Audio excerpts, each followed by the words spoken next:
session. The Honorable Judge Scott back to the presiding court will now come to order. Thank you all. Please be seated.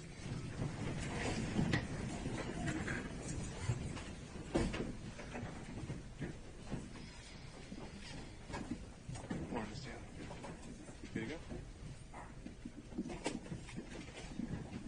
All right, we are on the record with 23 SC 188947.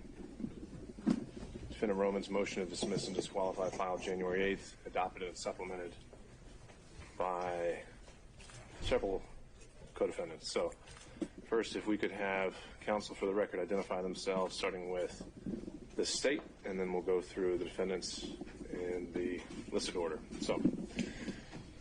Good morning, Your Honor. I'm Anna Green-Cross for the state. Good morning, Judge. Adam Abadi for the state. Good morning, Your Honor. Andrew Evans for Nathan Wade. All right, and beginning with from the order of on the notice, beginning with former President Trump. Good morning, Your Honor. Steve Sadow and Jennifer Little for President Trump, and he waives his presence at the hearing. Thank you, Mr. Sadow. On behalf of Mr. Giuliani. Alan Stotts for Mr. Giuliani. He waives his presence as well. Mr. Meadows. Your Honor, Jim Durham on behalf of Mr. Meadows. All right, thank you, Mr. Durham. On behalf of Mr. Clark. Harry McDougall, Your Honor. Mr. Clark waives his appearance at the hearing. And let me go back to Mr. Durham. Mr. Durham, does your client also waive his presence as well? Yes, Your Honor. Okay. Did I catch that from Mr. Giuliani? Yes. Okay. All right, on behalf of Mr. Chuli. Richard Rice and Mr. President Willits and our client waives. Thank you.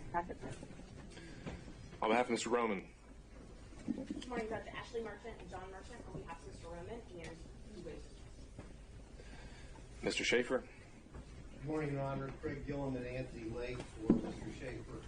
Mr. Schaefer is present. And Mr. Floyd. Aaron McCullough on behalf of Mr. Ford. And then we also have Ms. Latham. Good morning, Your Honor. William Cromwell for Ms. Latham. She waives his presence. And did we get that, Mr. McCullough, also as well for Mr. Floyd? Just making sure. Okay, thank you. He's here. Oh, Mr. Floyd is here. Okay, I see Mr. Floyd is present as well. All right. Your Honor, one more appearance, Sandy Monroe on behalf of the Fulton County District Attorney's Office. All right.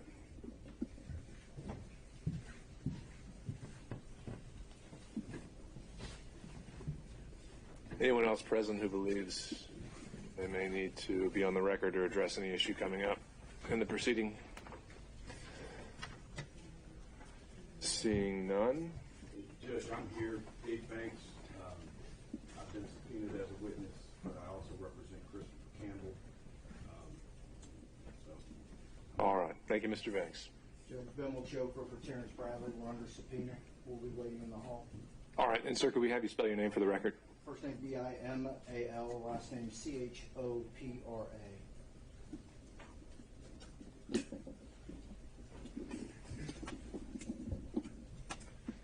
All right, in terms of just a little housekeeping in terms of presenting the evidence this morning, my thought was, as witnesses are called, this being Mr. Roman's motion, that counsel for Mr. Roman would be the first, and any witness that they call, then in order of the listed defendants, there would be the opportunity for additional direct or cross-examination, however you want to characterize it, and then the state on the tail end of that. So, with that, I would turn it over to Ms. Merchant. Is there anything that we would need to take up before calling the first witness? Judge, we would invoke the rule of sequestration. All right. So to that end, pursuant to Rule 615, I would ask that any witnesses subpoenaed or expected to testify at the hearing today that they should remain outside the courtroom until called, and they shouldn't discuss their testimony with any other witness or watch any kind of live proceeding or recording of the testimony until the evidence is concluded or they're excused from being called today. Are there any exceptions to this rule? None from the state. Any from the defense? No, thank you, Judge. Okay. Mr. Abadi. Yes, Your Honor. And, prior to starting any testimony, the state would just like to address, I guess, the housekeeping matters issued to the court as it relates to what was represented during the previous hearing as it relates to witness testimony, specifically former law partner of Nathan Wade, that would be Mr. Terrence Bradley, and what the state would like the court to understand and realize is that in preparation for this hearing, and speaking to witnesses and doing the additional research as relates to the comments that were represented by counsel, specifically counsel for Mr. Roman, Ms. Merchant, that we've been able to determine that the claims that the defendant has asserted and did assert during the last hearing on Monday are not only legally meritless but are factually unsupported by the statements that Ms. Merchant made to the court. What I would say they're patently false. They are egregious misrepresentations of what is believed that Mr. Bradley would say or even knows. What I would bring to the court's attention in my speaking with the defense counsel for Mr. Bradley, Mr. Chopra, is that any knowledge of anything he would have would be protected under the attorney-client privilege. He would assert that, and that privilege has not been waived by Mr. Wade. More importantly, the representation was made to the court that Ms. Merchant spoke to Mr. Bradley, and that Mr. Bradley represented that he had firsthand knowledge from speaking to the several witnesses that he would be able to impeach with the statements she represented, that there was a relationship prior to Mr. Wade being appointed special prosecutor, and that there was issues with cohabitation that he would be able to directly impeach those witnesses. That is patently false. And speaking with Mr. Chopra, those are misrepresentations that are not true. They are for the purpose of harassment and undue burden to the district attorney, and we'd ask to renew our motion to quash, and the only hearing we should be having is the hearing as it relates to sanctions for the defense counsel's lack of candor that's required by not only statutory law, but professional rules of responsibility and case law. And we ask that we move into a hearing that is related to the sanctions due to the misrepresentation and flagrant falsehoods that have been spread throughout the world in an effort to affect this case and to keep it from moving forward. With that, Your Honor, that's our request. So just a small matter of housekeeping. Yes. Ms. Merchant. Judge, first, the witnesses haven't been sequestered, so I just ask that they be sequestered before we argue this or have any more argument. I know Mr. Wade is still here, so we just ask that he leaves since he is under subpoena. Let's start there. Mr. Bonney. Well, I would agree when testimony starts that the rules of sequestration would require Mr. Wade to leave, but that we haven't started testimony. This is argument. He's lead counsel for the case, and he has every right to be sitting at the table. Okay, Ms. Merchant. Let's hear from some witnesses, Judge. Let's actually hear some sworn testimony under oath. I have made proffers, and it just seems like all we're going to get is objection after objection because the state clearly does not want any witnesses to take a stand, doesn't want the truth to come out from this court. This is a very important issue, and we need to have witnesses. I have a good faith basis. Learn I have a good faith basis. And Mr. Bradley is not my only witness to this good faith basis. It is just happens to be the evidence I proffered at the hearing when the state first tried to keep all of the other witnesses off the stand. I was forced to proffer certain testimony to get over the hurdle to refute their motions to quash. I did that. I used Mr. Bradley's testimony to do that. He is not the only witness that can state that there was a relationship prior to Mr. Wade being hired. The first witness that I'd like to call is Robin Beardy, not Mr. Bradley, no privilege issues. Let's start with her.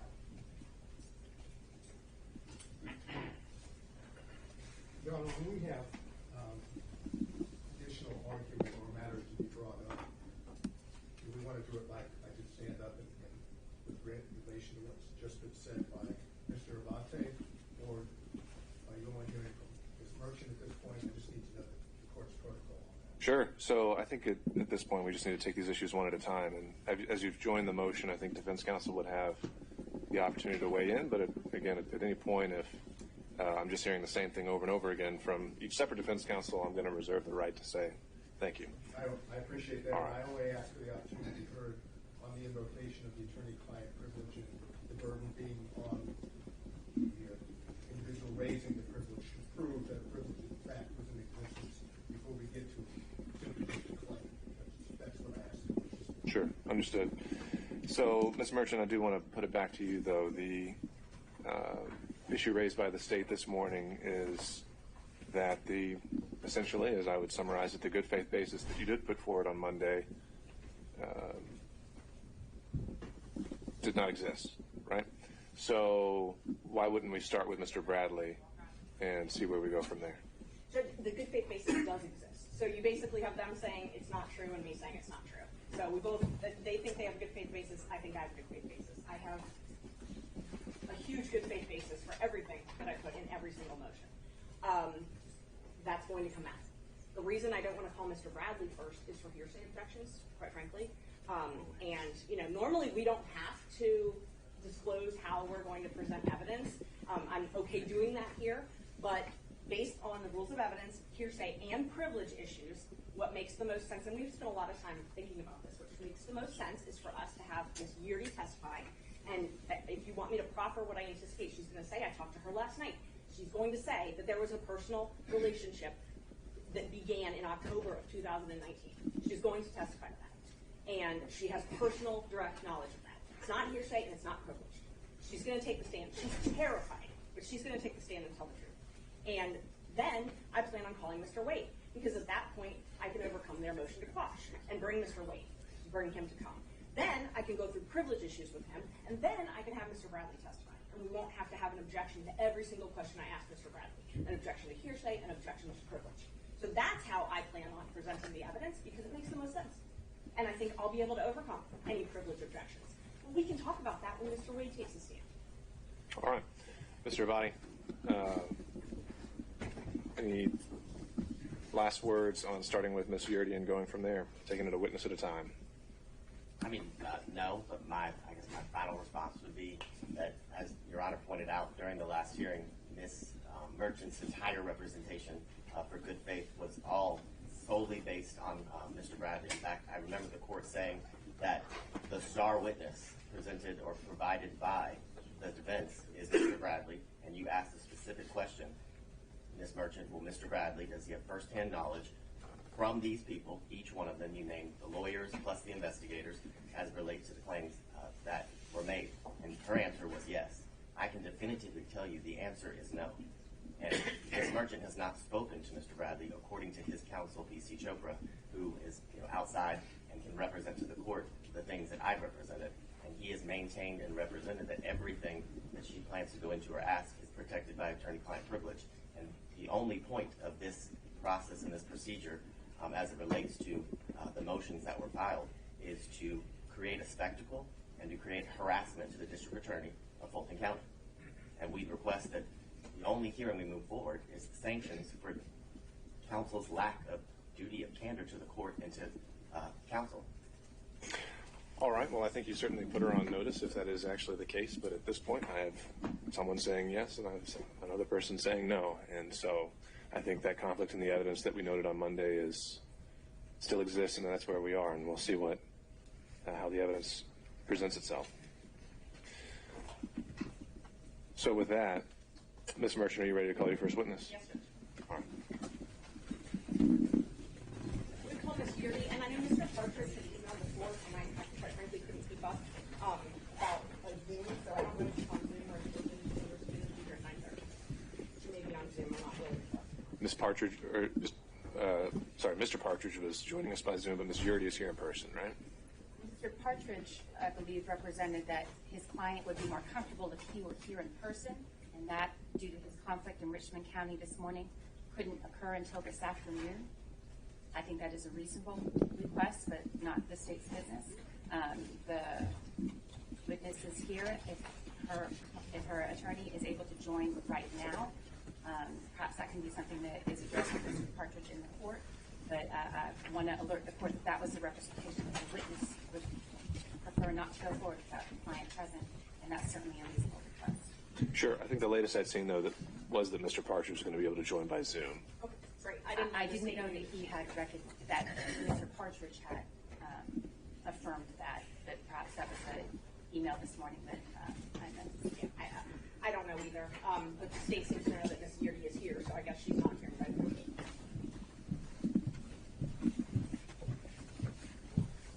Is Mr. Partridge here?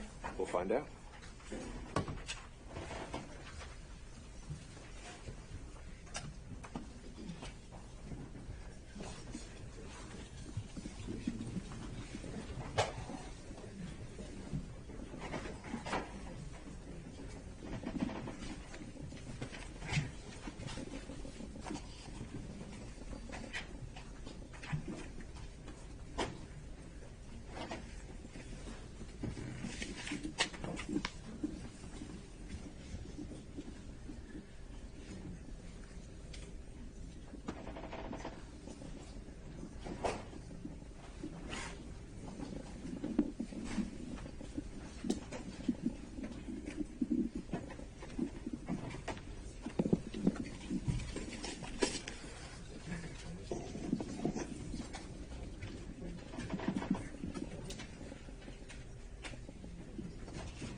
All right, so just for everyone's information, we did convey the Zoom link to Mr. Partridge this morning. I think the last exchange we'd had is that he can join us by Zoom, and apparently has elected not to do so. So I don't really know what else we can do with that. He was noticed of the hearing, we provided him a link, and we haven't heard from him at all. So I think we need to go forward. All this hearing. All right. Your Honor, before we go forward, we have business documents that were certified and filed yesterday evening.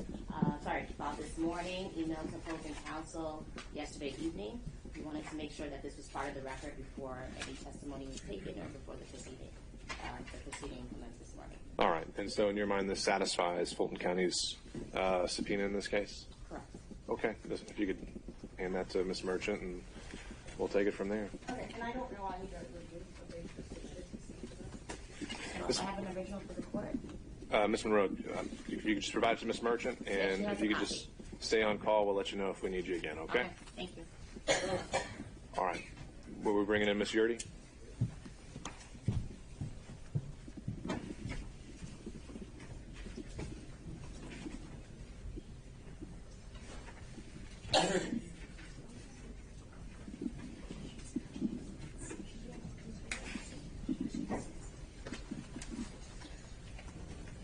Oh, I'm sorry. I thought the state said that Ms. Yurdy was outside, that they'd seen her or something. So, may John step out. She's under subpoena to be here at 9:30.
call Mr. Partridge, judge, and it went straight to voicemail, and he messaged and said he was taking the plea in Richmond County.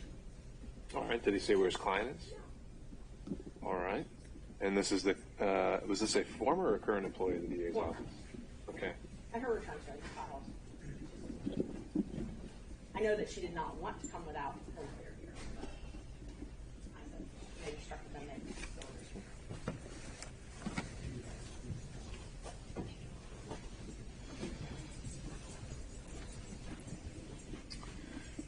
All right. Well, Ms. Merchant, do you have any other witnesses available? Well, we have Mr. Bradley. We can have him testify. But again, we're probably going to have a lot of objections with privilege, and so I'd much rather call Mr. Bearden first. But I know that Mr. Partridge, threw a wrinkle in that this morning by having a conflict. Sure. So.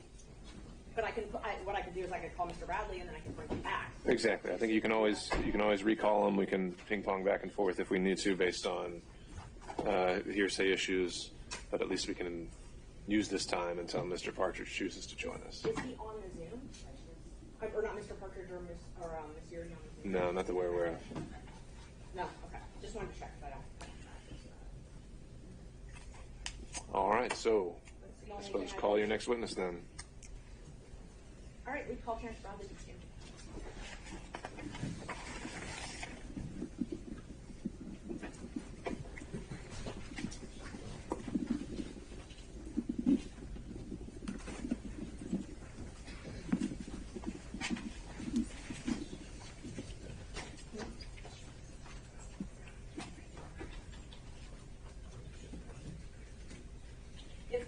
If we don't hear, and I don't want to have the sheriff take anybody up or anything like that, but if we don't hear from Mr. Partridge within an hour or so, we need to. Understood. Thank you.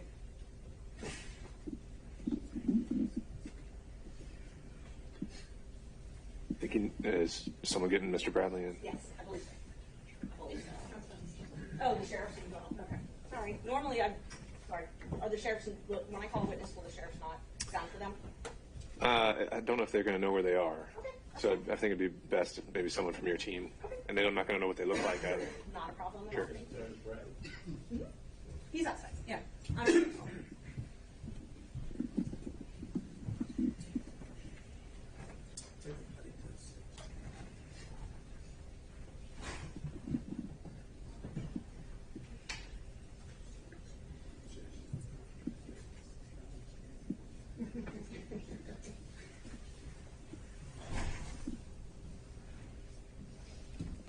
He's coming, Judge.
state and your full name for the court. Terrence Bradley, Terrence Bradley, Bradley. Your Honor, as Mr. Wade's counsel, before we start, we would request the executive chambers to talk about attorney-client privilege before we give up the stand. Why does that need to be in camera? It doesn't necessarily, well, there's statements that could be made that could be prejudicial depending on whether they were covered or not, whether he's going to break the... So at the time a question is asked that you think implicates some of those statements, object, and we'll handle it. Yes, sir. Thank you, Judge. Just on behalf of Mr. Bradley, and I apologize, this is not our proceeding, but it might be helpful to have a brief sidebar as opposed to something in chambers, at least so that we could let the court know our position rather than having to restate it repeatedly. And Judge, I've carefully crafted my questions to avoid any privileged information, but if they think that I'm invading that, then I welcome an objection, and I'm happy to address it. Let's see how it goes. And again, Mr. Bradley, I'll ask if you can just give a pause in between each question to allow counsel the opportunity to object before answering. Thank you, Judge. Was the witness sworn, or do I need to swear the witness? I believe he was. Great, thank you. I'm sorry. Good morning, Mr. Bradley. How are you? Good morning. Not happy to be here, I'm assuming? I am not. Okay, I understand. Thank you for being here. Wasn't by choice. Right. You were subpoenaed to come and testify in this case. I was. Okay. But you and I have spoken previously about relevant facts surrounding Mr. Wade and Ms. Willis's relationship. No, we have not. We have not. We have not texted about those facts? Through a third party, you were given some information. You and I shared text. Our texts were more so about my health, more so about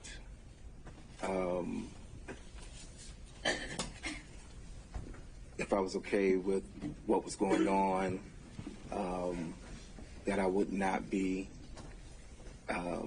whether or not I was going to be subpoenaed or not, and that emphatically I would not have been sitting in this position as being called as a witness. So that's what my text chain show. So no. That we've never talked about Willis and Wade having a relationship? Not directly you and I, no. We talked about my health. Okay. We talked about, as I stated before, other things, but not this, no. Okay. Did you text me about Wade and Willis taking many trips together? I object. Well, there's been an objection. One, I'm going to object as it relates to attorney-client privilege. Two, I'm going to object because I've seen the text message that she's attempting to impeach the witness with. And two, he's made all of his representations that there's zero communication that relates to the issues that Ms. Merchant continues to ask about, and that the only information that she has from him is through a third party, which would be hearsay. Ms. Merchant. Judge, it's not hearsay. We've had these conversations. If I need to take the stand, I will. If I need to put my phone into evidence, I will.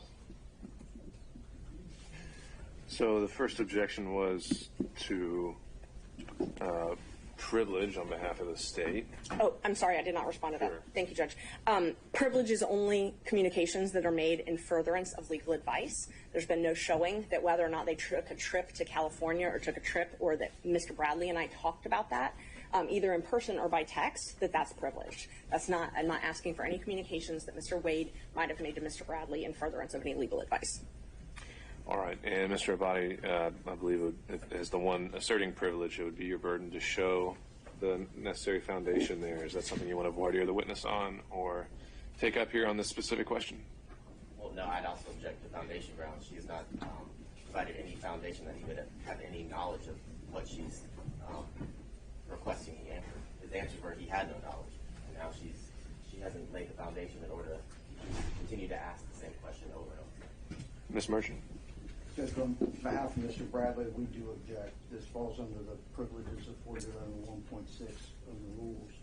And the attorney-client privilege is not something that Mr. Bradley can waive. Only Mr. Wade can waive it, regardless of any information or communications being proffered by the claimant Mr. Wade would have to waive them in order for Mr. Bradley to continue to testify about any of this relationship until it's been established when that privilege should have begun. Sure. And so far, though, I haven't heard anything about a relationship, about an attorney-client relationship, about a privilege ever attaching. And I think that's going to need to be established before we can actually determine the scope of it and whether this falls inside or out of it. So I think either Ms. Merchant can take the lead if she wants to, but my understanding was that generally has to fall on the person who's asserting the privilege. Except for the attorney is not authorized to violate that privilege, or else he has in fact violated the bar rules, which we have an opinion regarding from someone in the State Bar of Georgia. All right. That's why I thought perhaps a sidebar might be important rather than my interjecting. Well, I still want to kind of see how we can go. So, Ms. Merchant, it sounds like you're going to need to lay a little bit more foundation to see whether this actually is going to fall under privilege or not. That's not a problem, Judge. And what I can do, I was just told that Ms. Yerdy's in the waiting room, but I can, if the state wants to read my text, if Mr. Bradley wants to read them to refresh his memory, I have absolutely no problem with that. I have my phone here, and they're welcome to do that. But I'll talk about some other things, and then maybe if they're going to have a lot of objections to privilege and hearsay, what I can do is I can lay a foundation with Mr. Bradley, get him off the stand, put Ms. Yerdy up, and then Mr. Wade, so we can get through the privilege issues. That might make the most sense. Thank you. All right. Let's talk about something not controversial then. When did you and Mr. Wade first meet? Probably 1998. Okay. And did you all have a law firm together? We did. Okay. When did that firm start? Probably, I think it was 2010. We started exclusively working together as a firm, operating as a firm. Okay. And were you all actually incorporated as a firm? Not initially, no. He had, when I passed the bar and I hung the shingle in 2007, I think he had been practicing a few years prior to that. He had his own firm. We had two separate firms. Okay. At some point, did you all incorporate, though, together? We did. Okay. Do you remember about when that was? I do not at this particular moment, no, ma'am. I'm sorry. Okay. Do you remember if it was administratively dissolved? I've been made aware that it's been administratively dissolved. Yes, I left the firm around 2 years ago. When did you leave the firm? August of 2022, I think it was. August of 2022. Okay. Well, it was either August or September of 2022. Okay. August, September. Let me make a note. So in October 2019, were you all incorporated as a firm? I think we were, maybe. Okay. Yes. And when Mr. Wade filed for divorce November 1st or 2nd, 2021, were you all incorporated as a firm? We should have been. I'm thinking that we were. Yes, ma'am. Okay. When did Mr. Wade come to you to file the divorce action in Cobb County? No, that's privileged information. The timing and the beginning of the privilege, I don't believe that is overruled. So the timing was around 2018. Okay. And it was probably December of 2018. I remember it specifically because I was building a house, and I noticed that he wasn't wearing his ring. I asked him about it. I had invited him to the house because I was having not a housewarming, but people over. And he wasn't wearing his ring. I inquired about it. From there, we discussed what would happen. And we discussed the divorce and what would happen. What would happen with the divorce? What would happen over me representing him for the divorce and when he would want to do it, yes. When did he retain you? Well, my memory would be 2018 okay. when he consulted with me about the divorce and told me what he would like to see done and when he wanted to do it. Do you know when Fani Willis and Nathan Wade met? Specific dates, no. I know it was sometime at a conference. Municipal court conference? Correct. Okay. And October 2019, if it's been represented in the state's pleadings before, that's when they met. Does that sound familiar? If that's what they're saying, then absolutely. I know it was at a conference in 2000. I mean, it was at a conference. If you say it's 2019, I'll take you at your word. Okay. So it was what you're sure of, though, is it was at a municipal courts judges conference. Yes. When they were both municipal court judges. Yes. So it's fair to say, since she became district attorney, she was no longer a municipal court judge. So it had to have been before that. That they met? Yes. Yes. And he was teaching a class at that seminar, as far as you know? I'm going to object to this deleting at this point. I'm under arrest. Was he teaching a class at this seminar? To my knowledge, he was. And was Ms. Willis, to your knowledge, attending this seminar? Your Honor, I'm going to object. There's no personal knowledge. He wasn't present at the municipal court training. So they put it in their pleadings. Like, we are going to be here all day. We are going to be here all day. All right. If you can establish that he would have some personal knowledge, then that's a fair question. So if you just need to preface it with that, then that's fine. Thank you. Are you aware of when their romantic relationship began? Your Honor, I'm going to object. That relates to privilege. She says that he began representing Mr. Wade in 2018. He met Ms. Willis in 2019. That's clearly within the bounds of attorney-client privilege. There's understood, Mr. Abadi. So I think, Ms. Merchant, you need to qualify that question. Thank you.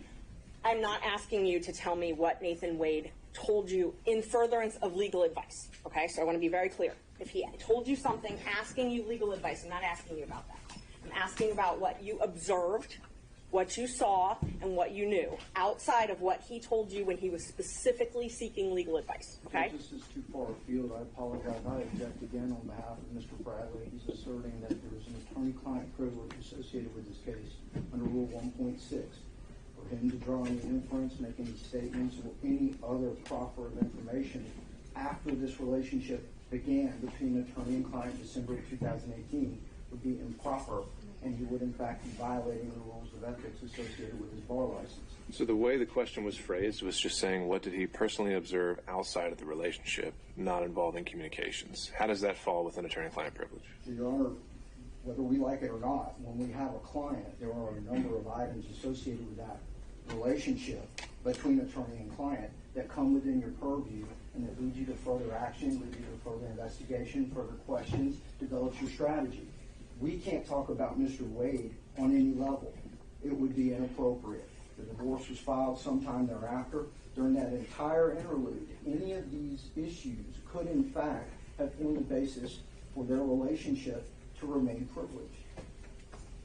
Ms. Merchant? Judge, his observations are not privileged. That's not what the privilege law says. And I can read you the attorney-client privilege attaches where, and this is the law, this is the rule. There's an attorney-client relationship. The communications in question relate to the matters on which legal advice was sought. And the communications have been maintained in confidence, and there's no exceptions to the privilege. First, or number two, the second prong. This was not in furtherance of legal advice. That's not in furtherance of legal advice. What he witnesses as a human being is not in furtherance of legal advice. Unless, and if he witnesses them together, it would get rid of the attorney-client privilege because Ms. Willis is there. Additionally, though, exceptions. We can go all day about exceptions to this. Fraud to the court, that's an exception. Mr. Wade, we contend, has filed a false affidavit with this court. That is fraud to the court. If this witness has direct knowledge that that is not true, then that's an exception to attorney-client privilege.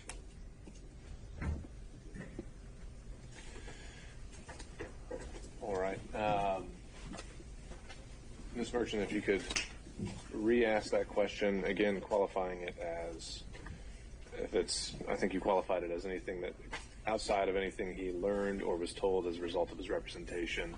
Those just any observations he made, which, in my mind, as you phrased the question, would have included before December 2018 when this first consultation occurred.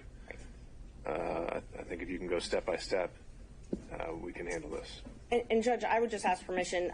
We gave the state notice under 611 that all of these witnesses do not want to be here. They are adverse witnesses. I understand. Yes, so I'd like to have leeway to be able to cross it. Thank you, Judge.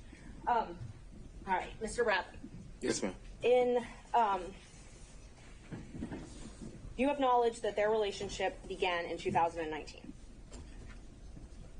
I do not have knowledge, but again, I have consulted with the bar as late as yesterday at 4 o'clock. I am not here to... Your testimony is that you do not have independent knowledge. I cannot... I was advised by the bar that Rule 1.6 of confidentiality applies and that I cannot reveal anything that I saw or learned. And that if the court is asking me to do that, that an immediate certificate of review should be asked. And so I'm not here to misrepresent to the court or to say anything inappropriate or anything. I am here because I also have a law license. And I'm not trying to lose that. And so, Mr. Bradley, can you finish that thought? Is saw or learned just period, without qualification whatsoever? Judge, I'm going to refer to what I was told by the bar, that Rule 1.6 of confidentiality applies, and that I would be asking for an immediate review by the Supreme Court. Sure, but applies to what? Any communications is what the person at the bar told us. Any communications? He did not qualify. If you talk to Mr. Wade, that's covered. Well, Judge, I don't know. He didn't go into those specifics, but this is what was told. I was sitting there with my attorneys, and this was what was told to us, to state that Rule 1.6 applies. And we gave them the scenario, and this is what they told us to do. And this is what I'm doing at this particular point. Judge, and we have no knowledge if the bar was aware of the affidavit that Mr. Wade filed, but that significantly changes the privilege. He waived the privilege when he put that in the affidavit, so that's one of the reasons I wanted to call him. That's a waiver. He put the relationship in the when the relationship started, and put the relationship in his affidavit. He put a lot of information in that affidavit that would waive certain amounts of privilege. So he disclosed this relationship. So basically what we've got is we've got Mr. Wade being able to say what he wants about this relationship, but then we're not allowed to ask questions to qualify that. So that's not how it works. They either get to admit it or they don't. Either privileged or it's not. We're just talking about a relationship, though. How does that open the floodgates to anything he's ever told an attorney during representation? It doesn't, and I'm not asking him that. I'm asking for his knowledge. They were law partners, and as I go through the questions, I think he has knowledge of things that is not something that Mr. Wade specifically told him. I also think there's a fraud exception to a lot of this, even if there was a privilege, but I don't think there was for most of it. Your Honor, but he's already represented that he has no knowledge about it. I don't think we've actually gotten anything to that extent yet. I think we're still making our way through it, which is, I think he's taking the position that he's not willing to share anything Mr. Wade ever told him, period. Which that's a broader representation of attorney-client privilege than I've ever heard. And I think that's what we're trying to parse out, is if the relationship starts, I've never heard anything that said everything before that point is privileged. Do you have something that I should know? Yes, sir. Apologies, Judge. That's fine. Before that relationship, these questions aren't being established. It was 2018, December. The last question was directly related to a point in time after that, during which the relationship, attorney and client, would have been already established. He has an opinion from the State Bar of Georgia. If he's going to be required to testify, to be ordered by the court on any of these issues. And Judge, I understand how delicate this is. You can phrase it in 1,000 different ways to try to make him say something, but you can't unring a bell that he puts out into the universe where he has violated that privilege. We're going to get to go back 6 months from now and say, oh, well, we shouldn't have said that. It's not acceptable. It violates hundreds of thousands of relationships in this state that we rely on in order for the justice system to function. This is an attorney-client privilege issue. We've done all the diligence we can as far as looking up the relevant laws, the relevant information. We do not have a waiver from the client. The client is present. Whatever. There's no question. Why we're not barreling ahead is because I recognize the privilege. What we have to determine is actually what that privilege, the scope of it, and when it started. And I don't think we've even gotten close to that yet. I apologize, Judge. I thought December 2018, Mr. Bradley testified directly that is when the retainer and the divorce proceedings were beginning. The issues being brought up by the state have to do potentially, if I've been. So we have a starting point. Correct. But does that necessarily foreclose anything from that point onward? If they started talking about something else entirely? Post-divorce, of course not, Your Honor. But during the pendency, it would absolutely curtail that, especially as it has to do with observations, attendance at functions together, or other realizations that Mr. Bradley came into during the pendency of his representation. And to parse it out, we put Mr. Bradley in an untenable position because his reputation means everything. Okay, Mr. Sadow. Your Honor, I think we're talking about two aspects of arguably the attorney-client privilege. There's the attorney-client privilege, which is controlled by case law and statute, which deals with communications and furtherance. I don't hear that being the objection. The objection is that there are confidential matters under 1.6, which in some form or fashion mean that once you start a relationship with attorney-client, that everything from that point on is confidential between the two of them. There's no such case law in Georgia that deals with confidential information at that time. Attorney-client, yes. Confidential information, no. And I believe what's being argued by counsel, Mr. Bradley, is that he has received, of course, we don't have anything in writing, but he's received some oral advice that under 1.6, confidential matters cannot be gone into, which is, according to them, everything that occurs between Mr. Bradley and Mr. Wade from 2018 forward. There's no such law that protects such confidential, only communications made in furtherance. And if I'm mistaken, I apologize, but I think what we're being told is I don't have to say anything at all about Mr. Wade once I have an attorney-client relationship with him, because it would be deemed confidential, and if it's deemed confidential, I can't talk about it. And there's no such case law to that effect in Georgia. There is no bar rule to that effect.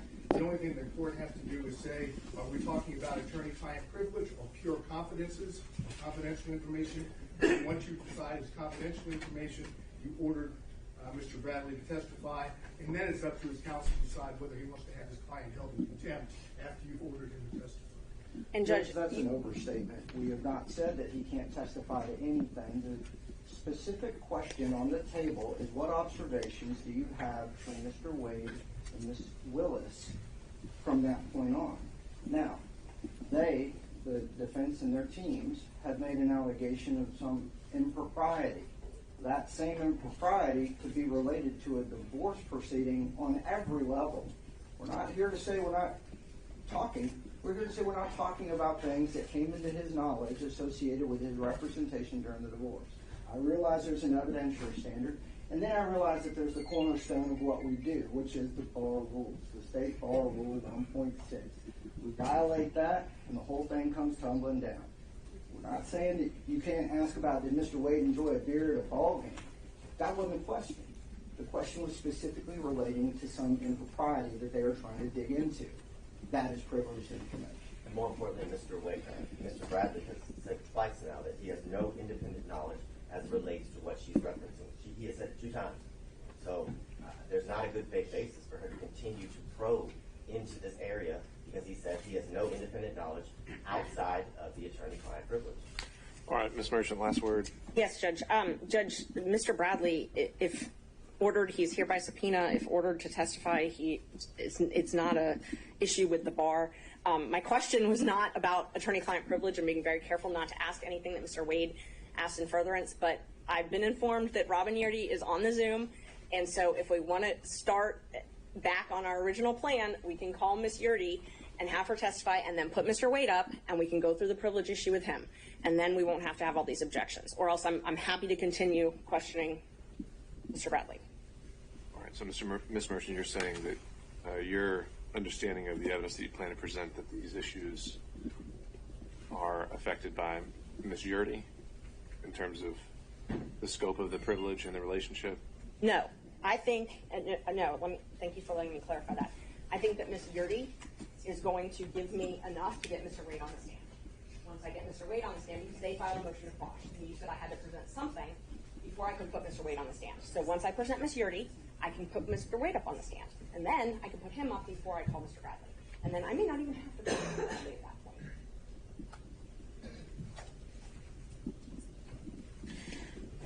All right. Judge, sorry, who's? I'm on Zoom, Your Honor. Attorney Durante Partridge, Judge, on behalf of Ms. Yurdy. Your Honor, when we were here for the motion to quash earlier this week, it's my understanding, as represented by defense counsel, that Mr. Bradley's testimony is, so to speak, the bridge that was built to involve my client, Ms. Yurdy, into this matter altogether. Now it seems as though that is being usurped, and now she is being the quote-unquote foundation for defense counsel's presentation this morning. So we do object to that, Judge, and would renew our motion to quash the subpoena, because this is completely contradictory to what we had via the hearing earlier this week, Your Honor. Judge, may I respond? It's okay, Ms. Merchant. Mr. Partridge, as I recall, that did not apply to your client as much. The original motion to quash that you filed said she had absolutely no knowledge about anything. What Ms.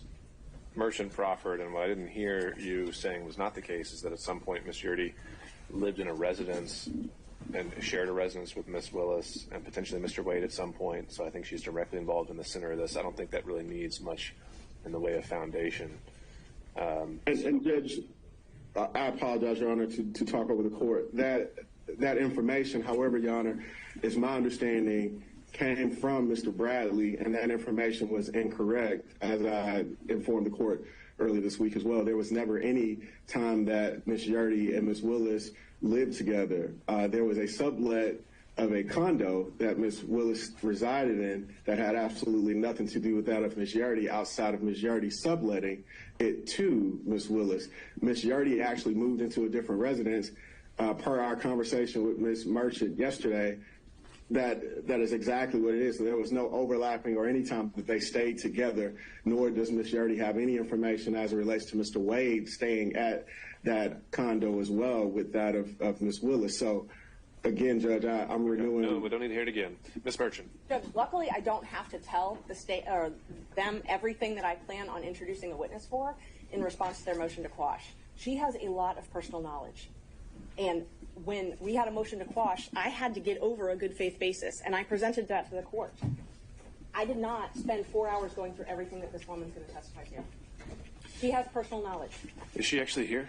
I think she's on Zoom. What I understand, Mr. Partridge. Mr. Partridge, is your client with us? She's on the Zoom platform, Your Honor, since I'm in Richmond County via my conflict. But she is on the Zoom platform at this time, Your Honor, in the waiting room. I believe she may have been admitted. I see a Robin on my screen. I'm assuming that is my client, Ms. Ms. Merchant, you want to examine her by Zoom? That's fine. All right. We will waive Mr. any Abadi. Sixth Amendment objections to it. That's fine. My only objection was the representation at Monday's hearing was the good faith basis was based on what she learned from Terrence Bradley. And we know that is false. It's not true. So there is no good faith basis, and we would renew our objection and to quash the subpoena. That was not in regards to Ms. Yurdy. It certainly was. It was at like the 20-minute mark in the hearing. Judge, she has personal knowledge of this relationship. It's not what was represented on Monday. Personal knowledge came from Mr. Bradley. She has no good faith basis to explore this fishing expedition as it relates to Ms. Yurdy.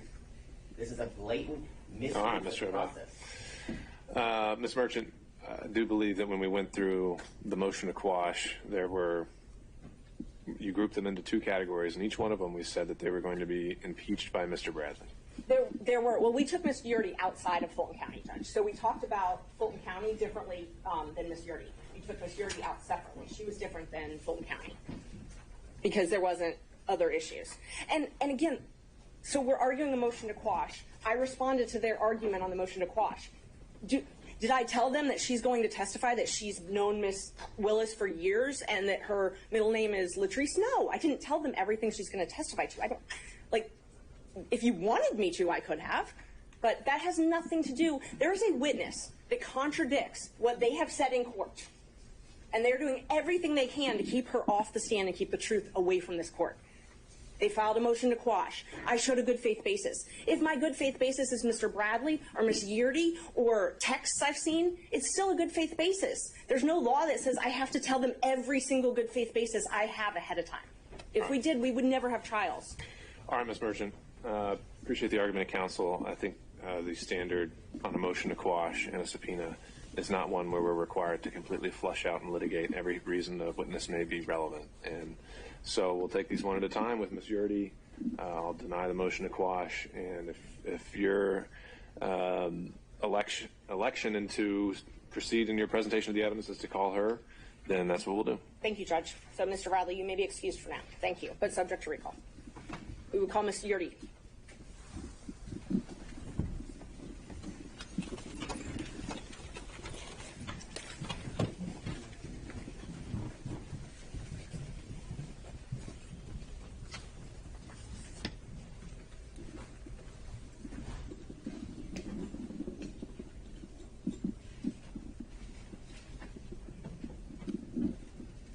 Would you like me to swear her, Judge? Or? I think we need to make sure. There we go. Deputy Scott, if we could swear in the witness. Ms. Yurdy, can you hear us? Yes, I can. All right. Raise your right hand, ma'am. You swear affirm to the testimony that you give a court will be the truth, whether the truth will help you. Yes. Would you please state and spell your full name for the court? Robin Latrice Yurdy. Thank you, Ms. Yurdy. Thank you for being here. Can you tell the judge when you first met Ms. Willis? In college. Okay. So probably 90 or 91. Okay. And have you been friends since 1990 or 91? Yes. Okay. When was the last time you spoke with Ms. Willis? March of 2022. Okay. From 1991-ish till 2022, were you what you would consider good friends with Ms. Willis? Yes. Okay. And did you all share personal information regularly? Yes. And did you even come and work with her at the DA's office? Yes. And when she needed a place to stay, did you let her stay at your apartment? Yes. It was a condo, right? Condo, yes. Okay. Do you remember approximately when she moved into your condo? It was April of 2021. Okay, great. And you know that Ms. Willis and Ms. Wade met at a conference in October of 2019? I'm going to object to that, Your Honor, without a foundation for how this witness would know that. If Ms. Merchant can establish she has personal information of that, then certainly that's something the witness can testify to. But if it's she heard Understood, it Ms. Cross. All right, Ms. Merchant, if you could lay the foundation. Do you have information that Ms. Willis and Mr. Wade met in October of 2019? I'm going to renew my objection, Your Honor. Information is not sourced to personal information. If the question can be rephrased, then that may address my concern. So Judge, I just want to make sure that I understand. So they've objected to me calling Willis and Wade. It's just a matter of foundation. If you can just rephrase. Do you have knowledge of when Willis and Wade met? I'm going to object again. Personal knowledge. Overruled. Thank you. Do you have personal knowledge of when Willis and Wade met? Yes. She told me that they met at a conference. I don't know what. Okay. I'm going to renew my objection, Your Honor. Clearly, this is not firsthand information from this witness. It's hearsay that was... But she said she told me. Yes, it's statement against interest, Judge. If Ms. Willis... Just pause. I'm sorry. Okay, Ms. Yes. Cross. The representation of the witness, the testimony of the witness was that Ms. Willis, District Attorney Willis, had a conversation with her. There is no statement against interest. District Attorney Willis is not a party opponent in this case. The information that the witnesses testified to came from Ms. Willis, and we have a hearsay objection to that. Why wouldn't she be considered a party opponent in this context? She is a representative of the state, Your Honor. This isn't private litigation or civil litigation. Obviously, the courts are aware this is. Ms. Willis is not on trial. Ms. Willis is not a party to the litigation outside her obligation to pursue criminal charges for the state. Ms. Merchant, I guess it's evolved into a hearsay objection. Yes, Judge, and we plan on calling Ms. Willis to the stand. She's under subpoena, so hearsay will be cured. If there is a hearsay objection as far as that issue. But we do still think that it's a statement against interest. Ms. Willis has filed a document that states that they met at this municipal court conference. So, Your Honor, I think maybe I can streamline a little bit. State will stipulate that District Attorney Willis and Mr. Wade met in October 2019 at the judicial conference that we've been talking about. There's no reason to get it secondhand from this witness. That's true. All right, you accept the stipulation, Ms. Merchant? Yes. All right. Am I permitted then to ask questions about that, since it's now not hearsay? If it's just to a stipulation, if it's just to that basic fact, I don't think we need a question, but if there's a follow-up that you think is admissible, go for it. Ms. Yeardy, you have personal knowledge that Ms. Willis and Mr. Wade began their romantic relationship soon after this time that they met at the municipal court. I'm going to object to that question. That certainly is a leading question. No foundation has been laid for how this witness would have personal knowledge of that. And until that's happened, the state objects. Judge, I think you can do a yes or no and then follow up with how she knows it. Thank you. Do you know if Ms. Willis and Mr. Wade started dating in October of 2019? I don't know if it was October of 2019. Could it possibly be November of 2019? Could possibly. Okay. And when we spoke, you said it was shortly after the municipal court conference, is that correct? Yes. Okay. So you know that their relationship, their personal relationship, began shortly after this municipal court conference? Yes. And when I say personal, romantic. I just want to make sure we don't get in an argument over what personal and romantic is later. When I ask you personal, do you take that to mean romantic? Yes. Okay. And do you understand it that their relationship began in 2019 and continued until the last time you spoke with her? Yes.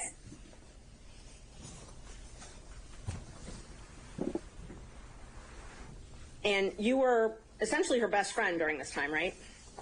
Not best friend, good friend. Good friend, okay, close friend. And so would you frequently socialize with her? Yes. And you saw her at work every day? Yes. So you had a chance to see them interact together on a personal level? Yes. And so from everything that you saw, heard, witnessed, it's your understanding that they were in a romantic relationship beginning in 2019? Yes. And when you left the DA, I'm sorry, let me ask you, you said that Ms. Willis came to live with you in April of 2021, I'm sorry, April 1st, 2020 or 2021? She didn't live with me. I never lived with her. Okay, I'm sorry. She took over your lease in April 1st, 2020, correct? No, 2021. Okay, I had it both ways, so I'm glad you clarified. So when she took over your lease in April 1st, 2021, it's your understanding she moved out of the house that she was sharing with her father and started staying at the condo? Yes. And is it your understanding that that's because she needed to have her own space? Yes. Away from her father? Yes. Okay. When you left the DA's office, was it, were you fired? No, I resigned. You resigned, okay. Just one moment, sir.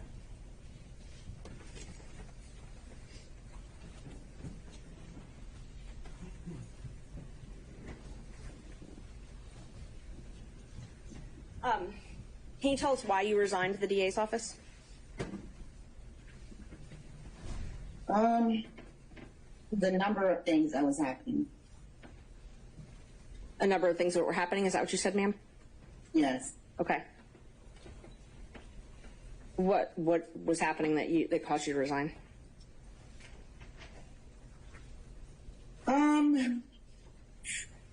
It was a spiral of things. So, I guess the last straw is I was put in a department that I knew had no knowledge about.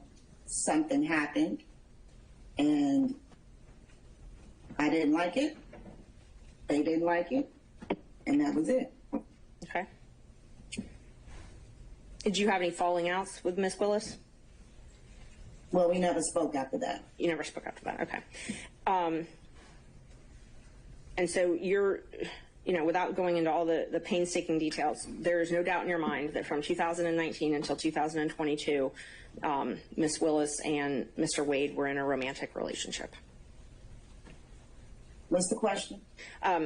You have no doubt that their romantic relationship was in effect from 2019 until the last time you spoke with her? No doubt. Okay. And that's based on your personal observations and speaking with them and seeing them together and things like that? Yes. Okay. No other questions. Thank you. The other folks may have some questions for you, Ms. Yurdi. Stay down. You want me to go to the If it's more than a couple questions, then sure, but if not. It's only a couple questions. Okay. I think, can the court reporter hear me okay? Ma'am, let me be very specific. Did you talk with Miss Willis about her romantic relationship with Mr. Wade? Yes. Did Miss Willis tell you on more than one occasion that she was engaged in a romantic relationship with Mr. Wade prior to you leaving the district attorney's office? Did she tell me or did I observe? I'm saying right now what to tell me. Yes. Did she tell you that in the year of 2020?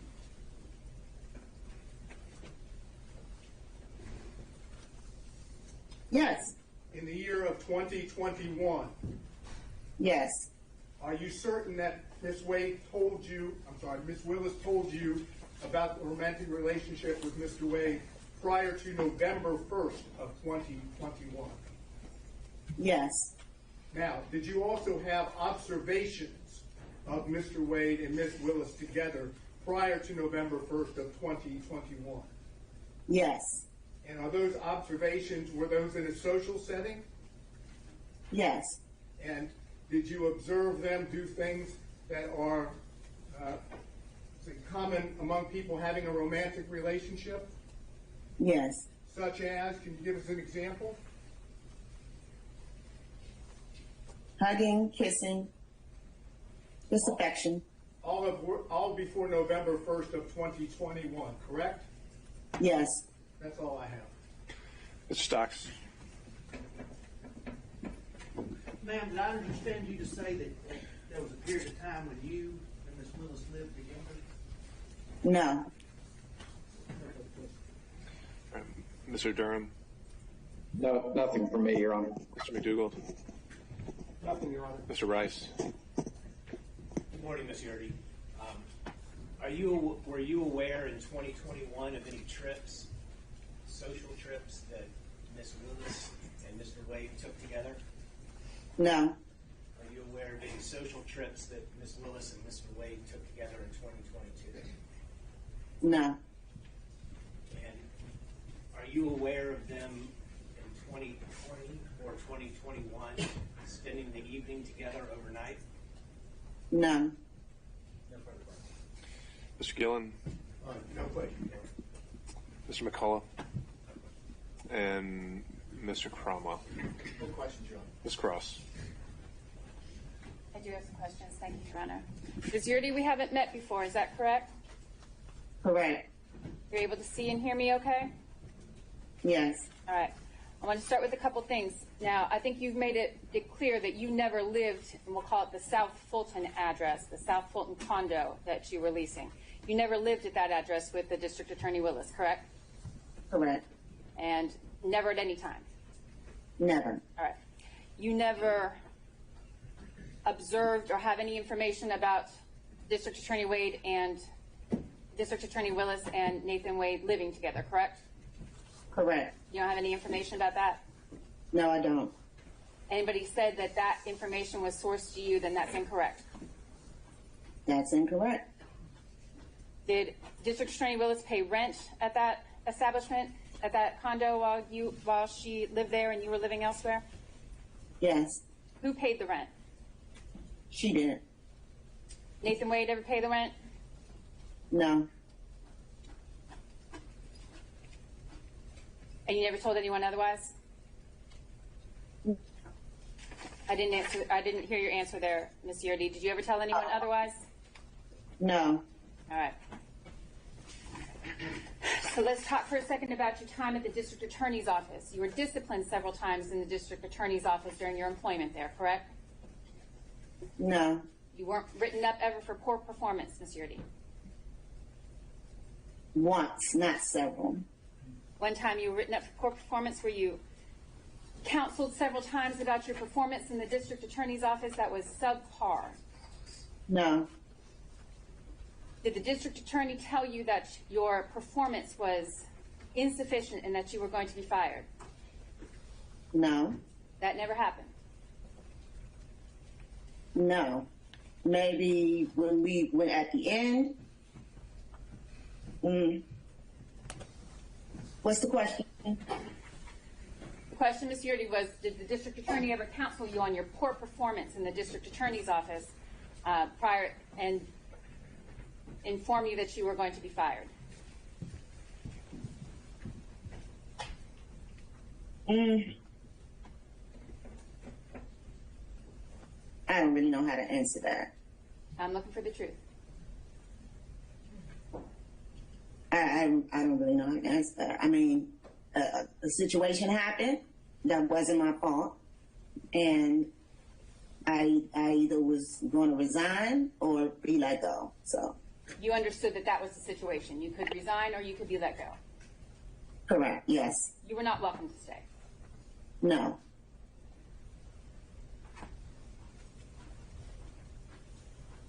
And the conversation where you were informed that you could resign or you could be fired, that conversation was not the first conversation you had with the district attorney about your poor performance in the office, correct?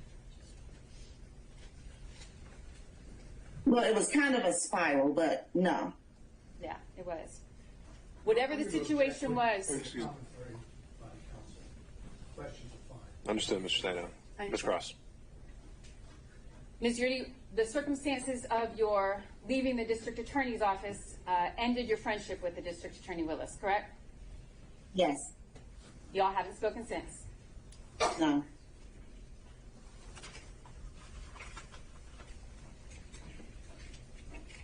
All right, I want to talk about the representations that you made here this morning, Ms. Yurdi, about any relationship between District Attorney Willis and Mr. Wade.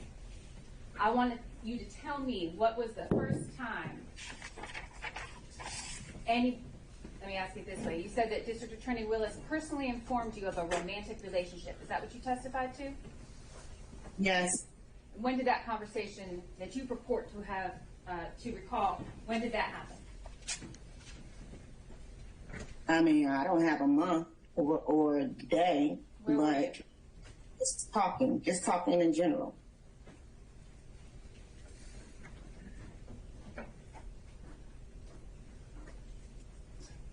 Your Honor, you'd like to keep this witness under subpoena, but that's all the questions I have right now. All right, thank you, Ms. Cross. Redirect, I'm sorry. All right, on those points only. Yes, just those points. The state asked you a lot about when you were let go, when you resigned. Did something happen as far as purchasing that you didn't feel comfortable with, purchasing things through the county for Ms. Willis that caused you to not be comfortable working there anymore? No. And I didn't tell you how to testify here today, though, right? Right. Okay. And everything you've testified to is from your personal knowledge? Yes. Okay. And you've told the truth here today? Yes. Okay. Judge, I believe she's only under my subpoena, and I'm fine releasing her from that subpoena. Oh, I'm sorry. By show of hands from other counsel, starting with Mr. Sadow. Your Honor, I believe the door's been opened now to ask this particular witness about statements that Ms. Willis made to her. She brought it up on cross-examination on a couple of occasions. Did Ms. Willis say this or inform you of that? So I'd like to now ask her questions directly about what Ms. Willis told her about her romantic relationship. I think we'll take those one at a time, question by question, and we can address those to see. I don't know about a complete opening of the door. We'll see where we go. The first time that you spoke to Ms. Willis about her relationship, romantic relationship with Mr. Wade, do you happen to remember what Ms. Willis said? In essence, not word for word, but in essence, what she said. No. Do you remember the first time she told you, in whatever words were used, that there was a romantic relationship? No. Is this the kind of conversation that you had with your best friend, ongoing over a period of time in which it was common knowledge to you that there was an ongoing relationship between Ms. Willis and Mr. Wade? What's the question? Yeah, I'll ask it again. Is the nature of your then relationship with Ms. Willis such that you were having these ongoing conversations, that is, best friend type conversations, about her relationship with Mr. Wade? I don't remember. Okay. Without getting any further in too much detail, is there any doubt at all that Mr. Wade and Ms. Willis had a romantic relationship, as was told to you, prior to November of 2020? She was already asked that question by Ms. Merchant. I just didn't know whether that needed to be. She said no doubt. No doubt. All right. Any other defense counsel by show of hands? Seeing none. Last recross from Ms. Cross. Anything else? Not this time, Your Honor, but we'd ask the witness remain under subpoena and subject to recall. Judge, she's under my subpoena, and I'm releasing her from my subpoena. So if they want to subpoena her, they're welcome to do that. Ms. Cross. I would prefer that the court keep under subpoena. I think, Sure. Given the representation of Ms. Merchant, given how she intends to proceed today, that this witness may need to be recalled. All right, understood. In the interest and knowing that we may have to bring witnesses back and forth, I think it's in the interest of effective presentation of the evidence here. Ms. Yurdy, you are still going to remain under the auspices of your subpoena, and so please stay in touch with your attorney. We may need you to rejoin us on Zoom at some point today or tomorrow. Understood? Okay. All right, don't discuss your testimony with any other potential witnesses, all right? All right. All right, you can log off. And Judge, I'd ask, can Mr. Partridge stay on for just 1 moment? For what reason? The state made some allegations that I misrepresented some things to the court, and I'd just like the opportunity to clear that up, that Mr. Partridge is the one that told me that they lived together for a month. They've called me everything but a liar today, and so I just think that it's appropriate for everyone to know where that information came from. All right, Ms. Merchant, I think you've made your position clear. I don't think we need to get sidetracked on that. All right, Ms. Merchant, you can call your next witness. Thank you. We call Mr. Wade. Judge, may I be excused as well, please? All right, take care, Mr. Partridge. We call Yes. Mr. Wade. All right. Ms. Cross. Your Honor, the motion to quash Mr. Wade's subpoena was held in abeyance, waiting for the representation. I believe that the good faith basis that Ms. Merchant represented on Monday, I think that's clearly not accurate. I understand the testimony that's now in the record. Mr. Wade is available, but we maintain that at this time the motion to quash probably should be granted, but understand the court's ruling. Well, Ms. Cross, I'll say yes. On Monday, it did seem like the focus was that Mr. Bradley would be the hook that makes every witness potentially relevant. And we really haven't been able to explore that on the privilege issues that we'll likely have to tackle again later.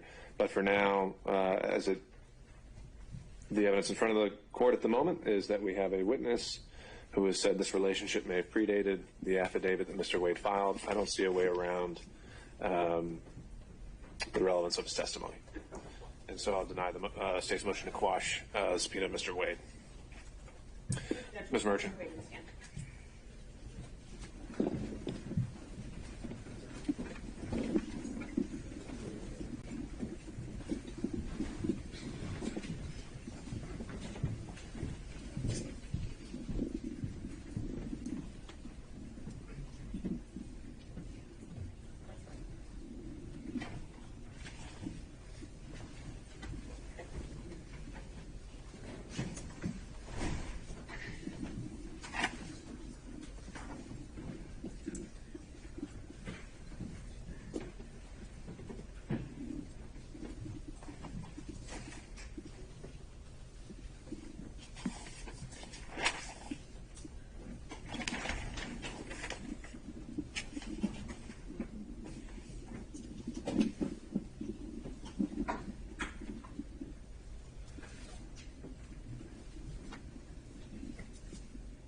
name is Nathan Wade, Nathanwade. Good morning, Mr. Wade. Good morning. Prior to filing this motion to disqualify, you and I were friends, correct? Yes, And in fact, I supported you when you ran for judge in 2016. you did. I wore your shirts. My kids wore your shirts. Ms. Merchant, Fines. your personal opinions have no relevance. Okay. And I mean that in the best way. That's all right? completely fine. I Let's will get to move the on. point. Thank you. No. Totally fine. Thank you. You filed for divorce from your wife on November 2nd, 2021? Yes, ma'am. And in that divorce proceeding, did you file answers, things such as interrogatories? I did. Okay. And so interrogatories are where you're responding to things that basically answers that the other side is asking? Yes, ma'am. And I've got your complaint for divorce. I'm just going to mark it for the record as Defendant's Exhibit 2. The first interrogatories that you answered, those were December 27th, 2021. Is that right? Thereabout. Yes, ma'am. Okay.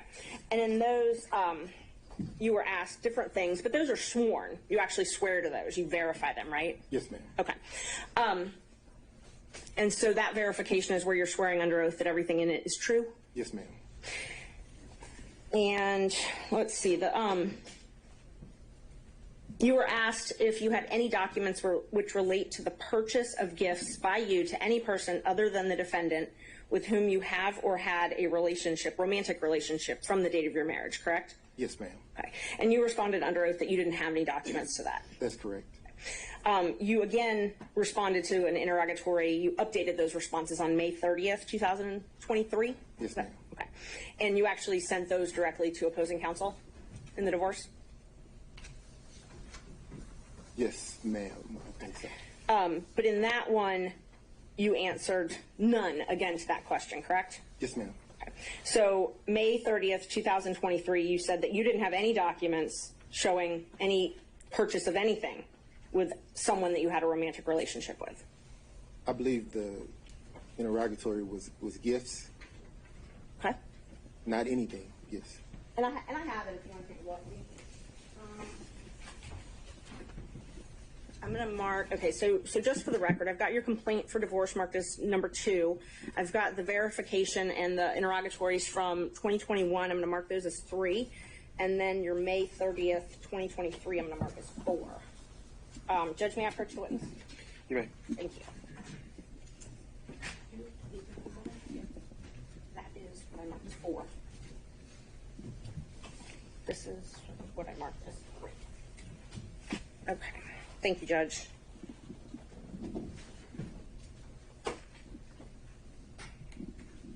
All right. If you would take a look at what I marked as 2, 3, and 4. Just see if you recognize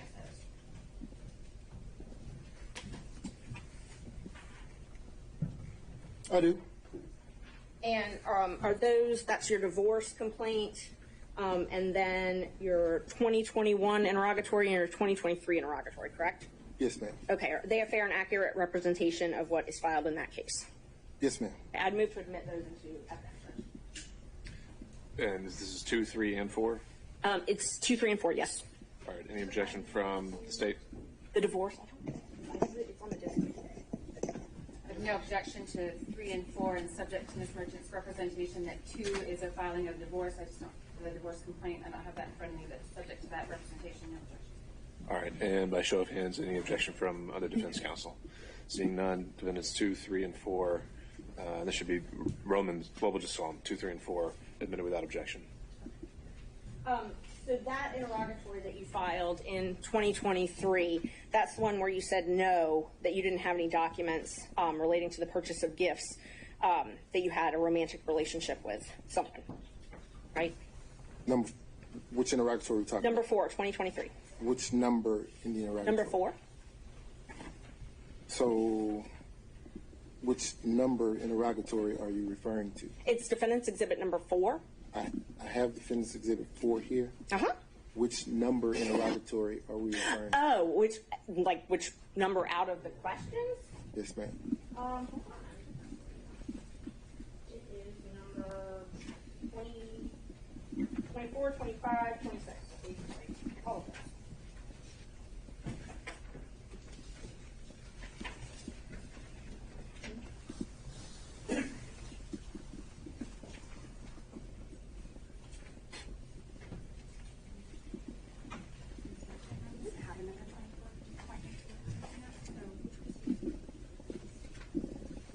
of this.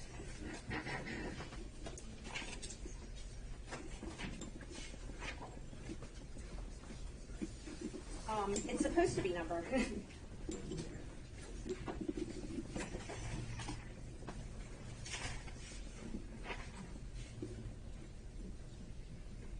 I guess they're all numbered 1. So number 1 again, and then the third number 1.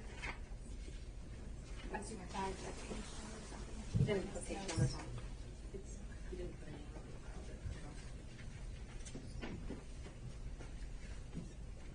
I don't know how to tell you what number 1, because when you responded, you put number 1 on all of them. Can you So just point to it?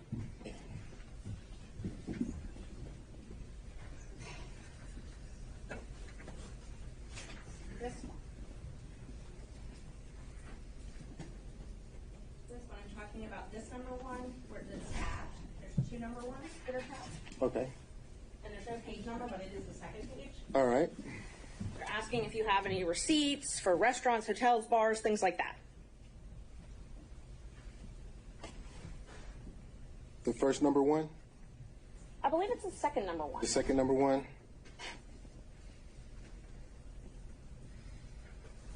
Okay. Okay.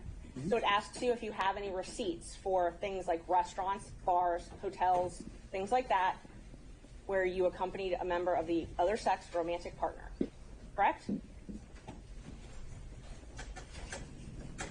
It says identify any and all occasions. Okay. And so it says to identify any and all occasions where you entertained a member of the other sex, okay, who's not related to blood, and including dining, drinking, restaurants, bars, pubs, hotels, all of that. Okay. And what was your answer to that?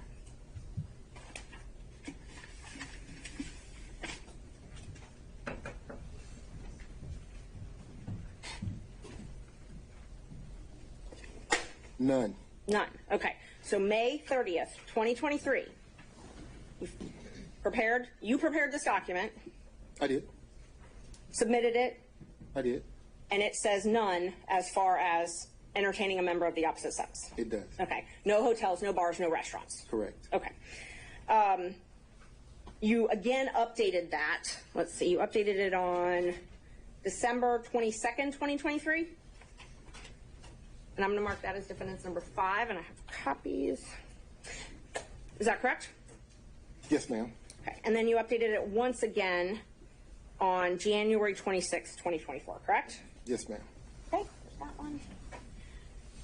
May I approach the witness again, Judge? Is that what you're marking as Defense Exhibit 6? Yes, Judge. I'm marking number 6 is the January 26th, 2024 interrogatory, and then that one. And then number 5 is the December 22nd, 2023 interrogatory response. All right. Are you tendering those at this time? Yes, I am. All right.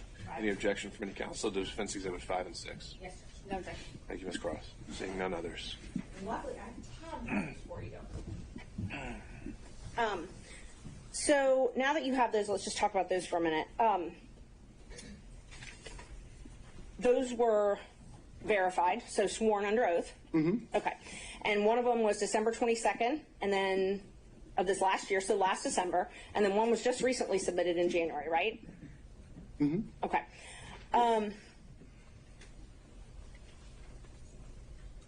In May 10th, 2023, Judge Thompson heard a motion to compel in your divorce case as well, correct?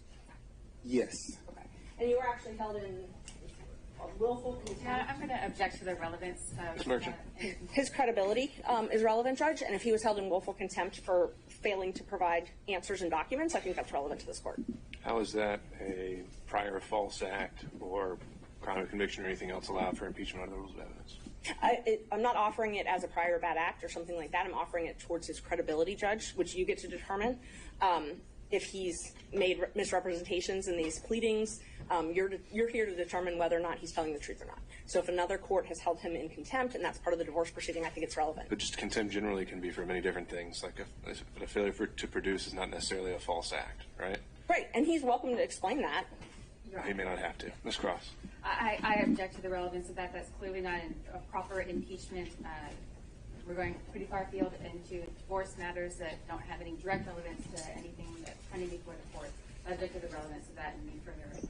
All right. I'm not saying that being a proper grounds for impeachment. It's sustained. Okay. Let's talk about this December 22nd, 2023 verification. I tabbed it for you. Again, they asked you if you had any documentations showing proof of this relationship, proof of any relationship, correct? I'm going to object to the phrasing of that question. I don't believe that's an accurate read of the interrogatory.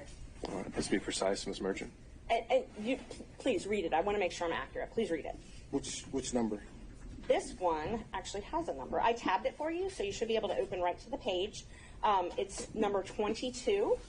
The question specifically is if you have any tangible evidence of any nature in your possession or control or any other person or entity which relates to any manner of your activities to any person with whom you've had a sexual relationship during your marriage. Tangible evidence is notes, cards, letters, photos, films, recordings, documents, tapes, video recordings, receipts, invoices, and other tangible evidence.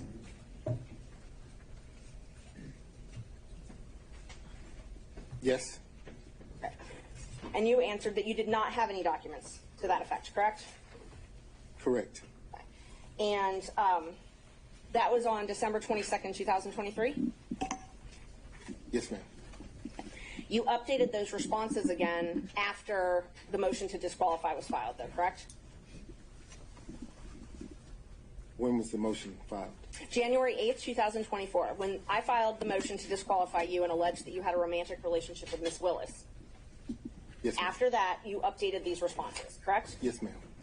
And so your new responses, you now changed your answer from that you didn't have any of this to you're asserting the privilege under 24-5-505, correct? Yes, ma'am. Okay. And both of these are under oath? Yes, ma'am. You also updated your response to the question about spending time with someone other than your spouse for dinner, drinks, things at restaurants, bars, hotels, or the other person's home, correct? Yes, ma'am.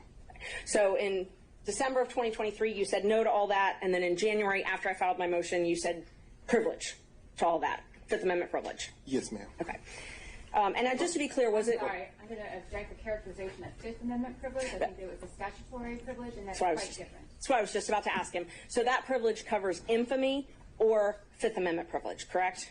So it was a privacy privilege is what I updated my response to do. Once you filed your motion to intervene in my divorce action, I then figured that you were in talks with my former wife's divorce lawyer. Okay. And because of that, I asserted a privacy privilege because I didn't want the proceedings of my divorce to bleed over into the proceedings in this case, which is the case that obviously you're involved in.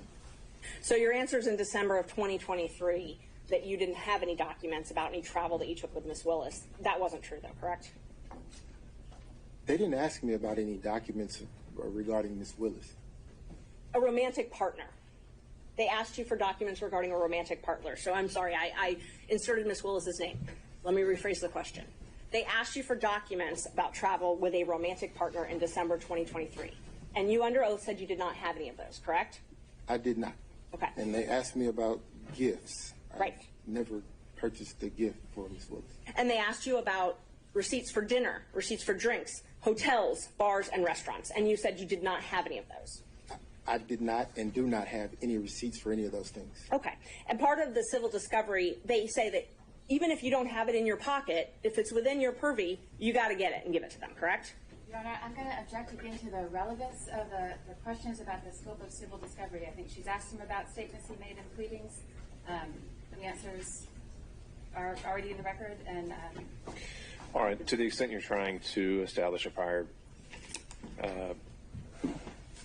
mistruth, Ms. Merchant. I'll allow you to ask a few more follow-ups, but if it's not there, we have to move on. Thank you. So in 2023, December, you said you didn't have any receipts. I do not have any receipts. I did not have any receipts. But you did travel with Miss Willis in 2023, correct? I did. And you traveled with her in 2022, correct? I did. And you traveled with her in 2021, correct? No. So you only traveled with her in 2022 and 2023? 2022 and 2023 is what I recall. That's what you recall? Yes. Okay. So you just don't remember if you traveled with her in 2021? 2022 and 2023 is what I recall. Is what you recall. My question is, did you travel with her in 2021? I'm not recalling any travel in 2021. So it's not yes or no, you just don't remember? I'm not recalling any travel in 2021. So you did not travel with her in 2021? Your Honor. This has been covered. Let's keep going. Thank you. Let's see. You filed an affidavit in this case, correct? I did. Okay, and I marked that already. I gave it to the state as number 1. And that's exhibit number 1. May I approach, Judge? You may. Thank you.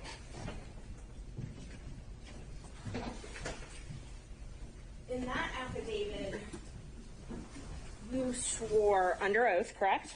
Yes, ma'am. And in that affidavit, you swore that, well, first of all, do you recognize the affidavit? I do. Okay. Did you sign the affidavit under oath? I did. And you gave this affidavit specifically to refute the allegations that I had raised? Yes, ma'am. Nobody forced you to sign this? No, ma'am. You chose to sign it? I did. And you signed it on purpose to admit into court to refute allegations? I did. You signed it specifically to prove that you were not in a relationship with Willis prior to November 2021, correct? Correct. Okay. And you were a lawyer when you signed it? I was. And you're still a lawyer today, correct? I am. When were you barred? 1999. Okay. And you believe that your relationship with Miss Willis is subject to attorney-client privilege, correct?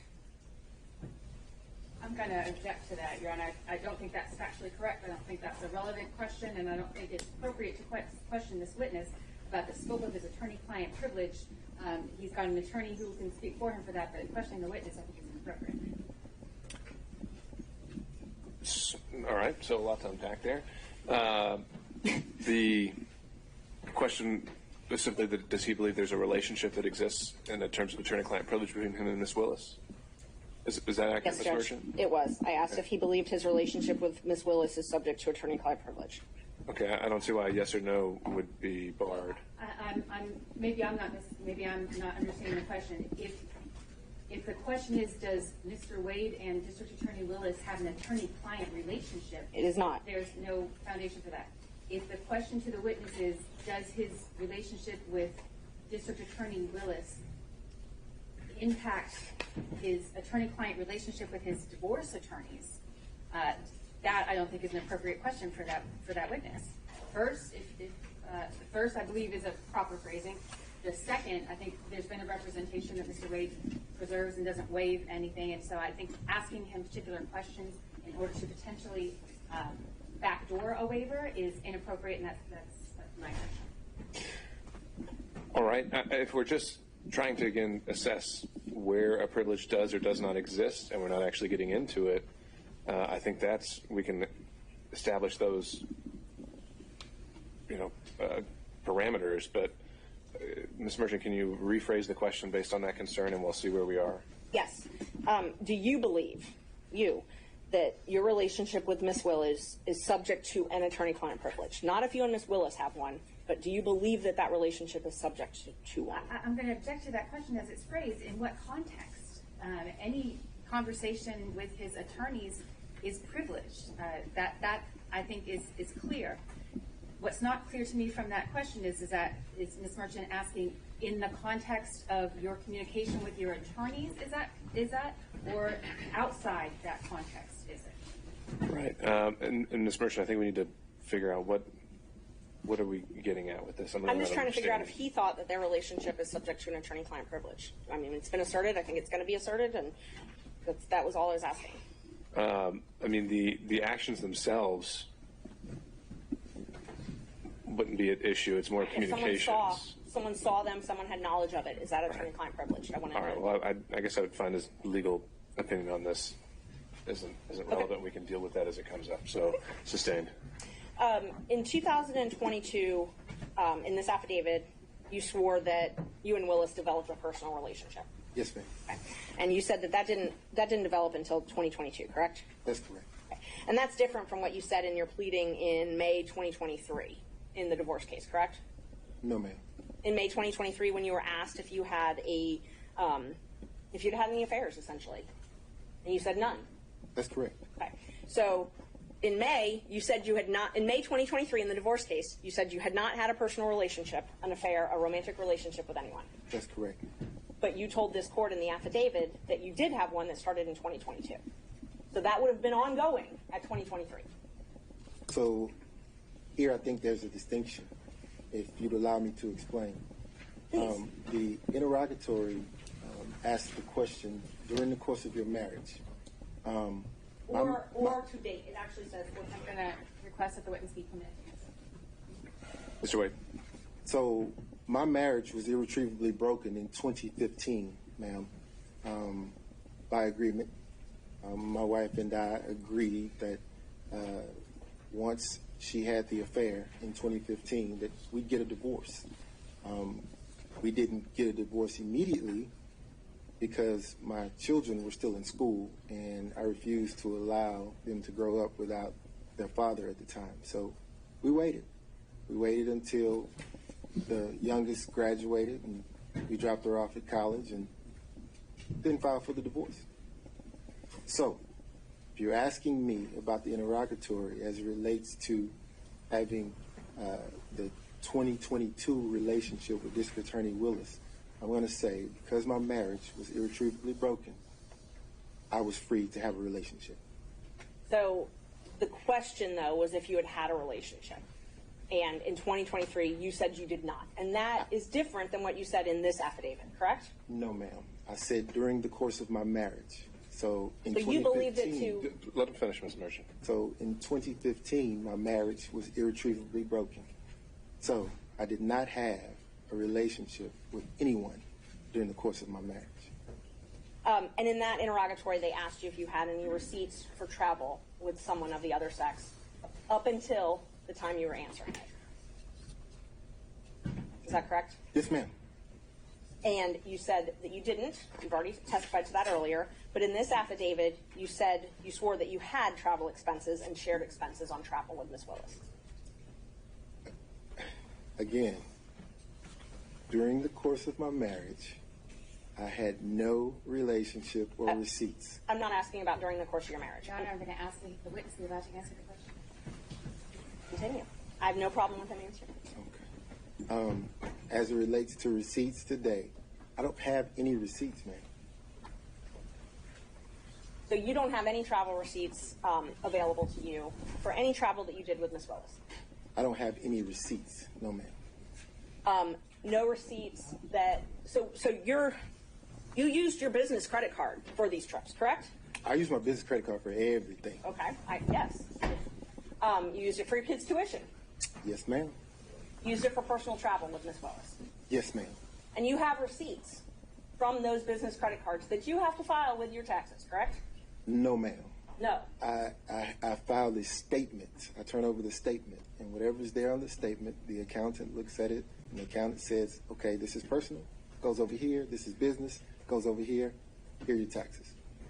So you have those statements. We'll call them statements instead of receipts. You have those statements, correct? I had the statements, yes, ma'am. Okay. But when you answered the interrogatory under oath, you said you did not have anything to show the records of travel with Ms. Willis. I answered the question. I had no receipts, ma'am. You had no receipts, but you had statements. I ordered the statement, yes, ma'am. You did order the statement. I did. Okay. And so we're just talking the semantics between invoice and statements, or receipt, I'm sorry. I'm going to object, Your Honor, to the argumentative tone of the question. I believe it's an ask and answer. All right, sustain. Let's see. You also, in this affidavit, said that no funds paid to you for compensation as your role as special counsel was shared with Willis, correct? That's correct. And that you never cohabitated with Willis, correct? That's correct. By cohabitation, does that mean that you never spent the night with Willis? I spent the night with her during Spent the travel. night. Yes, ma'am. Okay. And so I just want to qualify your use of the term cohabitation. That means you didn't live together. That's correct. But you did spend the night together. Yes. When was the first time you spent the night together? Your Honor, That's the subject of his affidavit, Judge. Right, but it might not be the subject of this hearing. So the question is the nature and extent of the relationship. And so if they just spent the night on a single occasion, I don't think we're going to document in detail every single time that happens. And I don't intend to do that, Judge, but I think what is relevant is when the relationship started. And that's what you had indicated on Well, why don't we Monday. start with that question and go from there? And that's what I asked, when the first time he spent the night with her was. That's what I asked. That's a different question, isn't it? Okay, so let's not talk about when you spent the night. When did your romantic relationship with Miss Willis begin? 2022. When in 2022? Early 2022. So you were appointed in November of 2021. Yes, ma'am. And your relationship started early. What's early? January? February? Around March. Around March. But you two met at an October 2019 judicial conference, correct? Yes, ma'am. And describe your relationship at that point then. Which point? 2019. So I was at a judicial conference to teach a course, if you will, to newer judges. I did that in 2019. As I was exiting the conference, another judge was standing outside who was a friend of mine. I stopped and exchanged pleasantries with her. And standing, talking to her at the time was then Judge Willis. She introduced us at that time. We shook hands, exchanged business cards, and I got into my vehicle and left the conference. So that meeting was probably 3 minutes. Okay. When was the next time you talked to her? Didn't talk to her again probably maybe a month or a month and a half had gone by. Okay. So you talked to her November maybe? Maybe. On the phone? On the phone. Okay. How regularly did you speak with her in 2021 on the phone? In 2021? I'm sorry, 2019. I'm so sorry. 2019. How frequently did you speak with her on the phone? 2019, after the meeting, I probably talked to her 2 or 3 times. She would have questions. I was the district rep for the particular district that I sat in.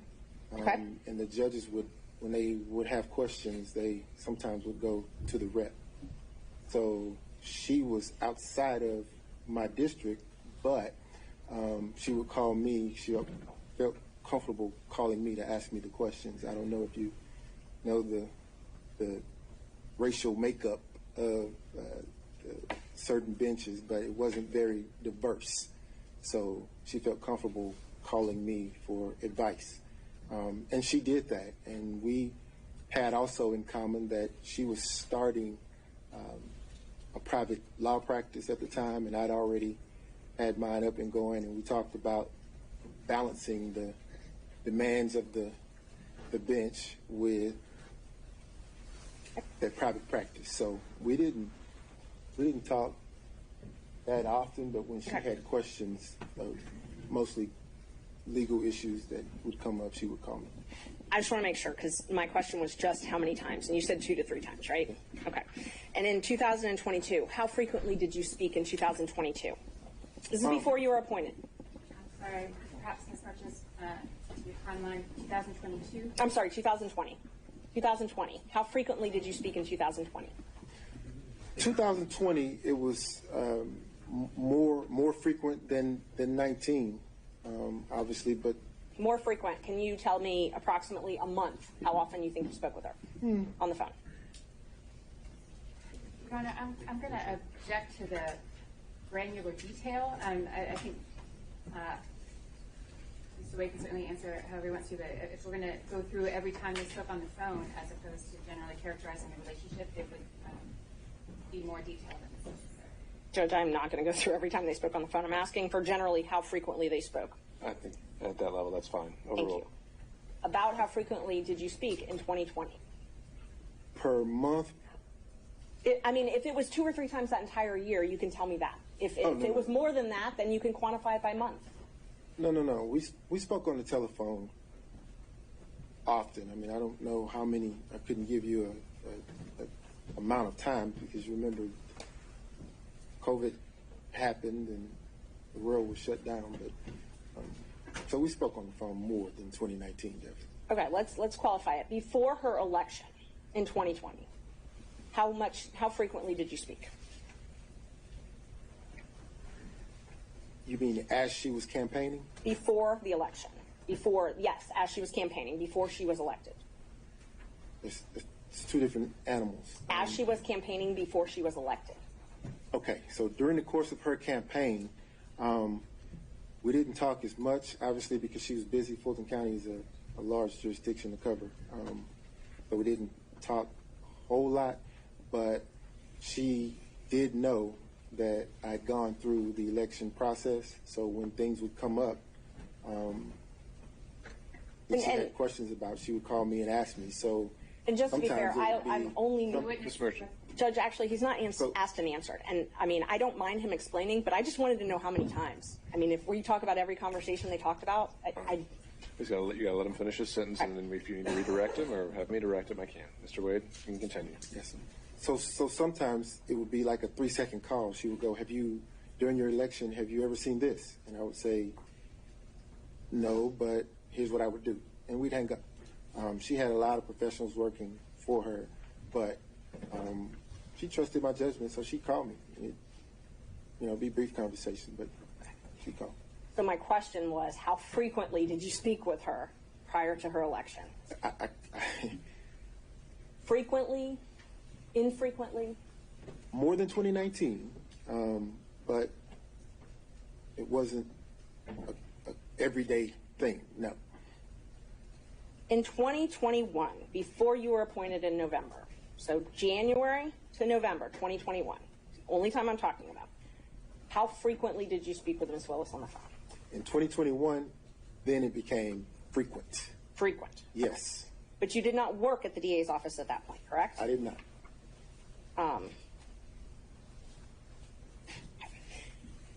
So the affidavit that you submitted, you showed on it, you submitted one record that showed that Ms. Willis had paid a couple $100s for one flight, correct? Say again? The affidavit that you submitted to this court showed that Ms. Willis had paid for one flight several $100s. Is that correct? No, ma'am. I think that, are you drawing a distinction for her paying for a flight or for her actually booking a flight? Because those are 2 separate things. I will re-ask it. The affidavit you filed in this court, you alleged that Ms. Willis paid for one flight. Paid for one flight, correct? No, ma'am.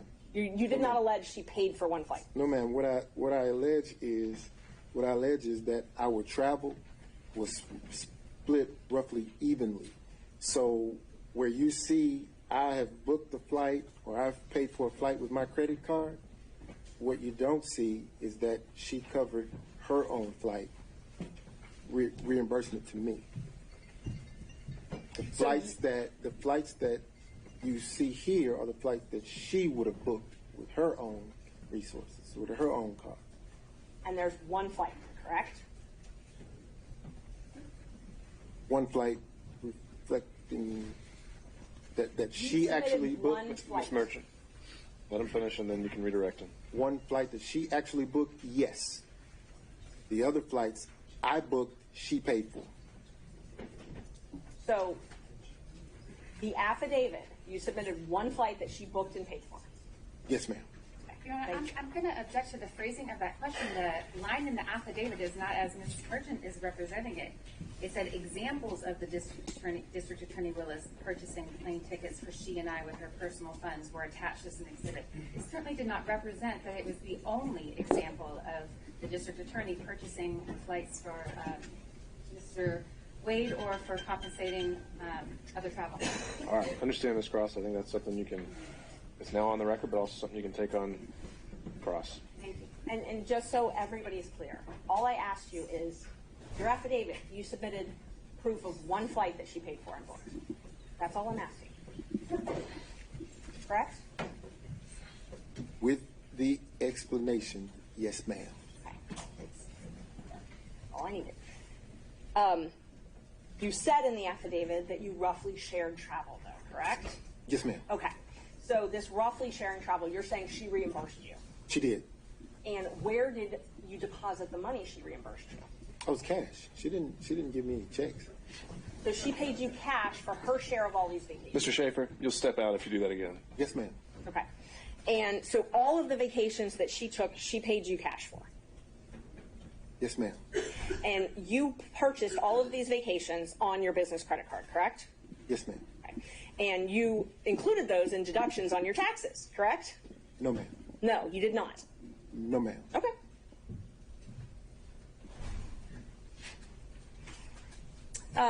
We'll get to that in just a minute then. Let's see. So the only thing that you have actual documentary proof, not cash, is this one receipt that you attached to the affidavit. Is that correct? Your Honor, I object to that question. That is a mischaracterization of the assertion that is in the affidavit. I'm asking. So then he can deny it. I think he can fend for himself.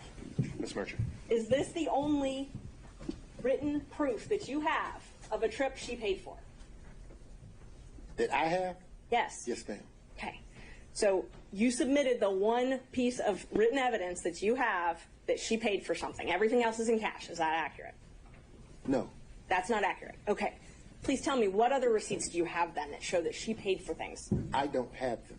Okay. Okay. So this is the only receipt that you have to show that she paid for travel. That I have. Yes, ma'am. Thank you. Okay. In your divorce case, you filed a domestic relations financial affidavit, correct? Yes, ma'am. Okay. The first one you filed was in January 2022, right? Thereabout. Yes, ma'am. And those are under oath? Yes. Okay. And you also filed corporate taxes in 2022, correct? Did. Okay. And tell me about your business. Do you have a partnership or are you a solo practitioner? As it stands today? Yes. So today, I have a separate PC. My law partner has his own separate PC. Okay. So, but we're under the same umbrella, under the same roof. So we share expenses, we share income, and we split it. So are you a partnership? We are a partnership in the sense of we share expenses, we share income. Are you registered with the state of Georgia as a partnership? So the WBC firm that included myself, Terrence Bradley, and Christopher Campbell, we were registered with the Secretary of State as a partnership for a short period of time. When that was dissolved, though, right, in 2023? I'm going to object to the witness answer his question. Mr. Wade, do you have something else to add there? I did. When things happened and we excused Mr. Bradley from that partnership, it left Christopher Campbell and myself. So now you have two separate PCs under the same umbrella, sharing expenses and income. Okay. So let me just narrow down my questions then. Are you registered? And have you been registered at any time in the state of Georgia as Wade and Campbell? Wade, no, ma'am. Okay. You've never been registered as a partnership? As Wade and Campbell, no, ma'am. Wade and Campbell, yes, thank you. But as Wade Bradley Campbell, yes, ma'am. Wade Bradley Campbell was registered on April 1st, 2021, and administratively dissolved on September 8th, 2023, correct? Yes, ma'am. Okay. Other than that partnership, you have always been registered as law office of Nathan Wade? Yes, ma'am. Not with Chris Campbell? Correct. Thank you. So the affidavit that you filed in your divorce case, the first one in 2022, I think I'm up to number 7. I'm going to just give you a group of exhibits so we don't have to go back and forth. I'm marking the 2022 as 7. I'm marking the 2024 as 8. I'm marking the credit card statements as 9, and your taxes as 10. I object to taxes because of the relevance of them at this point. The relevance of this entire business structure doesn't seem clear to me as either impeaching or relevant to the issues that the court's under the court's consideration. But insofar as we're talking about tax returns and other things like that, certainly that should be redacted, and I would object to the relevance of it. I agree they should be redacted. I don't agree to the relevance, but I haven't tried to tender them yet, Judge. I'm just marking them right now so that everyone can follow. All right. And what is the eventual relevance that you were getting at here? Well, I'm going to ask him because one of the things that we have to show in this case is a personal and financial interest. So, and he's talked about how he was reimbursed for these things, and so I have a right to go into the veracity of those statements. So let's see, 7, 8, 9.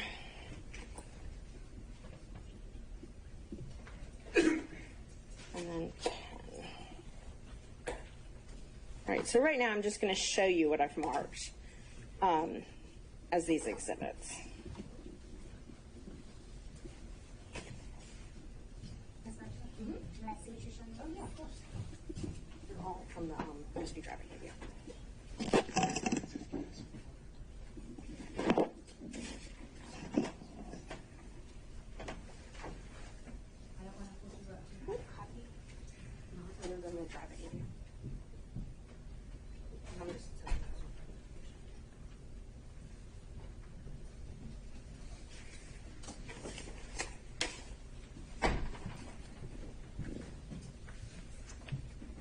May I approach, Judge? You may. I'm just showing you what I marked as 7, 8, 9, and 10. All right. Just so you have them for your reference as I ask you some questions. All right. So,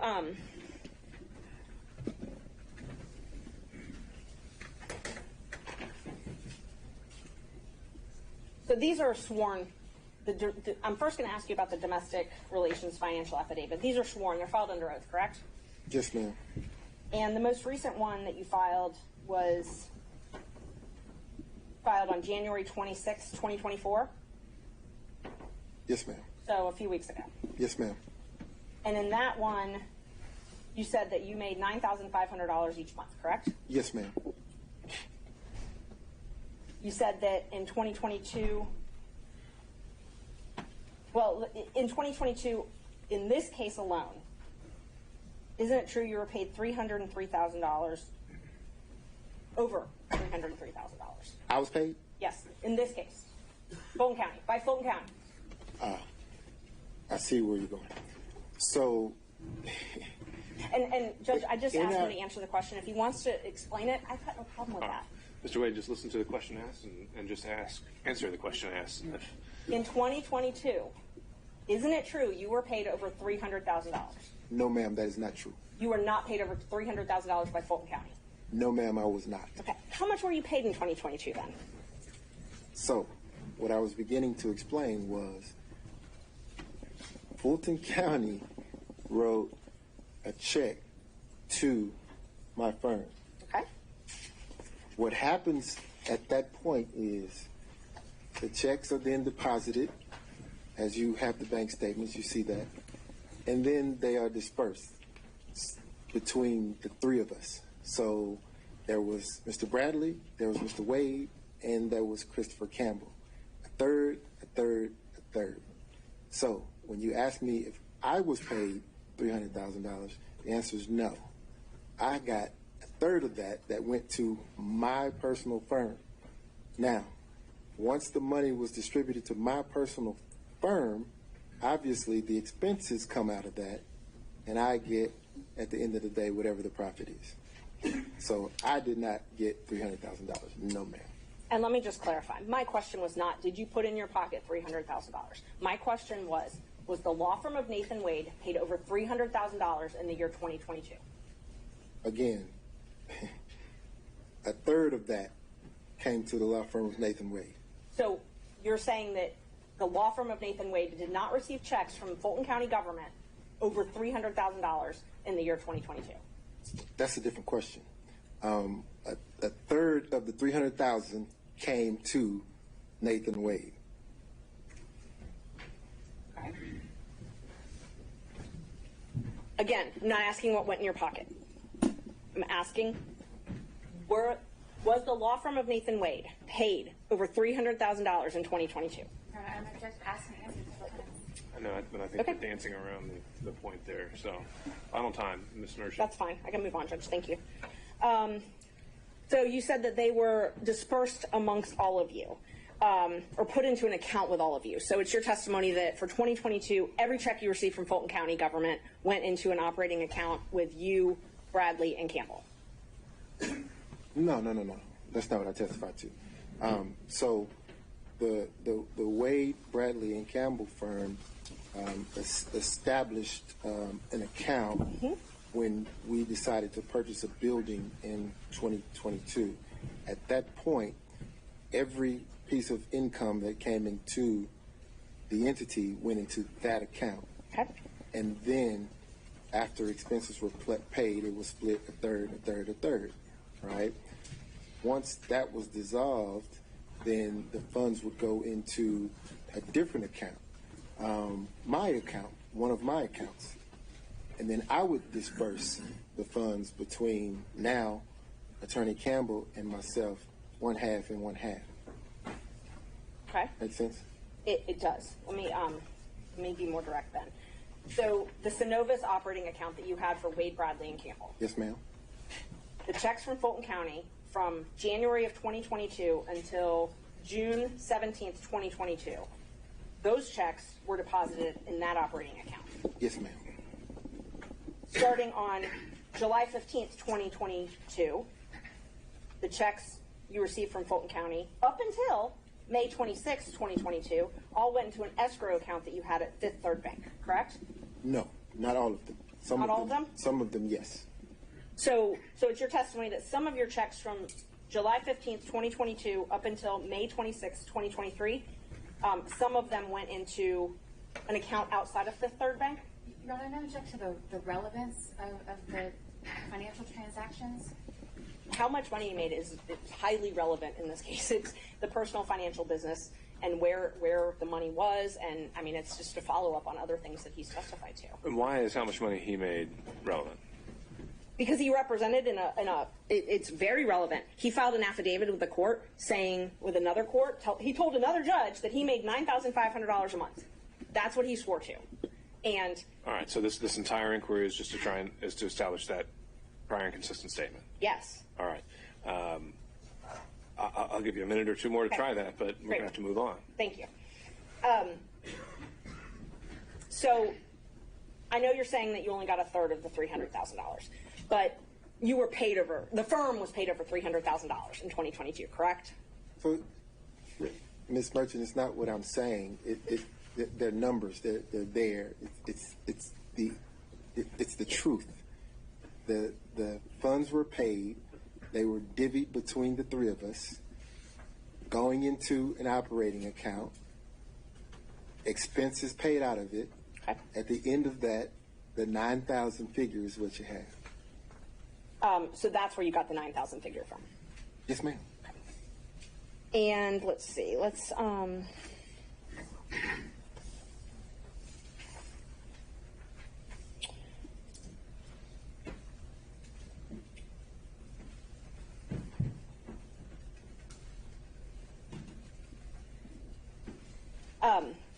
Prior to when you filed for divorce in November 2021, you would use Mr. Bradley's credit card to pay for things with Ms. Willis, correct? And then pay him back in cash. I've never used Mr. Bradley's credit card. You've never used his credit card? Never. For transactions to anything with Miss Willis? Out to dinner, anything like that? Hotels? I've never used Mr. Bradley's credit card. I've never used anyone else's credit card. Not even my father's, and we have the same name. And you'd pay back, if you ever did use someone's credit card, you'd pay back in cash, though, correct? Ma'am, I've never used someone else's credit card. Can you take a look at the bank records that I gave you? That's the largest tab you have. For the record, which exhibit is this? It is exhibit, hold on, Judge. It's exhibit 9. It should be the largest section you got. Your Honor, before there starts three questions from the exhibits haven't been tendered, and I maintain my relevance objection. All right, let's see what the next question is, and maybe then that objection is going to be highly relevant.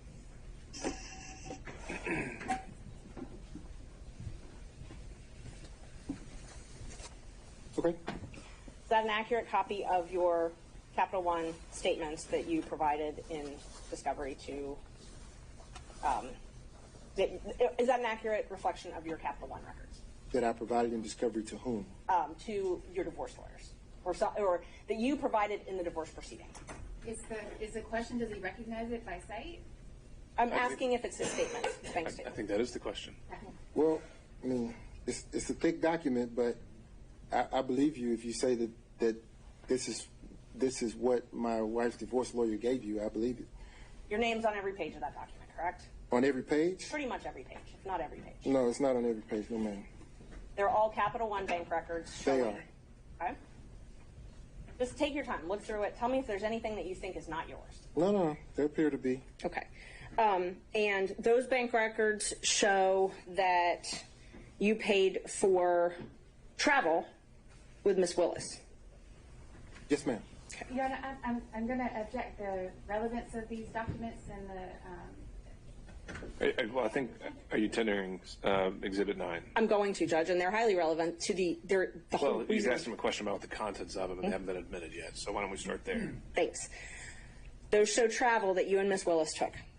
Well, so you're asking about the contents of something that hasn't been admitted yet, right? Well, I'm asking him if that's what it shows because I know that they're going to object on relevance. Well, first we got to say if it's you've authenticated it, perhaps, and before we get into other details of what's in it, I think I can it needs to tender be them. That's admitted.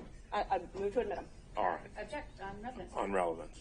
All right. And on that, overruled. Ms. Merchant. Thank you. Those records demonstrate that you paid for travel with yourself and Miss Willis, correct? They should. Okay. And let's just talk about that travel. Okay. The first trip is Belize in March 2023. Is that a trip that you took with Miss Willis? Are you asking? Did you take a trip with Miss Willis in 2023 to Belize? I did. Did you take a trip to California with Miss Willis in 2023? I did. Did you pay for those trips on that credit card? I used the credit card to book the travel, but understand. She paid you back cash. Well, let me say this. Let's take the Belize trip, for example, since you started there. That was a birthday gift to me, so I paid nothing for that trip. Zero. Okay. So the charges that are on your card, she gave you cash for? She did. Okay. So all of the charges. Excuse me, Your Honor, the witness has finished answering the question. Oh, did you have more? I did. Okay. I wanted to get into the charges on the card because traveling with her is a task. You can probably imagine the attention that happens. So for safety reasons, she would limit her transactions. I mean, imagine trying to walk through an airport or sit at a restaurant or do anything. So there's no attempt to conceal. It's a credit card. Everything is here. So. And that's not what I asked. Okay. What I asked was the charges for Belize in March 2023 on that credit card, those are things you purchased to go with Miss Willis to Belize. Those are things that we booked with my card that she Yes. paid. Yes, Yes. So those show up on your credit card. they do. And you're saying that she paid you cash to reimburse you for all of that. She did. And she paid you cash for both of your portions or just hers? Both. Okay. So that trip, Belize, just Belize, she paid you for everything on Belize. The entire trip. Okay. So the food, tattoo parlor, all that stuff, she paid for. I'm gonna. I'm sorry, maybe here's the question.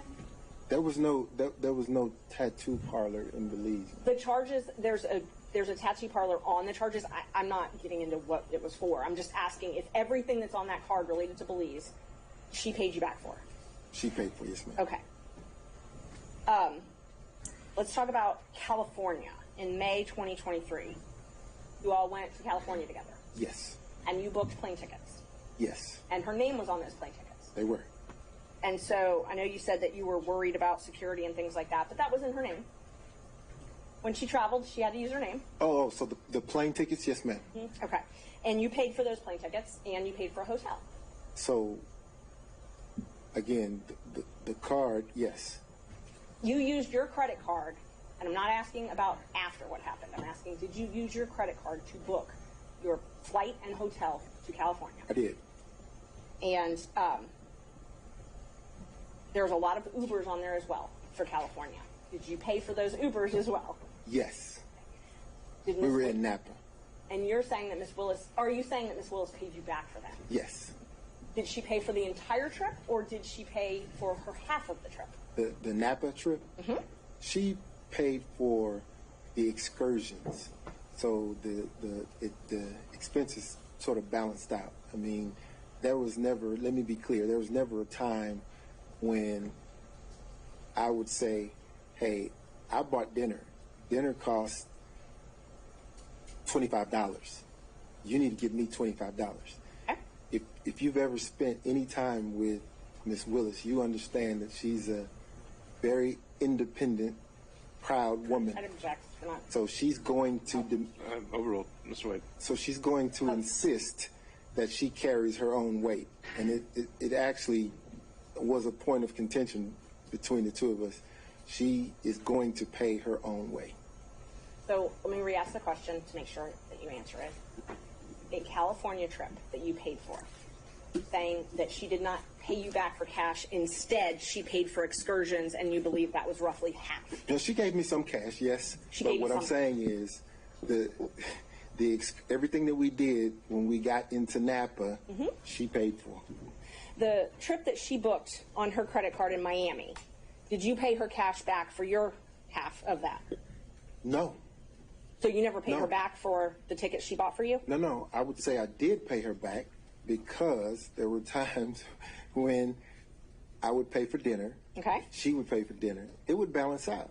But in a relationship, ma'am, you don't, particularly men, we don't go asking back for anything. So you're not keeping a ledger of things that you pay for versus the thing that she's paid for, which is why I said that it was a point of contention because she was very emphatic and adamant about this independent, strong woman thing. So she demanded that she pay her own way. But she's the district attorney of Fulton County, and she has to file financial disclosures disclosing any gifts with anybody that she does business with in Fulton County, correct? I don't know. Okay. Let's talk about Tennessee. You booked a cabin in August 2023 and paid for a cabin in Tennessee. That's when you paid for it. I don't know when the trip was. Can you tell us about that? August of 2023. You booked a trip for $1,481.54. Are you asking me, did I take that trip with Miss Willis, or are you asking me? First, I was just asking you to acknowledge that that is correct from the records, that you paid for a cabin in Tennessee. Do you recall, and hopefully you can do it from your memory, do you recall paying for a cabin 6 months ago, $1,400.81 in Tennessee? Where are we now? What page is that? I'm just asking from your memory. Do you remember paying for a cabin in August? Your Honor, if he's going to be asked about a particular transaction. You can answer whether he remembers or not. Mr. Wade, I'm not asking you to go through 1,000 pages of records. I'm asking if you remember paying for a cabin 6 months ago in Tennessee. No. You remember booking a cabin? I booked lots of cabins. Did you go to a cabin with Miss Willis ever? Ever? Ever.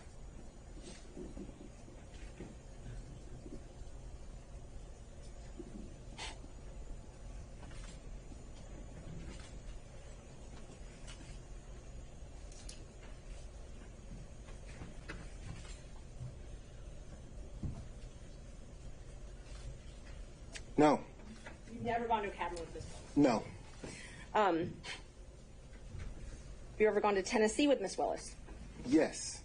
Okay. When was that? That was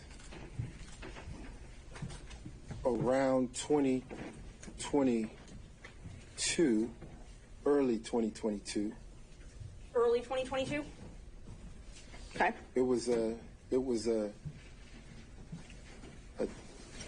day trip. Okay, so you didn't spend the night? So it was a day trip. Okay.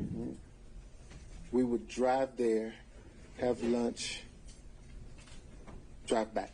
The reason we would do that is because the attention, she couldn't get any peace of mind going locally, so we'd get in my car and drive to someplace off the beaten path and have lunch and drive back. Is that when you went to Fainting Goat with her? I think it's in Jasper, Georgia. No, that's in Georgia. I don't recall going to Fainting Goat with her. So the Tennessee day trips were only Tennessee? Yes. Okay. Did you ever do these day trips in Georgia? Did we drive anywhere in Georgia? Yeah, you were talking about day trips going out, and I'm talking about outside of the metro area. Day trips that you were just talking about. These trips you were talking about. The ones that I'm only asking about the ones you were just talking about. Are all of those in Tennessee? No, we drove to Alabama before. Okay. Back. You drove to Alabama? Mm-hmm. Did you go anywhere in Georgia? North Georgia?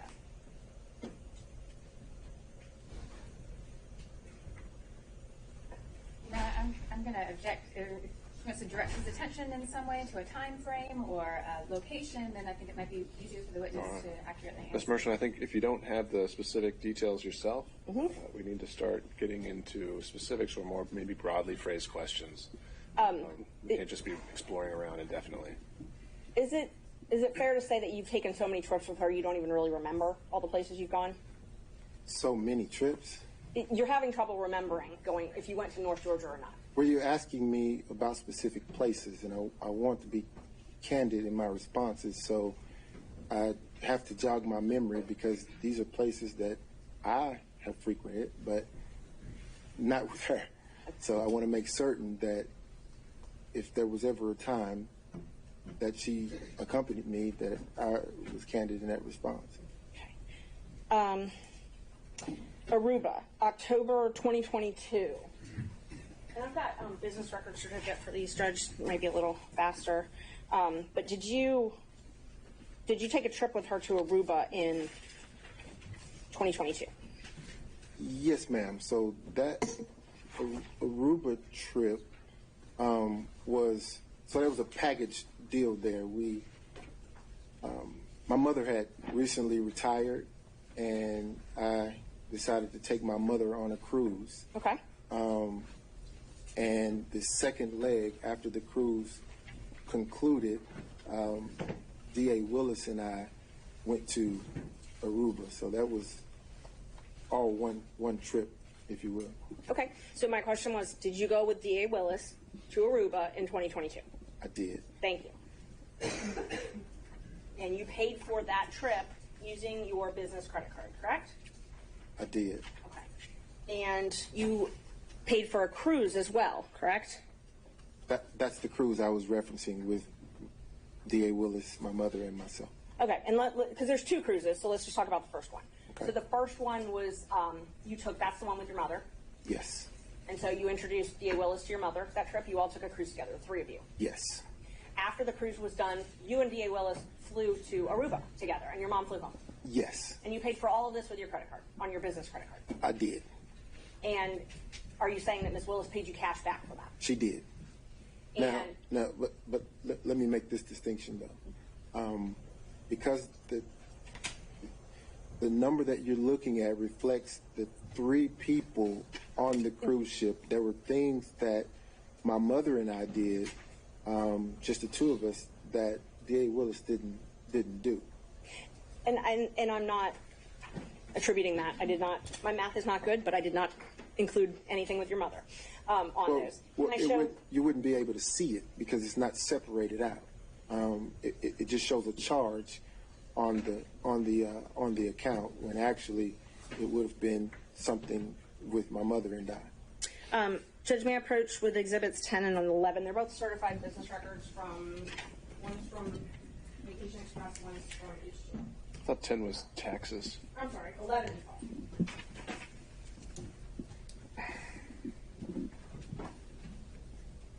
Yeah, for sure. Thank you. And these are business records, Judge. They have the certification, so I move to admit them. All right. Defense 11 and 12. Ms. Cross? Based on Ms. Merchant's representation that they are true and accurate as to the certification that was provided to her, we have no objection. All right. Again, seeing no other objection, they're admitted.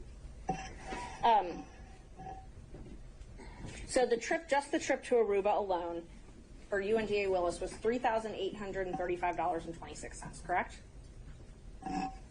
Just Aruba. I'm looking for the amount. This one is 11. Yes, ma'am. $3,835.26.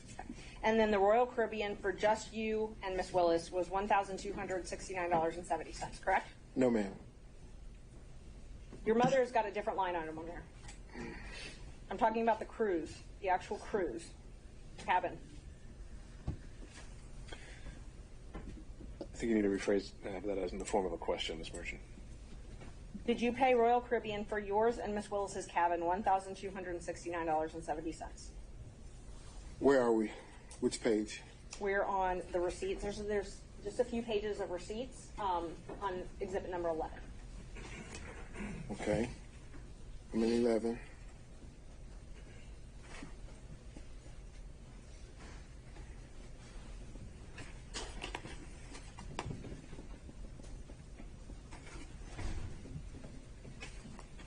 Can you direct me to where you are in exhibit 11?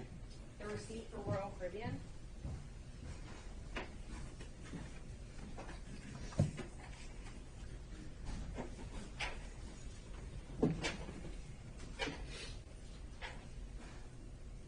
So we've got your flights on the one page, which I already asked you about for Aruba.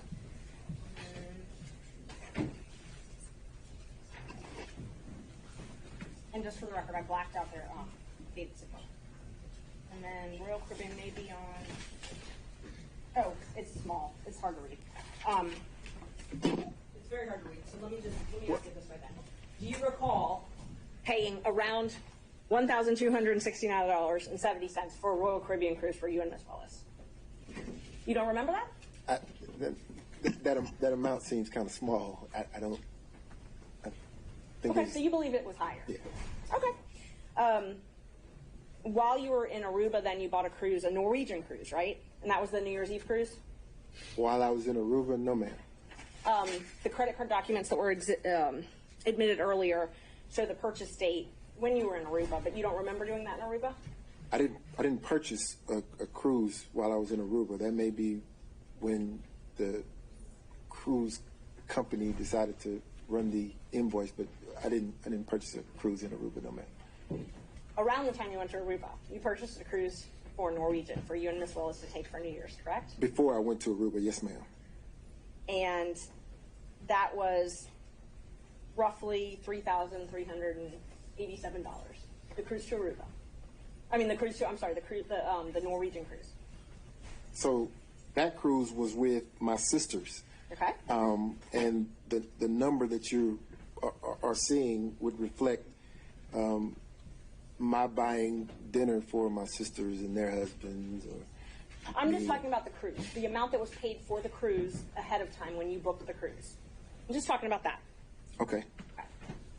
That was a little over $3,000. Yes, ma'am. Okay. So, and I understand you're saying you paid for other things, but I'm just talking about the cruise amount. Okay. And you paid for a Jeep and you paid for dinner while you were there in Bahamas. Yes, ma'am. Okay. That's the one that Miss Willis paid for a flight for, correct? That's one of the flights she paid for. Yes, ma'am. Actually, a documented paid for, not cash. I'm talking about a non-cash transaction. That's what she paid for. You mean the one that I provided the receipt for? Yes. Yes, ma'am, that's that. Okay. And so she booked that on her credit card and wasn't worried about, I know you said earlier that you were booking everything because she was worried about people knowing where she was traveling. She didn't have any fears booking that one, though, correct? I'm going to object to the phrasing of that question, speculate as to what was the motivation of the district attorney. She wants to ask if that was the transaction, and he responded that was the transaction. Ms. Merchant, I think you can rephrase the question, but I'll sustain it on that current phrasing. So she purchased that under her own name, correct? She did. Okay. Let's see. So I know we talked a little bit about the seminar where you all met. Isn't it true that you would go to Miss Willis's house in South Fulton County occasionally? I've never gone to her house in South Fulton County. You've never gone to her house in South Fulton County? I've never seen her house. The first time I even heard the address of that house was when one of the individuals in the election fraud case somehow doxed it and it got out. That was the first time I'd even seen that address. But you would go to the East Point condo, correct? What East Point condo? East Point, Hapeville, something like that. I've never been to East Point with Miss Willis. You've never gone to a condo in either the East Point or Hapeville area with Miss Willis. Wait, that's different. I have gone to a condo in Hapeville. Okay. So Hapeville. Yes, ma'am. So you have gone to a condo with Miss Willis in Hapeville. I have. Have you spent the night there? Never. Never spent the night there? Never. Is that the condo that was rented by Robin Yurdy?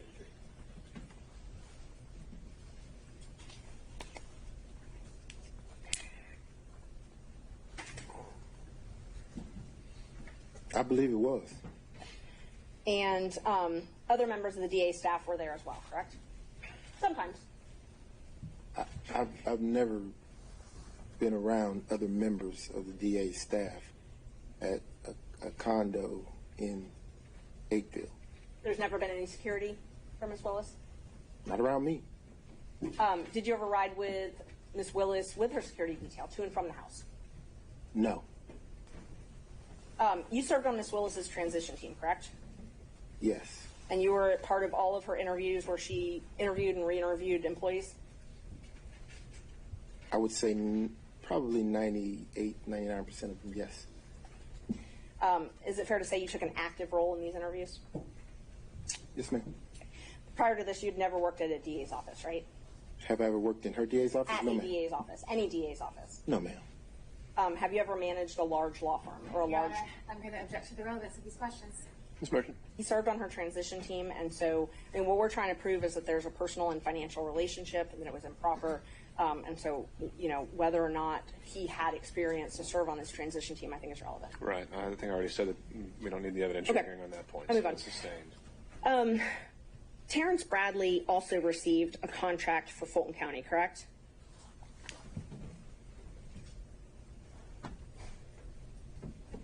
Correct? You're asking me about Terrence? I asked if Terrence Bradley also received a contract for Fulton County. I believe that he did. And you were partners with him at that time, correct? I was. So under what you testified to earlier, you would get a third of that contract as well, correct? I would have. And Chris Campbell also had a contract with Fulton County. I believe he did. And so under what you've testified to, you would also get a third of that, correct? I would. They both had contracts for what are called first appearance, which is where they would appear on behalf of the district attorney to do first appearance hearings, correct?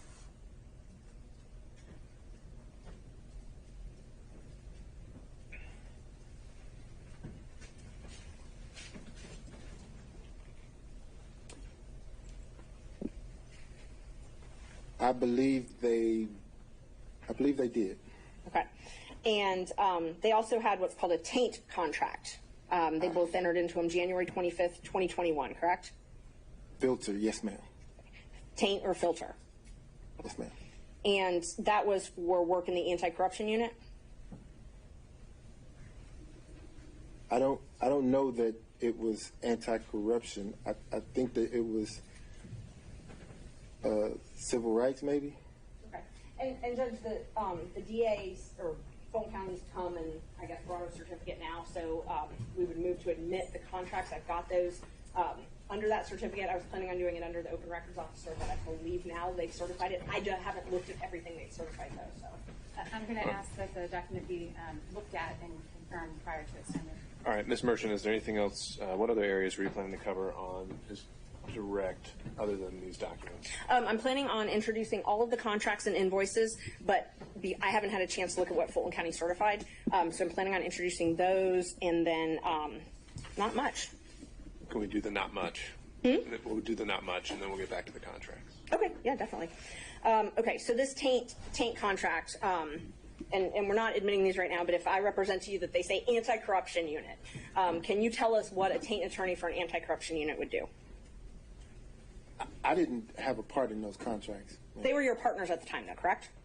Oh, absolutely. Okay, and so you didn't have a part in those contracts, but you got a third of the contract payment. Oh, absolutely. Okay, so the taint contracts that Bradley and Campbell, who are your law partners at the time, had for doing taint review, you got a third of those. Yes, ma'am. Okay.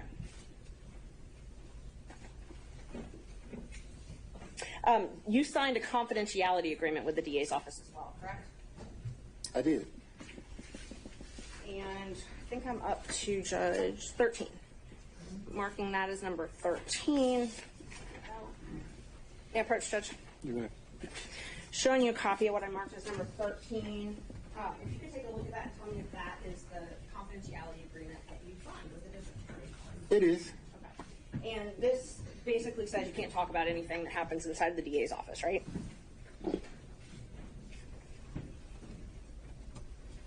No.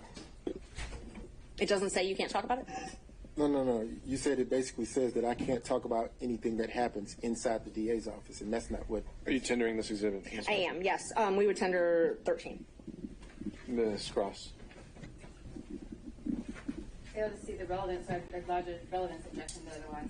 Ms. Merchant, relevance of this? Judge, it's relevant to his testimony. If he signed an agreement that says he can't talk about things that happen in the district attorney's office, I think that's relevant to this.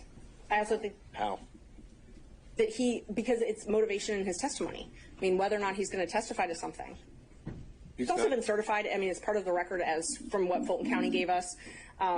Sure, but he hasn't said that that's preventing him from testifying in any way today, is it? Go on, then I can ask him about that. Okay. Mr. Wade, is this confidential agreement affecting your testimony today? No, sir. Okay. All right, that's fine. Let me see. The contracts judge and the invoices that I wanted to admit all of his invoices and contracts with Fulton County. I have them certified. I guess I have them certified through Fulton County, so I wasn't sure if I needed to do that. I just wanted to know if the state had an objection to those before. Well, I don't think they've had a chance to look at them. So that's the sole remaining exhibit in line of questioning here? Yes. And in terms of the follow-up questions, would it just be for him to say what's reflected in these documents themselves? If they have an objection to the certificates that Fulton County has given, I would admit them through him because he could recognize them. But assuming they're admitted, would there actually be anything substantive he would add other than the documents themselves? No. All right. Okay. So subject to that qualification, do you have any other questions of this witness? May I just have a moment? Sure. Thank you. Is it possible actually we take a quick break? We're getting there. Okay. Thank you. And we can certainly have the opportunity over lunch to take a look at these documents and work out whatever we could. Did you discuss your relationship with Miss Willis in social settings? Help me understand your question. Did you discuss your relationship with Miss Willis in social settings? No, I heard the question. I just need to understand what you're asking me. What relationship when... Your personal relationship with Miss Willis. I'm qualified, I'm sorry. Did you discuss your personal relationship, your private, personal, romantic relationship with Miss Willis in social settings? No, ma'am. You've never discussed it in social settings? No, ma'am. Did you ever discuss it in front of Robin Yurdy in a non-social setting? No, ma'am. Miss Willis is a very, as am I, we're private people. Not, our relationship wasn't a secret. It was just private. So, no, not at all. I wouldn't have discussed my relationship with Miss Yurdy or anyone else publicly. Okay. I actually did have some questions just about the invoices. You want to just... These are the documents that you're referring to? Yeah, they are. It's all of his invoices. I mean, what kind of questions would these be other than the invoices say what they say? It just that yes, that they say what they say. All right. Just talk about them. That's fine. No. All right. Thank you. All right. At this point, we'll take a break. I'll ask the parties to take a look at. What had you marked that as a defense exhibit? I have his contracts in his invoices that I'm about to mark. So before he leaves me, I just want to make sure that the state doesn't have any objections. So those are marked as? They're about to be marked. As Exhibit 14? 14, 15, 16, 17, and 18. All right, so 14 through 18. So I'll ask state take a look at those. I will take a look at those and see if I can match them up with the certified documents that we're All right, and then we'll address whether they are tendered for the record when we come back, and from there, then we would turn over to the remainder of defense counsel and then the state for any examination as well. So to that end, let's take 45 minutes. We'll be back at 1 o'clock. Mr. Wade, you're still under oath, and I'd ask you not to speak with any other witnesses about your testimony or about any testimony that's already occurred. Yes, sir. All right, we'll be in recess.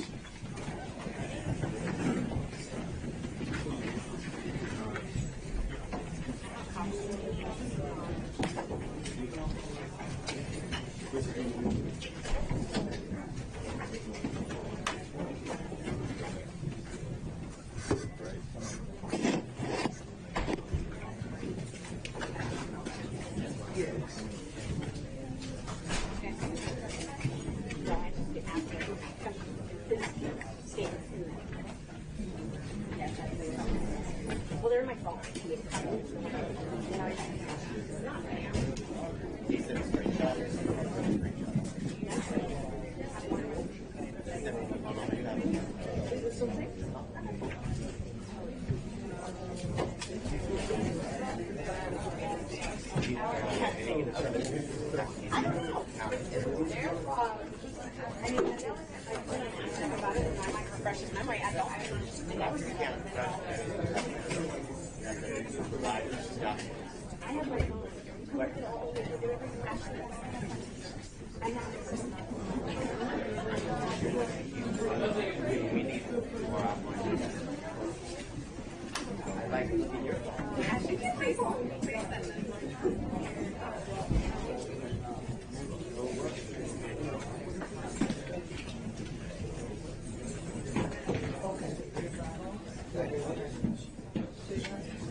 All right, we're back on the record.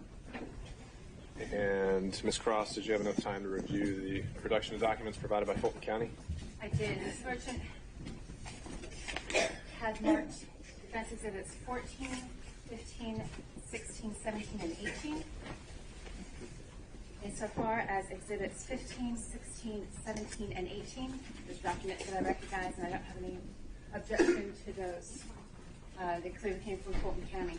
However, defense exhibit number 14 contains several items that did not come apparently from Fulton County, and I'm standing next to Ms. Merchant to show them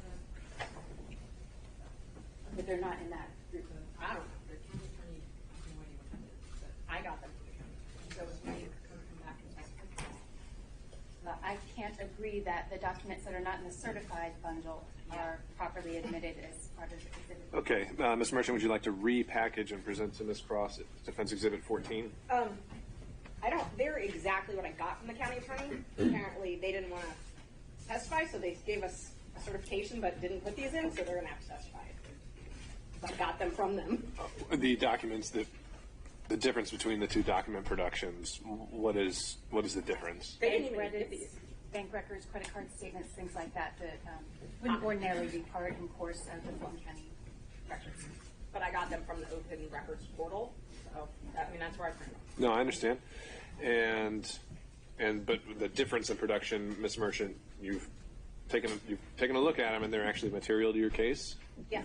In what way? They're all of his invoices, Judge, and then he has this is what I got from them. It's all of his invoices, and one of the invoices is a reimbursement that he printed some things for the reimbursement. I mean, I don't really care if they take the reimbursement out because they actually are already admitted in the other exhibit I did.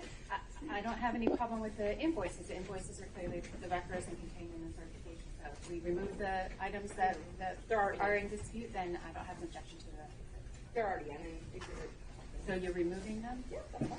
You want to take them out? All right. So again, let's have opposing counsel look at a revised Exhibit 14, and then I'll hear whether there's any objection.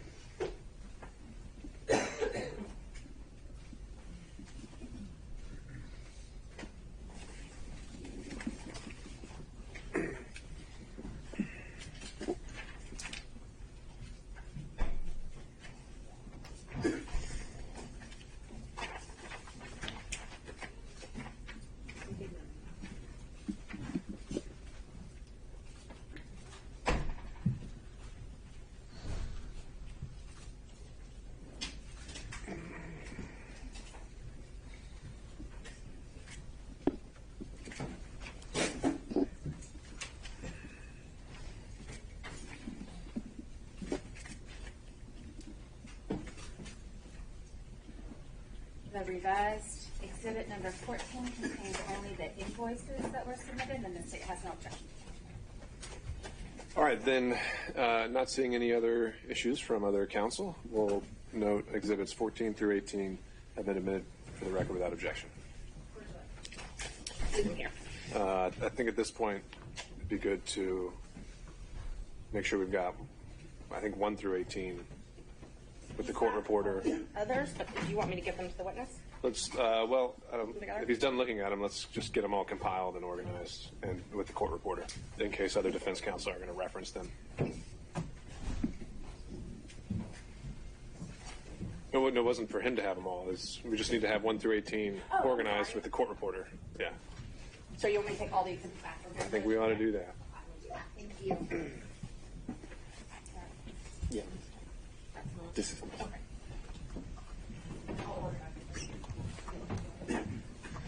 All right, as Ms. Merchant is doing that, let me go down the list. Mr. Sadow.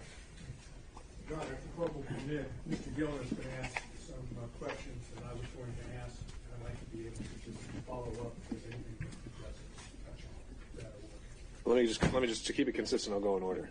So if Mr. Sadow is deferring, then I'll go to Mr. Stocks. I'll defer to Mr. Durham on Zoom. No, Your Honor. All right, Mr. McDougald. I will defer to Mr. Gill. All right, Mr. Rice. All right, thank you, Mr. Gillen. Thank you, Your Honor. Good afternoon, Mr. Wade. Good afternoon, sir. A few follow-up questions. I'd like to start off with the exhibit number 4 that you should have up there. Those are the interrogatories. No, sir. They're not up there. Remember, I asked her to compile them all, so I'm now you sorry. can grab Right them. here, I'm gonna give it to you if you wanted me to come up.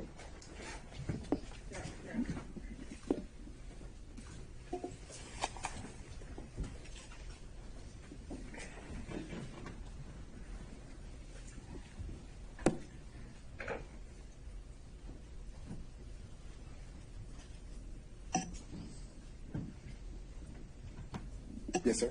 Okay. Now, these are the interrogatories that you had filed on May the 30th, 2023 in your divorce case, correct? Yes, sir. Now, you went over in part some of those interrogatories, but what I want you to do, because I want to get down to the specific language to clear up exactly what the interrogatories asked for and exactly what you answered, okay? Yes, sir. Now, if we look on the interrogatory that I believe, as we indicated, they're really, I think, on page 2, the one that starts off, describe each instance in which you've had sexual relations. You see that one? Yes, sir. All right. Now, that interrogatory begins, describe each instance in which you have had sexual relations with a person other than your spouse during the course of the marriage, including the period of separation. You see that? Yes, sir. Now, these were filed on May the 30th, 2023, correct? Yes, sir. Now, at that time, you had had sexual relations with Miss Willis, correct? Well, Your Honor, I'm going to object to the question as phrased. I think the question is properly, at that time, certainly asked about his answer, but I object to. All right, Mr. Gillen, I just asked you to rephrase, but I think you can make the same point.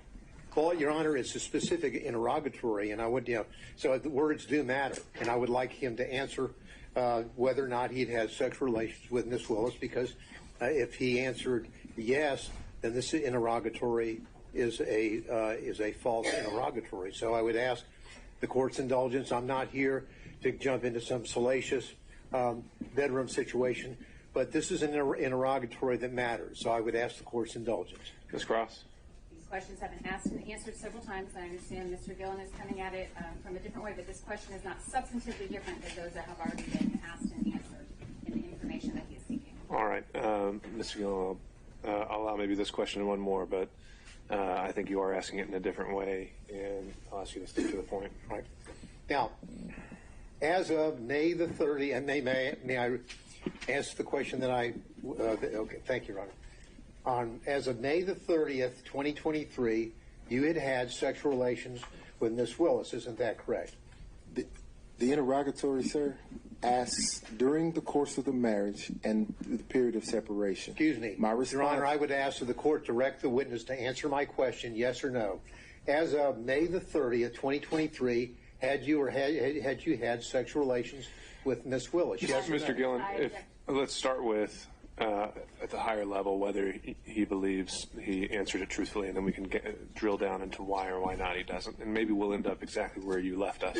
Well, but again, Your Honor, the point of it is that the words matter, and that we have to establish what did and did not happen, and then he can give whatever explanation he chooses to what apparently is a false answer. But I would like an answer to my question. And you may get one. I would like us to start at the high level before we drill down into specifics to see whether he actually contradicted that interrogatory, if I'm making sense. Well, the interrogatory is relatively direct and explicit. Sexual relationships with a person other than your spouse during the course of the marriage, including the period of separation. That's pretty simple. Sure. Let's see if that's something you can get him to admit. You did have sexual relationships with someone other than your spouse during the course of the marriage and during the period of separation, which included up to May the 30th of 2023. Isn't that correct, sir? My answer to this interrogatory is none, is no. So you're saying that you did not have sexual relationships with anyone outside of your marriage, and the period of separation is during the period. Then you're answering the question to this interrogatory, correct, sir? I'm saying during the course of my marriage, I did not have sexual relations to anyone, and this answer is no. Well, again, Your Honor, I understand. You can proceed, Mr. Gill. We need a yes or no. Let's just get down to it. did you or did you not, by May the 30th, 2023, have had sexual relations with Miss Willis, yes or no? Yes or no? Yes. Okay. Now, what you did is you answered no to that question, didn't you, or none, correct? I didn't answer no to the question you just asked. I answered no to the interrogatory question. And the interrogatory stands that you answered as a pleading in a civil proceeding, your divorce case, right? Yes. Now, excuse me. The next interrogatory, let's move there. That interrogatory states as follows: identify any and all occasions in which you entertain a member of the opposite sex other than your spouse who is not related to you by blood or marriage. You see that? I do. Now, there are two parts to this. The second part is, I read on, or in which a member of the opposite sex other than your spouse, not related to you by blood or marriage, entertained you. And then it goes on to say, including but not limited to dining, drinking, in restaurants, bars, pubs, hotels. You see that, correct? I do. Now, as of May the 30th, 2023, when you filed this interrogatory, you had in fact entertained Miss Willis on many occasions, had you not? Again, during the course of the marriage was irretrievably broken in 2015. Well, the answer's still no. Let's read what the interrogatory says about the time period required to answer the interrogatory. Because what it says is, it goes on to say, including but not limited to dining and or drinking at any restaurants, bars, pubs, hotels, or persons' homes from the date of marriage to the present. You understand what the word present means? I do. And present means the filing on May the 30th, 2023. Isn't that right? It is.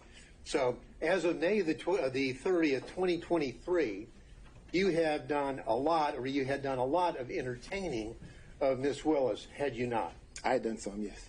And in fact, under your testimony, you would have said that she had also entertained you. Isn't that correct? Yes. And so your answer to this interrogatory is false, is it not, sir? No, it's not false. Well, hate to dance around the... the answer is yes, you did entertain Miss Willis, correct? Right? Yes. She's not your spouse at that time or any time, correct? That's correct. She's not related to you by blood or marriage, correct? That's correct. But you entertained her, right? Yes. And during the course from your marriage, the period of time up to the present, so the answer would have been, yes, I did entertain somebody, correct? During the course of the marriage, no. Mr. Wade. Mr. Gillen, I think we've made our point. I think it speaks for itself, and we can save that for argument. I'll just follow up with one quick question. Do you understand what the word present means? Your Honor, that's going to ask him. I think we did cover that already as well. Okay. Now, what has happened from the time that you filed this court document in May of 2023, let's go over some of the things that you had been involved in terms of being entertained or entertaining. Prior to your filing on the answer on the interrogatories on May the 30th, 2023, we've already established, have we not, that you had paid for a Royal Caribbean cruise to the Bahamas with Miss Willis, correct? Yes, sir, with Miss Willis and my mother. Well, your mother's not part of this interrogatory. I'm talking about Miss Willis, okay?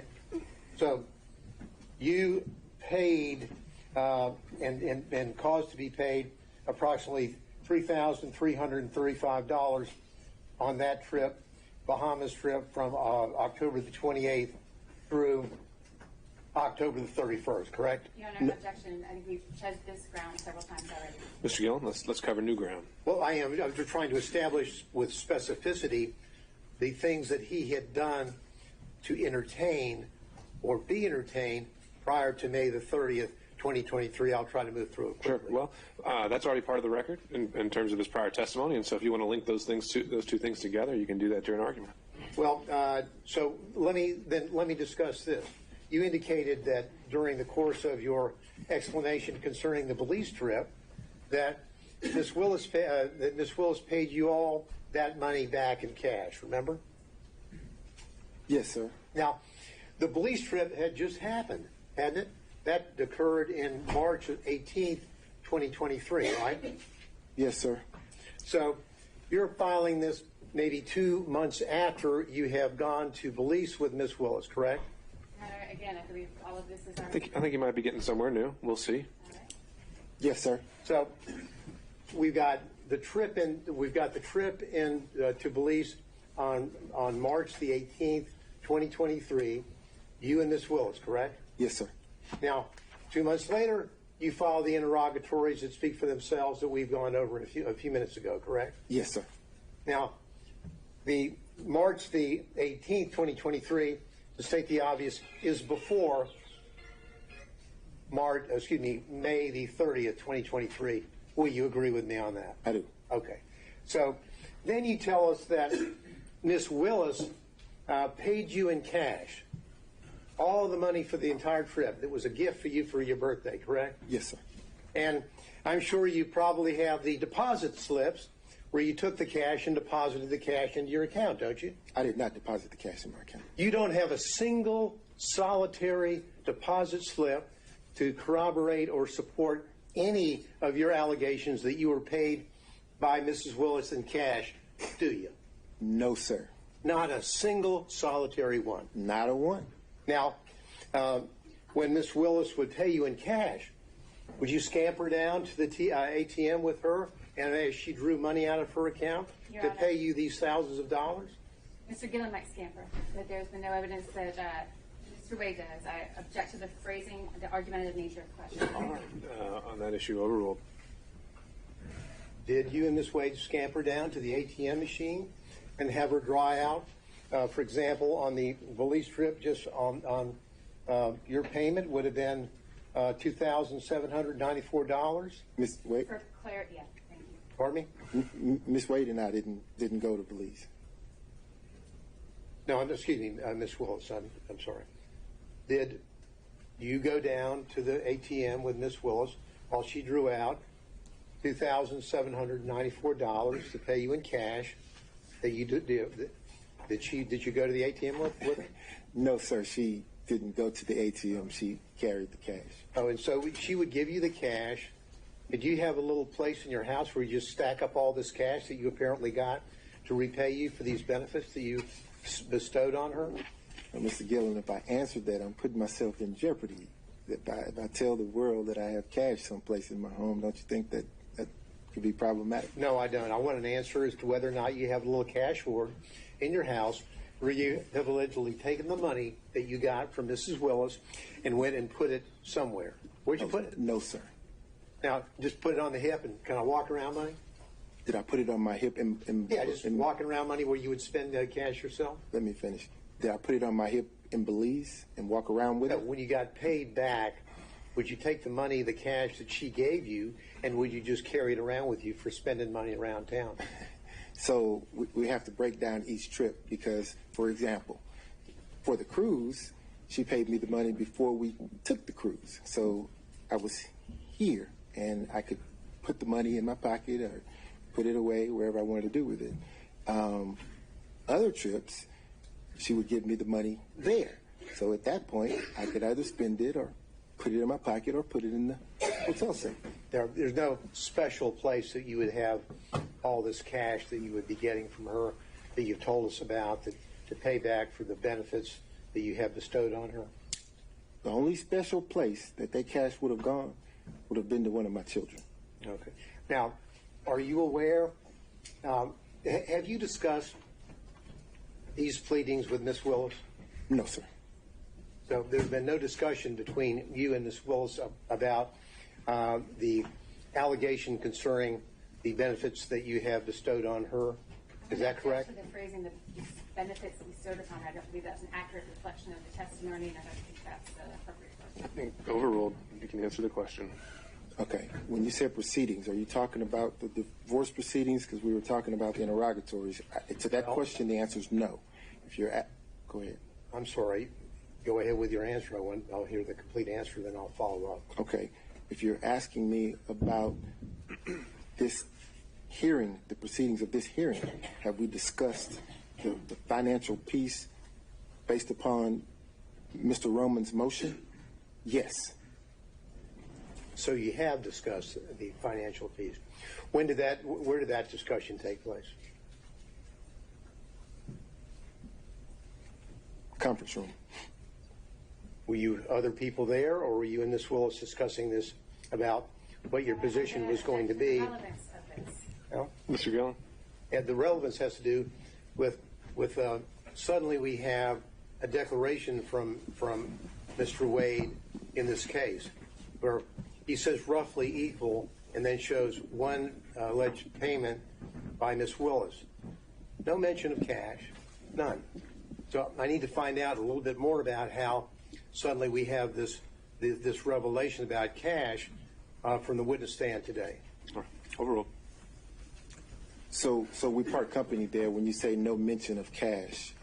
If I provided one receipt that didn't amount to what you would think was roughly equal, the rest of it is cash. Well, did you in your declaration, sir, that was filed in this case, did you tell the court in that declaration that the expenditure that you had provided on behalf of Ms. Willis was paid for back by her in cash, yes or no? I believe that I did when I said that the expenses were split roughly evenly. If you could point to me any place in your affidavit where you used the word cash, I would appreciate it. Take your time. I didn't use the word cash, no, sir. No, you didn't use the word cash, did you? But I didn't say that she didn't give it to me in cash. No, you just didn't tell anybody that you allegedly got paid back in cash, right? No, I told everyone who asked. Today? Yes, sir. Now, who else was with you, if anyone else, when you and Ms. Willis were discussing how you would be handling the financial component of the motion here today, that is the personal benefits? I'm going to object to the relevance of that, Your Honor. Mr. Gillen? Well, the relevance is if they know that they're going to be called as witnesses, they've been subpoenaed, and they are discussing what they're going to say, we need to know that. The court needs to know that. It goes to the veracity of Mr. Willis and, Ms. Willis and Mr. Wade. Overruled. We didn't discuss how we were going to handle testimony. My question was, when you were discussing with Ms. Willis in the conference room, when you were discussing what you perceived to be the situation concerning the benefits for the payments. Yes, sir. Was there anyone else present? No, sir. How long did the meeting take? Probably 5 or 10 minutes. Did Ms. Willis tell you what she was going to say? No, sir. Did you ask her whether she had any bank withdrawals that would corroborate the assertion that she would pay you back in large sums of cash for these trips to the Caribbean, Belize, California, on and on and on? Your Honor, again, I object. The proffer when the last relevance objection was made was that Mr. Gillen needed to know who else was there, these could be potential witnesses that he could cross-examine. That question has been answered, so I can't object. Okay. I think it's still exploring possible bias or motive to shape his testimony, so overrule on that ground. Thank you. Now, Mr. Willis, Mr. Wade, when you were having this discussion, did you ask Ms. Willis, do you have anything to support these cash withdrawals? No, sir. Did you ask her where she got the cash? This is the conversation. I produced my credit card statement that showed what Ms. Merchant in her filing was representing. That was the conversation. Okay. So when she would pay you back in cash, were you aware of what her financial situation was? Do you know what? No, sir. Your Honor, I object to the relevance. Well, Your Honor, it's relevant because we've been bombarded with the book, Find Me the Votes, in which... What's at issue is the financial benefit, and if that plays a material interest in an actual conflict of interest, so I think that's relevant. Thank you. Now, have you read the book, Find Me the Votes? I have. You have? I have. Okay. Now, in that book, Ms. Willis is telling the authors about how financially destitute she was, or kind of hitting down on the bottom as she was running for DA. Do you remember that part of the book? So let me qualify the response. I've read the book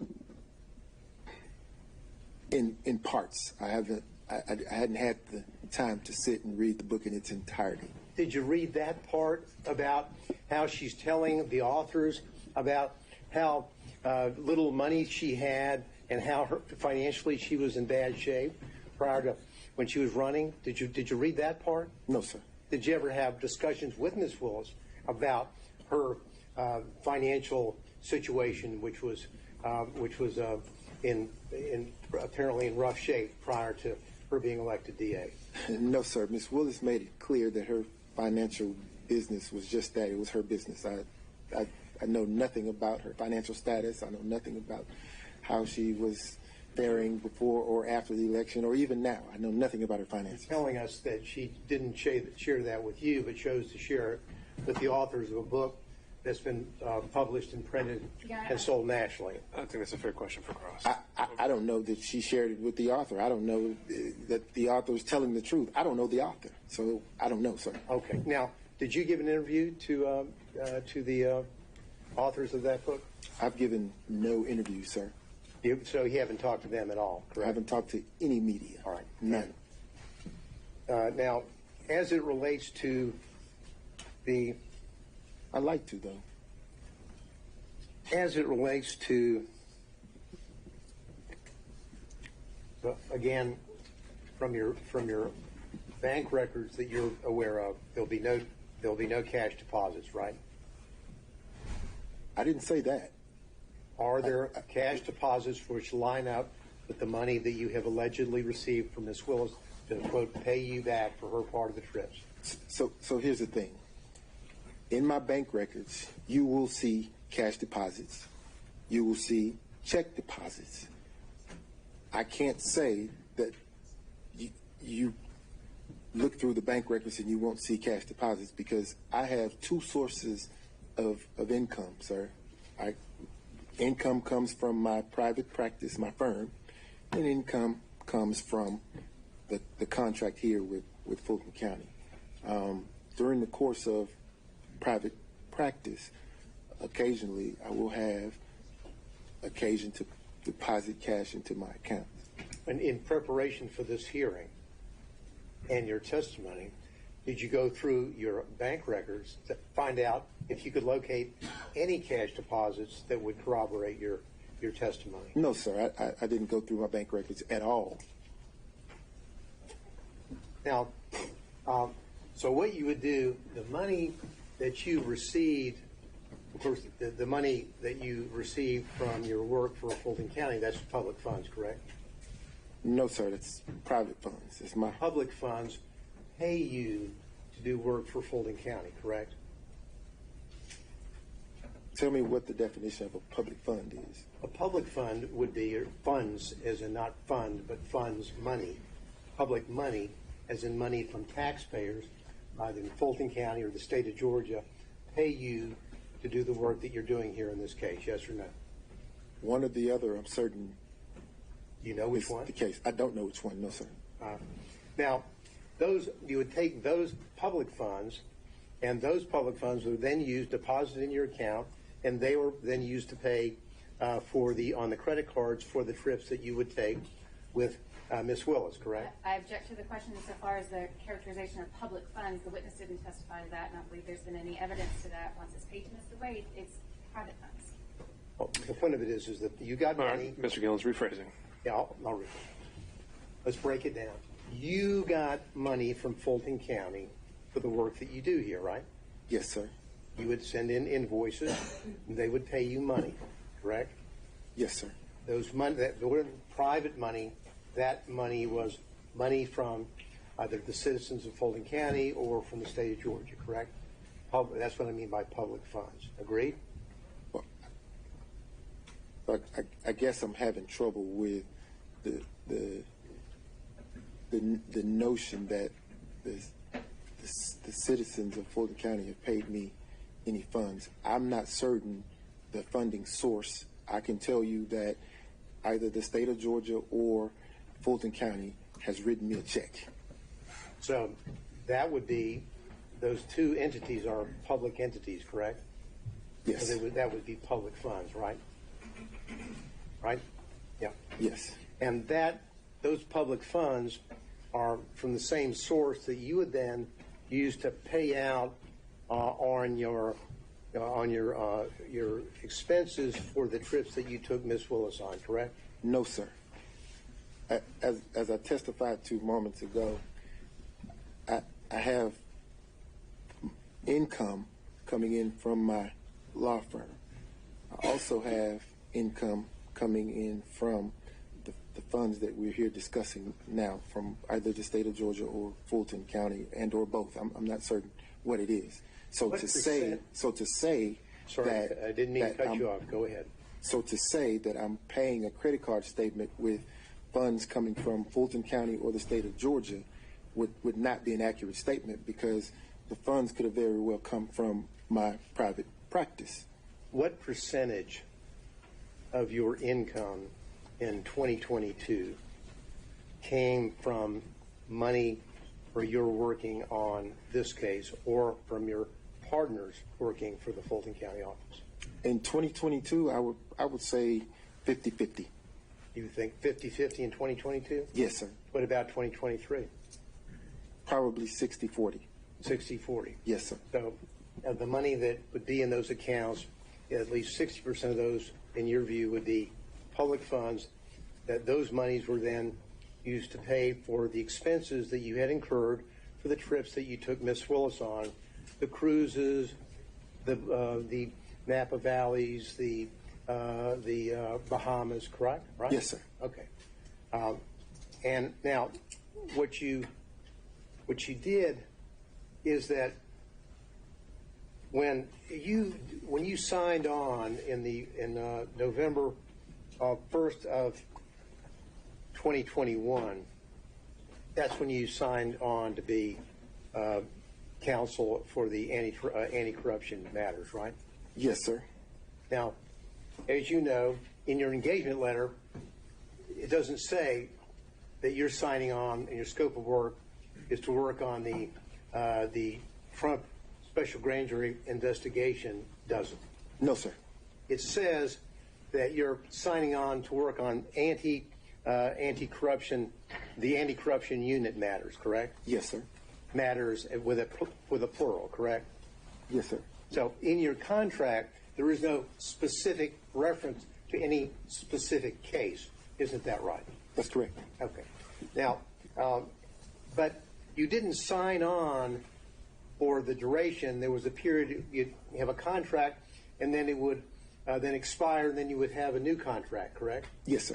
Now, of course, the extension that you received, the first one was in November of 2021, and then you filed, there was a renewal in November the 15th of 2022. Is that right? Sounds right. Oh, okay. Now, that was right after you got re-upped by Miss Willis, right after you took Miss Willis to Aruba. Isn't that right? On that November the 1st, 2022 trip to Aruba, and through November the 4th, 2022. Correct? What does re-up mean? Well, re-up means that you came back, your contract was up, and then on November the 15th, you and Miss Willis signed a new contract for you, right? Yes, sir. Okay. Now, when you were in taking her to the Aruba and on the cruises and the resort there, did you discuss your re-upping of signing an extension on your contract? No, sir. But you make an excellent point. I'm glad you pointed that out. So the trip to Aruba, the contract was not in existence then. So you're saying that you were not under contract. In your contract, did you send any invoices in for work that you did after your first contract expired? No, sir. You didn't? No, sir. No. When that expired, that was it. So then you're saying that after the Aruba trip, you get re-upped with a new contract, correct? I signed a new contract, yes, Now, sir. was there any modifications on that contract? Did you get an extension on the cap that you were limited on the first one? Were there any modifications at all, Mr. Willis? Excuse me. I've done that again. I apologize. I've been called worse. I'm sorry. I've been called worse. Now, were there any modifications on that? Do you have the contracts in front of you where you could? I don't have it in front of me, but I think that Birch is going to. Because I believe as the work gradually, as the time of the work gradually increased, the hourly cap would increase. In other words, starting out the investigation, it was impossible to anticipate the level of cooperation during the course of the investigation from some of the witnesses. So if you assume that there would be great cooperation with the witnesses in terms of interviewing and speaking and being voluntarily speaking with you, it doesn't take as much time. So after getting into it, realizing that most of the witnesses were not willing to speak or willing to turn over evidence or information, quickly you figure out that this is going to take a little more time than originally anticipated. And because of that, you have to compensate for those hours. And that's why there was a compensation on your extension?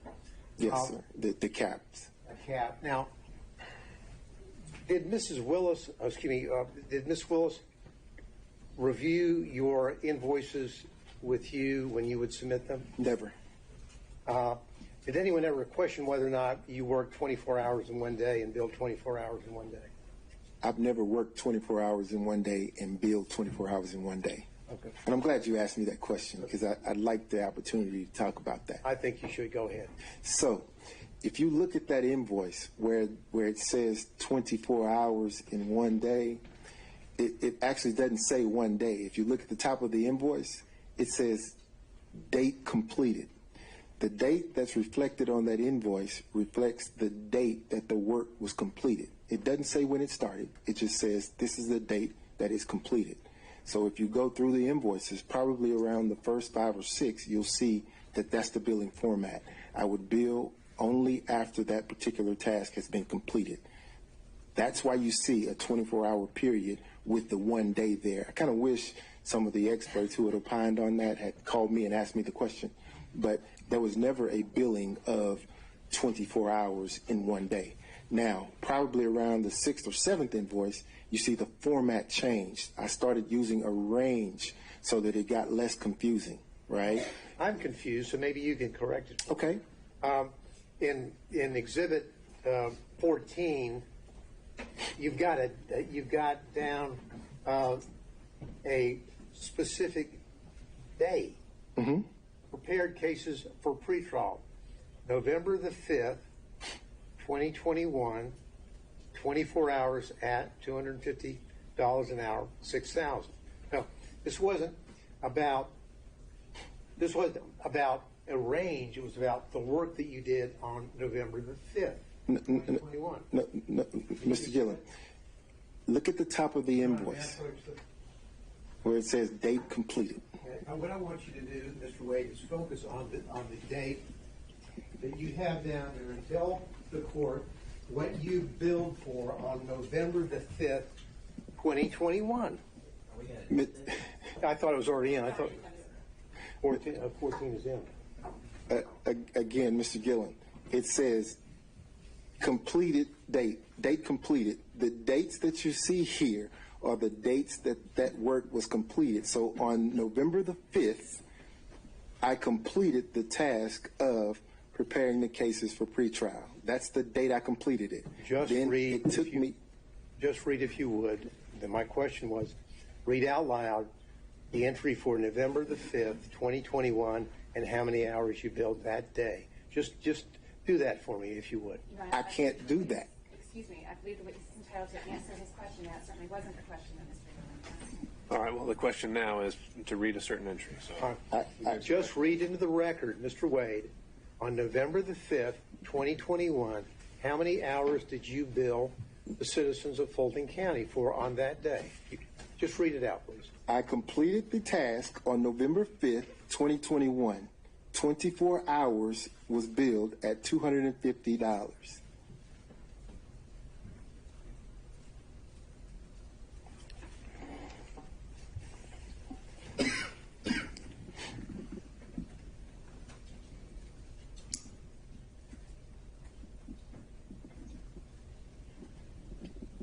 Now, when you talked about your relationship with Ms. Willis, and your testimony is that it began in 2022. You remember that testimony?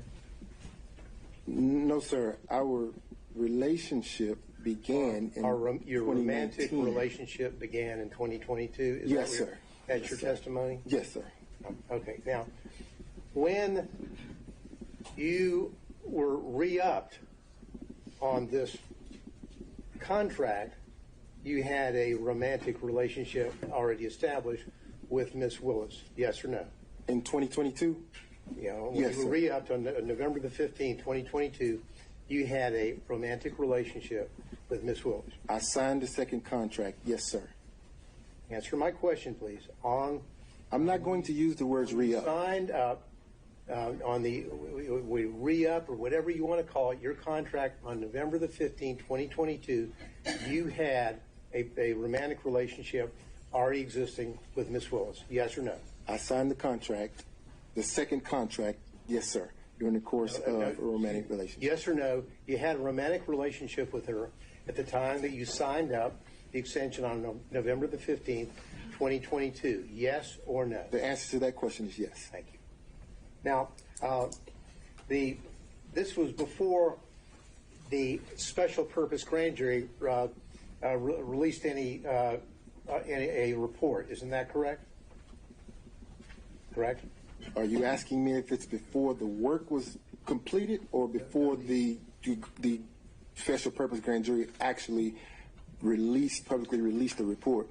When they released the report. Your relationship with Miss Willis already existed when the special purpose grand jury released its report, correct? At the time the report was released, yes, sir. But you understand that the report, the work had been completed prior to the release of the report. You understand that? And your relationship with Miss Willis, of course, was prior to the indictment in this case, correct? Yes, sir.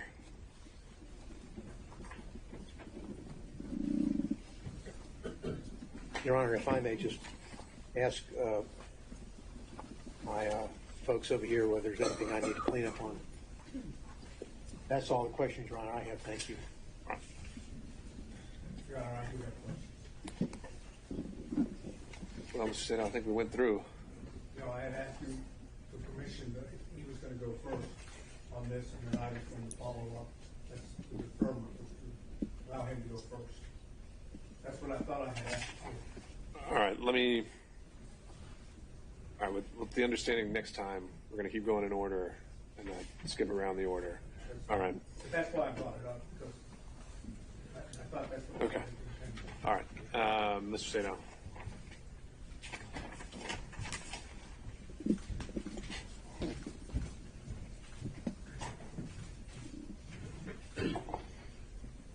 I'm going to try to keep my questions very specific.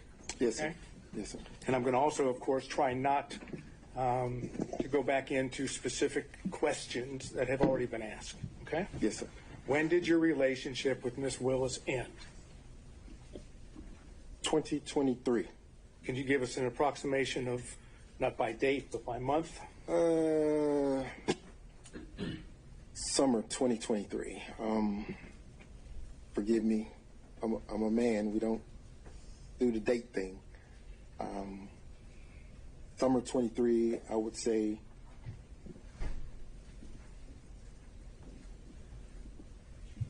June, maybe. Okay. Using the euphemism personal relationship, did you have any personal relationship at all with Miss Willis after the summer of 2023? I want to make sure that I'm answering your question. Are you, because let me rephrase, if I might. The way it has been characterized in, for example, the response of the state, and I believe in your affidavit, is there's a difference between a personal relationship and a professional relationship. Correct? Yes, sir. Okay. I'm not talking about a professional relationship. I'm talking about a personal relationship. Have you had a personal relationship at all, and you know what I mean by that, after the summer of 2023? Are you asking me if I had intercourse with the district attorney? I was trying not to, but I guess if you're going to characterize it as that, the answer would be? The answer would be no. So it's been purely professional since the summer of 2023. So that's where we're having issues. Okay, you'll have to explain, because I don't know what the issue would be. No, I will explain to you. Thank you. You say personal. We're very good friends, probably closer than ever because of these attacks. But if you're asking me about specific intercourse, the answer is no. How about if I change it from intercourse to romantic? No. Okay. During the direct examination, you made a statement, at least I believe I heard it correctly, that you, personal relationship, and now I'm talking about that characterized the sexual romantic relationship, was not a secret. Is that correct? Wait. If you're asking me if people knew that we were having sex, no, they didn't. I'm asking you whether the people knew that you were dating, whether you were romantically involved. You said that it was not a secret. Oh, it wasn't a secret. It was just private. My mother knew, obviously. Okay. Did anyone in the district attorney's office that has worked on this case know that you were dating or had a romantic relationship with District Attorney Willis? I don't know what they knew. Well, did you tell anyone? No. Do you have any knowledge of whether Miss Willis revealed it to anyone? I have no clue. Okay. So as far as you know from personal knowledge, no one in the DA's team knew, correct? That's correct. Okay. So if it was a legitimate relationship, is there any particular reason why it was kept secret or private? It wasn't kept secret. It was kept private. And the purpose for that was? It's what we chose to do. I'm asking you why, though, not just because you chose. Why, if you're dating someone, why keep it private? So, a few reasons. The first one is, and I want to say this respectfully in the right way, there are some people who are in the public eye who just don't like it, don't wish to be there. I have tried to have lunch or dinner with her publicly, and I can't count the number of people that would approach the table or would accost us as we're trying to walk into a restaurant and just have lunch or have a meal. It is not secret, it is private. We don't want the world asking questions or interrupting that time. So we weren't trying to keep anything a secret, Mr. Sadai. There's nothing secret or salacious about having a private life. Nothing. I'm not suggesting that there was. I'm asking the questions. When you went on the various trips that have been outlined by both Mr. Gillen and by Ms. Merchant, did anyone in the district attorney's office know that the two of you were traveling on personal trips together? To my knowledge, Mr. Sadar, no. Okay. And again, that was for privacy, according to your testimony. Privacy, yes, sir. Okay. Did you and Ms. Willis go to the Hapeville condo prior to your relationship starting the beginning of 2022? Prior to having physical contact, prior to having intercourse, did we go to the Hapeville condo? Again, you keep going to intercourse. I'm trying not to, but fine. The answer to that, my question would be yes. Did you and Ms. Willis go to the Hapeville condo prior to what I want to say November 1st of 2021? Yes. Okay, and the purpose for going to the Hapeville condo with Ms. Willis prior to 2021 would have been what? Or prior to November 1 of 2021? Could have been any number of things, because at that time... That's what I'm asking, so tell me. Yeah, could have been any number of things, because at that time, she had a friend living in that condo. Miss Yurdy lived in that condo. Okay. Maybe it was my question was poorly worded. Let me try again. Your answer is yes, prior to November 1st of 2021, you would have gone to the Hapeville condo and been there with Miss Willis, correct? Yes. And you would have been there, as you indicated, for many reasons, right? Yes. Can you give me, just list a few of the reasons? Miss Yurdy resided there, went to visit her, maybe went to talk about a document that I received. You would go to the condo to talk about a document that you received? Absolutely. Okay, go ahead. Absolutely. Any other reasons? None come to mind. None come to mind? No, sir. And would you say that was frequent? When I say frequent, do you think prior to November 1st of 2021, you were at the condo more than 10 times? No, sir. So it would be less than 10 times? Yes, sir. So if phone records were to reflect that you were making phone calls from the same location as the condo before November 1st of 2021, and it was on multiple occasions, the phone records would be wrong? If phone records reflected that, yes, sir. They'd be wrong? They'd be wrong. Okay. Where did you live during that time period? Same place I live now. Which is not in Hapeville, correct? It is not in Hapeville. It is north of Atlanta, the city of Atlanta, correct? It is. Okay. And any other reasons why you would be in the Hapeville area on multiple occasions prior to November 1st of 2021?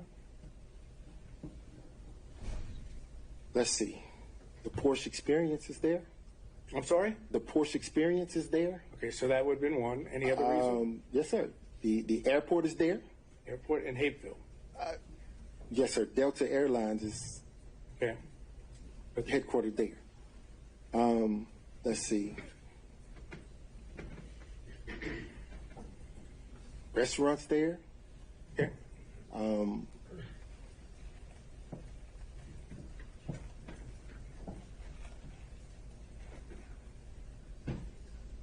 If that's your recollection, that's fine. I'm not asking you to try to remember everything, but if that's okay.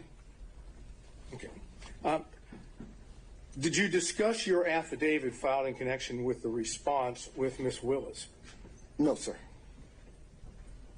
Did you know, personal knowledge, whether Ms. Willis reviewed your affidavit before it was included with the response? I have no clue. So, as far as you know, personal knowledge, Ms. Willis did not know what you said in the affidavit. I didn't give it to her. That's what I said. You have no personal knowledge. No personal knowledge. And as far as you know, no one else has told you that she did or didn't. I hadn't asked anyone. We've kind of worked this up a little bit, and the numbers could be off. But according to our numbers, $10,000, give or take, would have been reflected on your credit card statements in connection with things of potential benefit to Ms. Willis, okay? I want you just to assume that. Assuming that there was $10,000 that you had on your credit cards, is it your testimony that Ms. Willis paid you back $10,000 in cash? I'm not acting about. Can I object? The characterization of $10,000 for Ms. Willis's travel, I don't believe is an accurate reflection of what the numbers, at least the summary that I've been provided by the defense is correct. I think that's joint travel. Is that right, Mr. Sato? I'm sorry. No, it's not joint travel.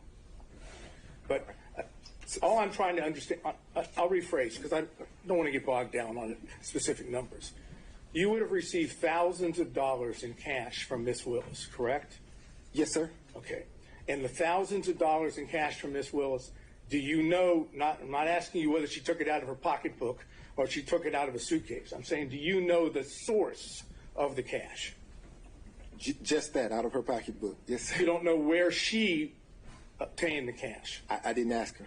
And the whole time that she was paying you in cash, you never said, hey, why do you have this amount of cash? Why would, Mr. Sato, in my practice, people come into my law firm all the time with cash. I never question where they got it. Yeah, but we're talking not about people that come into your law firm. We're talking about the district attorney of Fulton County who, I'm assuming, receives a paycheck. She doesn't get paid in cash. So just like you assumed, I assumed she got it from her paycheck. I don't know. Okay. But of course, it's already been, and I'm not going to go back into it. You've not seen any records indicating withdrawals of cash from Ms. Willis at all. Why would I ask her? I didn't no, ask. sir. All I said is you haven't, right? No, sir. Okay. Now, can you explain why you filed for divorce one day after you were hired by Ms. Willis? You filed on November 2nd of 2021. You're hired on November 1st of 2021. Why the day after? You mean one day before? So you filed for divorce one day after you were hired, right? Okay. I'll answer your question. Okay, please. So in 2015, when my wife had the affair, we had a conversation that we would divorce right then. Again, the better practice, at least for my children at the time, was to stay in place until the youngest could graduate and matriculate into college. We did that. When she graduated, matriculated into college, at the time my wife had moved back and forth to Houston, to Texas. So she's in Texas. We take our child off to college. We come back to Georgia for a brief period of time. Divorce gets filed. She gets served. There we go. Now, the reason that date was selected. Yes, sir. That's what I asked. The specific reason that specific date was selected was because she was only in town for a brief. Your Honor, this is attorney-client privilege. Why he decided to file this. And why do you have the right to object on his behalf for attorney-client privilege? Because. Well, I don't make a formal objection. All right, there we go. And I believe that he's already attempted to answer this question, and there was no privilege raised. So he's given a partial answer, and now he's about to finish that. So, first of all, I don't think it's covered by attorney-client privilege, and I'll deal with that if you want me to. But otherwise, he's already answered part of it. So he doesn't get to say, now I'm going to stop. So.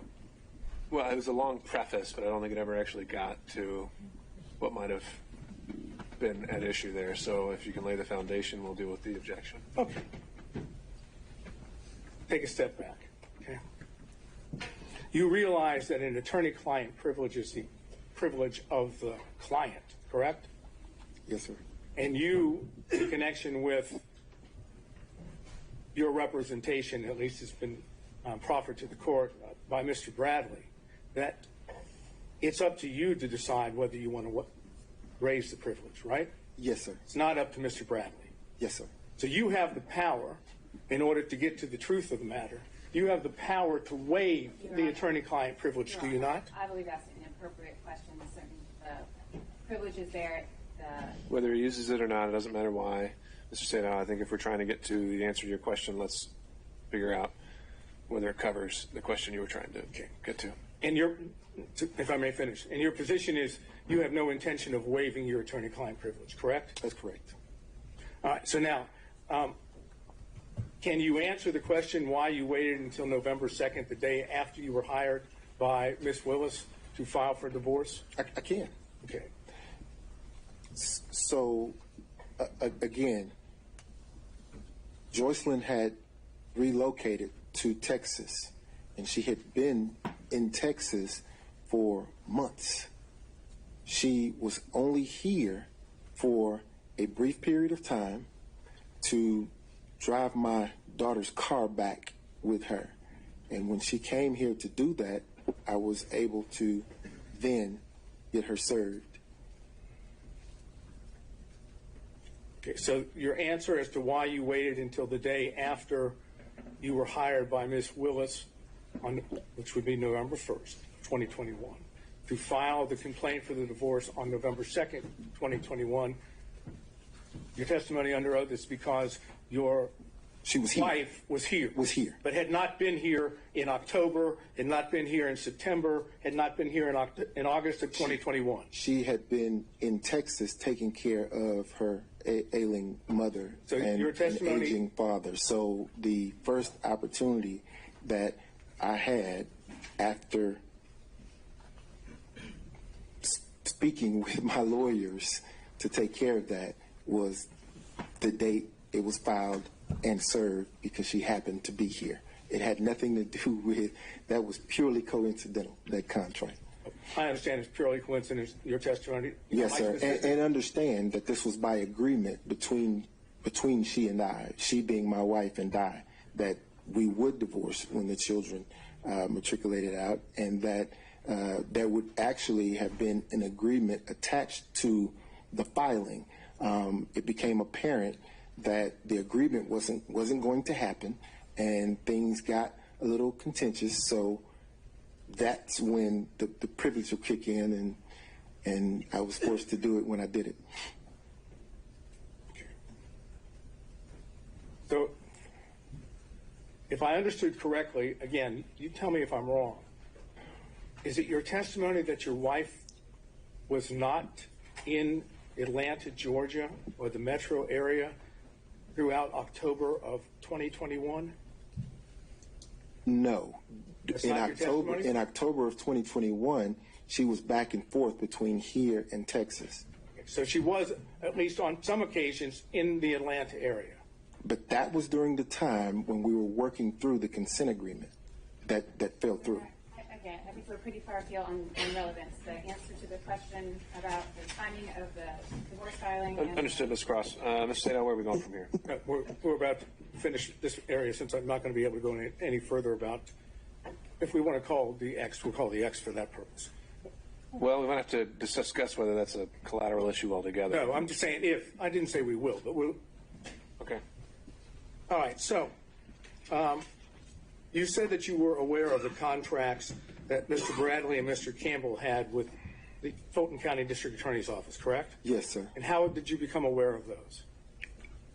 Just through conversation, they With told who? me. Conversation with who? Mr. Bradley and Mr. Campbell. So you were discussing matters with Mr. Bradley which were not related to attorney-client privilege, correct? Related to the contracts, yes. Okay, but you were having conversations that would not, even though, if I understood correctly, Mr. Bradley was your attorney at the time, correct? At what time? At the time that Mr. Bradley received his contract from Fulton County, which would have been the beginning of January, or in January of 2021, right? Is that the date of his contract? Pretty close. I don't know what the date of his contract was, but if it was after the date of the filing of the divorce, then yeah. I'm not talking about after the date of the filing of the divorce. It's been represented to the court that you had an attorney-client relationship with Mr. Bradley from 2015 forward. Yes, correct? Sir. Yes, sir. That is correct. When Mr. Bradley received his contract with Fulton County, that was in 2021, correct? I don't know. We can prove that through other evidence. But at the time that Mr. Bradley was doing work for Fulton County, if I understand, you still had an attorney-client privilege, at least you're claiming one, with Mr. Bradley, correct? Yes. Okay. So when you talked to Mr. Bradley about matters with his contract in Fulton County, those were not covered by your attorney-client privilege, correct? They were not. Okay, and that meant that not all communications with Mr. Bradley were covered by attorney-client privilege, correct? Well, those certainly weren't. Well, but my question was, not all communications with Mr. Bradley were covered by, at least as you've been represented to the court, by the attorney-client privilege, correct? Those communications were not. So there were communications outside of the attorney-client privilege, correct? With Mr. Bradley. If you're asking me if I ever communicate with him outside of the attorney-client privilege, the answer is yes. I've communicated with him outside the attorney-client privilege.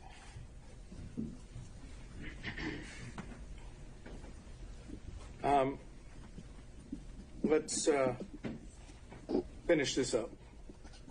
And did you call it Roman number 4? Or just defense? Okay. In defense exhibit number 4, and Mr. Gillen went over with you your responses to certain interrogatories on May the 30th, 2023. Remember that? Yes, sir. Not going back into those. The words in the interrogatories are already in evidence, so we're not going to do that. But the ones that we've gone into, there were 2 of them. And your answer to both of those was none, correct? Yes, sir. Okay. Now, on January 25th of 2024, yes, sir, you again were in a position that you answered those same interrogatories, the 2 that we're talking about. I can get specific if we need to, but as long as we understand we're talking about the same 2, yes, right? Sir. Yes, sir. Okay. And they are in defense exhibit number 6, and they are interrogatories number 4 and number 5. Okay. Go ahead. No, I want you to be able to see it. So it's a defense exhibit number 6. I don't. So you have 6 up there? I'm told that you have 6. Okay.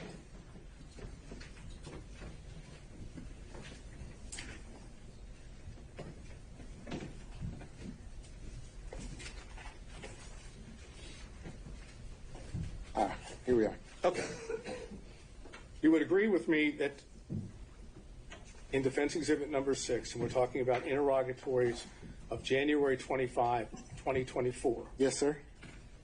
That as to interrogatory number 4, that's the same interrogatory, same words that were in the interrogatory that Mr. Gillen went over, which was dated May 30th of 2023, correct? Yes, sir.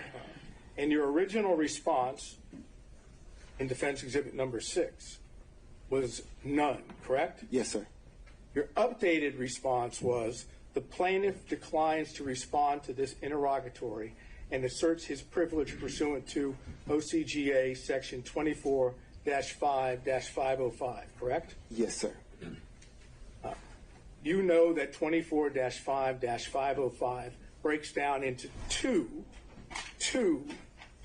privileges, right? Which is why I was specific. I said I asserted the privacy privilege. Well, that's what I'm asking you. But in your updated response, there's no reference to privacy, correct? Yes, there is in the code section 24-5-505. Okay, but it also reference to privacy. Right. Just go with me, okay? That code section says, does it not? No party or witness shall be required to testify as to any matter which may incriminate or tend to incriminate such party or witness, or which shall tend to bring infamy, disgrace, or public contempt upon such party or witness. You'd agree with that, right? I'm not reading it. I'm sorry? I'm not reading it. I don't have it in front of me. If I may. Mr. Sino, we can, I can take judicial notice that is what the rule says if you want to ask him any follow-up questions. Okay, thank you. You are not claiming that your answer to number 4, interrogatory number 4, on January 25th, 2024, incriminates you, that is, as in Fifth Amendment privilege, right?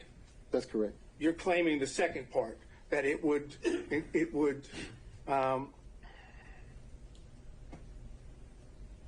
bring infamy, disgrace, or public contempt, correct? I'm going to object to that. I don't think that's the full thing, and also the witness doesn't have it in front of him, so I don't know how to respond to that. He has said several times privacy is largely invokes that statutory. Overruled. I'm claiming privacy. The privilege that you make reference to is to infamy, disgrace, or public contempt upon the witness, right? Or party. That's the section that you were relying on, correct? If that's what it says, yes, sir. I could show you, but I think the court has already indicated he can take judicial notice of the statute. So assume that what I'm telling you is accurate, okay? Yes, sir. Okay. How would an answer of none bring infamy, disgrace, or public contempt upon you? So, as I explained in direct of Mr. Roman's counsel, the minute she elected to intervene into my divorce proceeding, I then started to understand the bigger picture, which was that all the attorneys in the election interference case were colluding with Joycelyn's divorce lawyer, and because of that, I said, privacy. I don't want my divorce proceeding to bleed into this criminal proceeding. I just didn't want that. So you raised a privilege, if I understand, that indicated that your answer would bring infamy, disgrace, or public contempt upon you, right? Your Honor, I'm going to object to the relevance of this and ask to answer several times. Mr. Seda, where are we heading with this? I think I can finish that up by saying you didn't say none again. You asserted a privilege, correct? That's correct. Okay. And you did the same thing, did you not, with number 5? That's correct. That is, you didn't say none again, right? Correct. Okay. Is the answer to the interrogatory number 4, if you have it in front of you, is the answer none? Is that the truth? The answer is, to that interrogatory, is as I placed it at the time I responded, sir. I'm asking you now, is the answer to that interrogatory none? The answer is still privilege. All right. So he's apparently electing to apply the same privilege, Mr. Seda, to that exact same question. And I have a case which indicates that we can get beyond that if the court deems that appropriate. And to what end? To what end? That the privilege actually does not apply and he must answer the question. And where does that get us? Even if he answers the question, hasn't he already kind of said everything he has to say about the nature of the relationship, how long it lasted, when it ended? No, I think it would prove. I think if he is forced or compelled to answer the question, he will either answer it falsely by saying none, or he answer it truthfully by saying yes, and then telling us what it is. That's what I believe. That's why I'm asking. But the interrogatory you're referring to, though, the question contained there. Two interrogatories, yes, sir. It's the entertaining one. It's whether there were other relationships, right? With a specific language that's in the interrogatories. Sure. Haven't you already covered that in all the other questions that we've had so far? Yeah, but we have, but again, the court could, if I could require or compel an answer from him as to whether his answer would still be none, then we would know whether or not he was telling the truth now. If the answer is no, then obviously there was a time in the past where he was not. It simply requires him to now answer under oath what he refused to answer and claimed, what I might suggest, is a bogus privilege, and that you can pierce that privilege because it's a material fact in connection with this case. Again, it's a call that Your Honor makes. I have case law that says you can do that, but it's your discretion. Ms. Cross? Your Honor, Mr. Bray's been on the stand now for several hours. He's been asked and answered very personal questions. I believe cover the issues. Mr. Seda was making an argument, and this is probably an argument to make for the later to the court and not a question to the panel. So as I see it, the only relevance these interrogatories have to this case really whatsoever would be as either prior inconsistent or consistent statements. And to that end, I think the question has been put to him again and again and again. He's answered how he believes he felt his answer should be and why he answered a certain way. And as it goes to credibility, I think at this point we're arguing weight, and I don't really see the value in pushing this issue further. So, all right. Well, just for the record, the case that I was going to refer to is State versus Wakefield. at 324 Georgia Appeal 587. And specifically, let's see, it would be 590, in which they talk about this specific privilege. This is a 2013 case. And then they footnote to footnote 3. And footnote 3 says, there are times when the materiality of the evidence outweighs the testimonial privilege. And it goes and explains what that is. That's what I'm bringing up. And I see what you're saying, that we could say that you need to answer the question regardless of the privilege you asserted. At this point, though, I think we've covered that ground and we're ready to move on. Okay. Based on that, I have nothing else. Thank you. Okay. Mr. McCulloch, anything on behalf of Mr. Floyd? Moving through defense counsel. Oh, I'm sorry. No, I'm looking behind you. Mr. McCulloch, on behalf of Mr. Floyd. He's elbowing you, sir. Okay. Mr. Cromwell. Nothing, Your Honor. All right. Ms. Cross.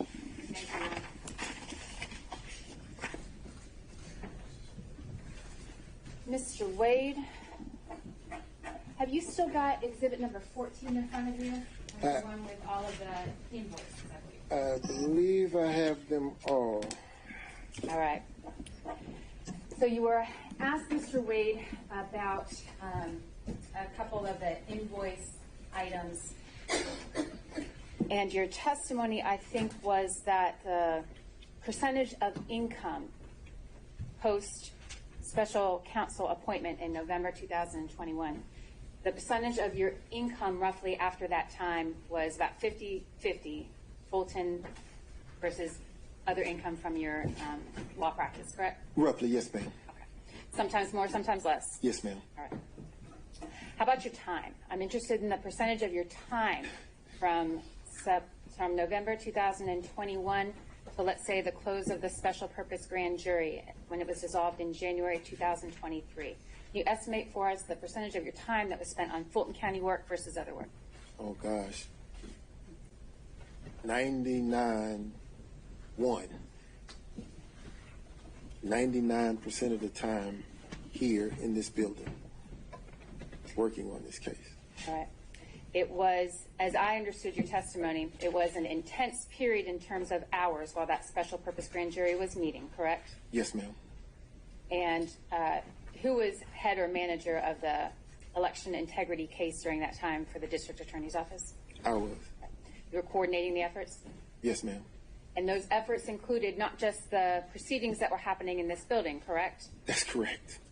We don't need to go all through it, but is your representation that 99.9% of the time, let's restrict it to 2022, 99% of your professional working time was devoted to this case? Yes, ma'am. And the remainder, whatever it was to some of your other cases that were ongoing? Yes, ma'am. All right. 2022, I want to focus on that a little bit because if we are looking at, I believe, the financial affidavits, do you have those in front of you as well? I do. The financial affidavit that was filed in your divorce case in January 2022, you estimated your monthly income at that time was $14,000 a month, right? In 22? January 22. Yes, ma'am. January 23, what'd that number come to? 9,000. What about 2024? I don't know. Is that there in front of you? Is that one? That's not one of the ones that's there in front of you? No, ma'am. All right. So as reflected in those financial affidavits, your income decreased as a result of your work in this case, correct? Significantly. The structure of your firm, we talked a lot about that, and I don't want to go through it anymore, but then we need to. But 2022, the structure of your firm changed. Is that correct? That's correct. All right. In the early part of 2022, there were 3 of you. You and Mr. Campbell and Mr. Bradley, you split expenses, is that right? That's correct. And you profit shared among yourselves, correct? Correct. Correct. After Mr. Bradley left the firm, then there were just 2 of you, correct? That is the cause of the significant change. Yes, ma'am. So now you have 2 people bringing in income, correct? Correct. And one of those people, you, is spending almost all of your time devoted to this election integrity case, correct? Yes, ma'am. And your income from this election integrity case is less than what it was the year before. Yes, ma'am. We talked about the monthly caps. We didn't talk about it. There was talk about the monthly cap that was included in your contracts, indicating there was a certain threshold that you could reach, number of hours a month, and over that amount you were not going to be compensated, correct? That's correct. All right. And you kind of smiled when you said that. That's a little bittersweet there, isn't it? That's bitter. All right. Exhibit 14, is that still there in front of you? It is. I want you to take a look, please. That's a collection of exhibits that includes all of your invoices, as was represented. I want you to take a look at invoice number 9. Yes, ma'am. Is that there in front of you? I have it. Invoice number 9, Mr. Wade, indicates that you performed hours of work that you were not compensated for because your cap had been reached. Yes, ma'am. I want you to take up, and what did you do in those circumstances? When the hours that you worked per month were more than the cap that was in your contract that you were permitted to be paid for? I was forced to lose that time. I didn't get paid for it. Okay. And that's what exhibit number 9 shows? Yes, ma'am. All right. And in exhibit number 9, you've got a task, hours that were completed, and you just didn't bill for it. You noted the time and then a 0 beside it because you didn't bill the county for that time. Yes, ma'am. All right. What about exhibit number, invoice number 13? Can you flip to that for me? I have it. Is that a similar situation? Yes, ma'am, it is. And what is it on invoice number 13?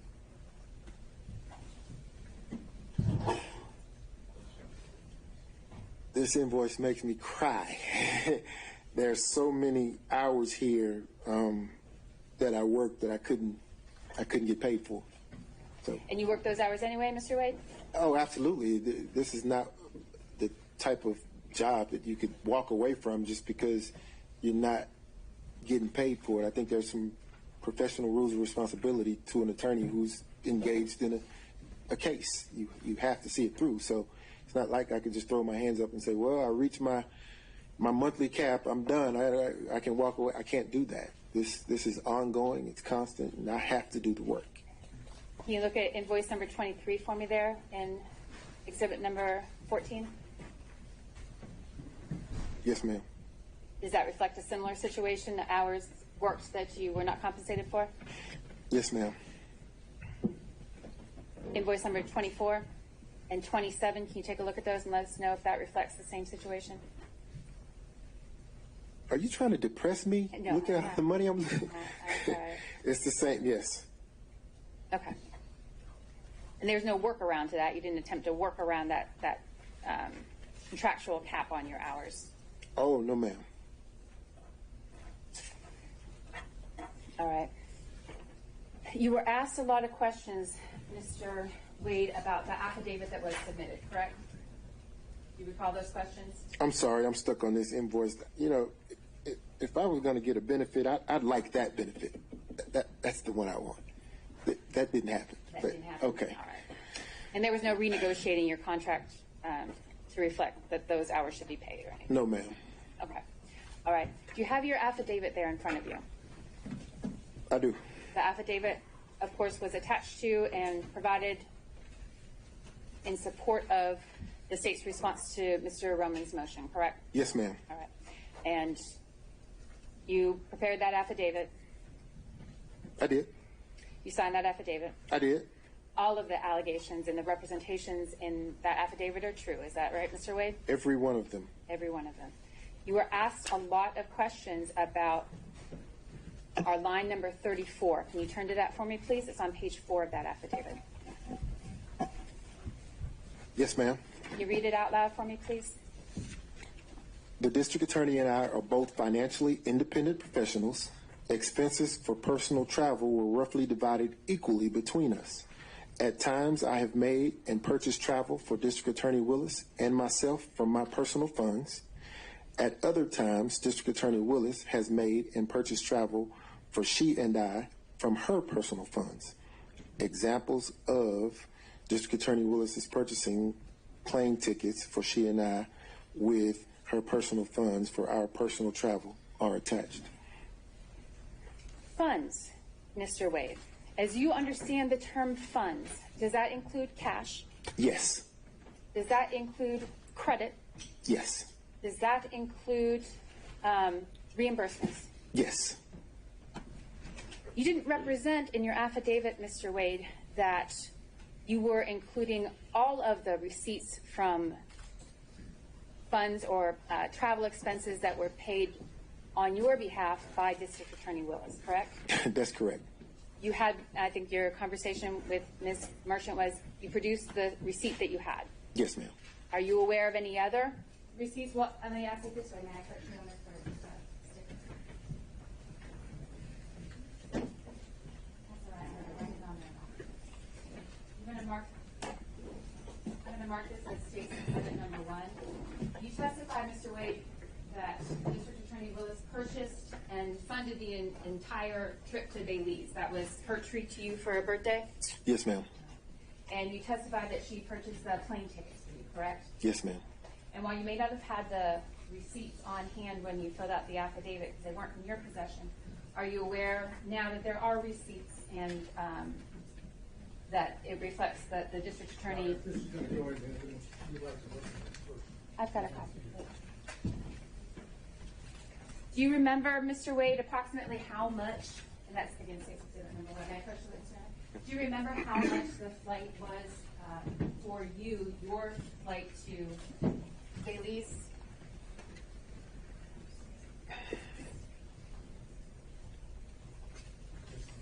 And if you don't, I'm not tendering it for you, I'm just asking you to take a look at that and see if that refreshes your recollection as to the amount that plane ticket cost that was extended by District Attorney.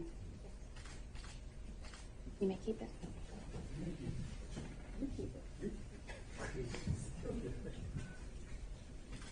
Does that refresh your recollection, Mr. Wade? It does, thank you.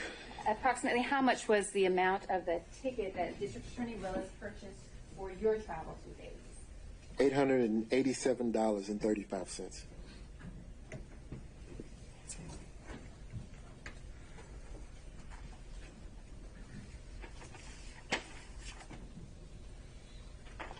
And I'm not tendering it, Your Honor, but I will leave it with the court reporter for reference.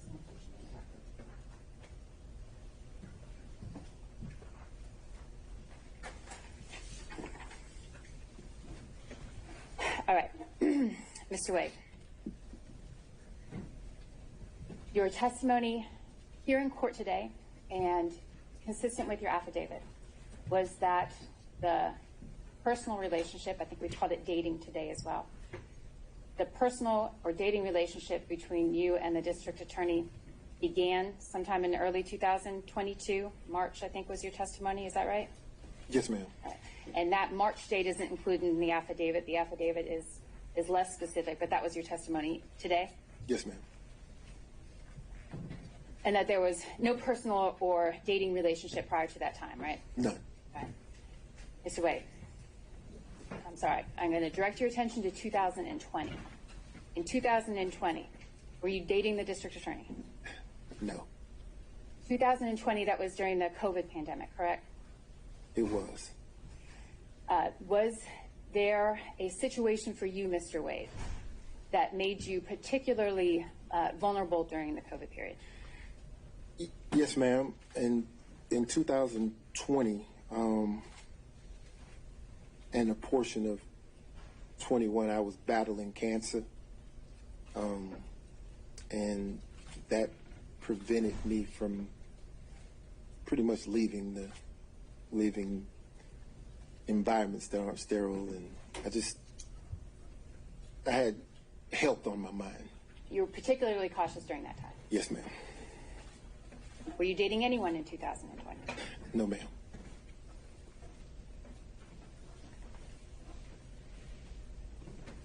All right. Thank you, Mr. Wade. That's all I have. Ms. Merchant, recross on those points only. Yes, thank you. All right, Mr. Wade. The state asked you about how much money you're making now versus before, and you said you're making significantly less since you started working for Fulton County, correct? Well, I did say that, but what we're talking about is because now at this point the splitting of the financial obligations in the firm are now there are two people carrying the weight of three, so that would scale back on the amount of income, right? amount of profit. Well, you're splitting the profits 50-50 though, instead of 1/3, correct? The profits, yes. Okay. So, but you did testify that you're making significantly less now. We heard about it for a few minutes. Significantly less now that you work for Fulton County, right? Yes. Okay. Would you agree with me that $236,000 is more than $184,000? Absolutely. Would you agree with me that $262,000 is more than $236,000? Absolutely. All of these years, despite you saying that you were a three-way partner with Wade and Campbell and Bradley, and now a two-way partner with Campbell, all of your corporate tax returns are filed in the law firm of Nathan Wade, though, correct? My returns, yes, ma'am. Yes, for your law firm. Well, for my law firm, because I also have personal returns. Right, and I'm not talking about your personal returns. I'm talking about your business returns. Yeah, but the question contemplates that my bring home money is more or less. So I want to be clear that is reflected in my personal returns. I didn't ask you anything about bring home money, though. I'm not sure what you're talking about. What I'm talking about is your question was the portion of my testimony dealing with earning significantly less money. No. My question is I'll just break it down. During 2019, you filed your business returns. I'm not talking about your personal. Your business returns for the law firm of Nathan Wade only, correct? I filed personal and business. Yes, ma'am. And even though you said you were partners with Bradley and Campbell later on, you filed your business returns not with them, but as a solo practitioner, correct? I see where you're going. There's a different return for that Wade, Bradley, Campbell entity. And I'm not asking about that. What I'm asking about is during the years 2019, 2020, 2021, and 2022, you filed a business return for the law firm of Nathan Wade. Yes, ma'am. And in 2019, you said that the law firm of Nathan Wade made $184,000, correct? No, I don't know. Does that sound familiar? Does that sound about like what you made in 2019 and reported on your taxes as a business law firm? If that's what's on the return, yes, ma'am, you're right. Okay, and I'm happy. I can bring those up. I've got one copy. I'm not planning on reading them because they're tax returns. But okay. All right, may I approach, Judge? Right. Thank you. So in 2019, gross profit for the law firm of Nathan Wade is $184,000, correct? Let's see. The second line, number 2, gross profit. Yes, ma'am. 184,824. Yes, ma'am. Okay. And then in 2020, you also filed Nathan Wade, attorney at law, and your gross profit was $230,000, correct?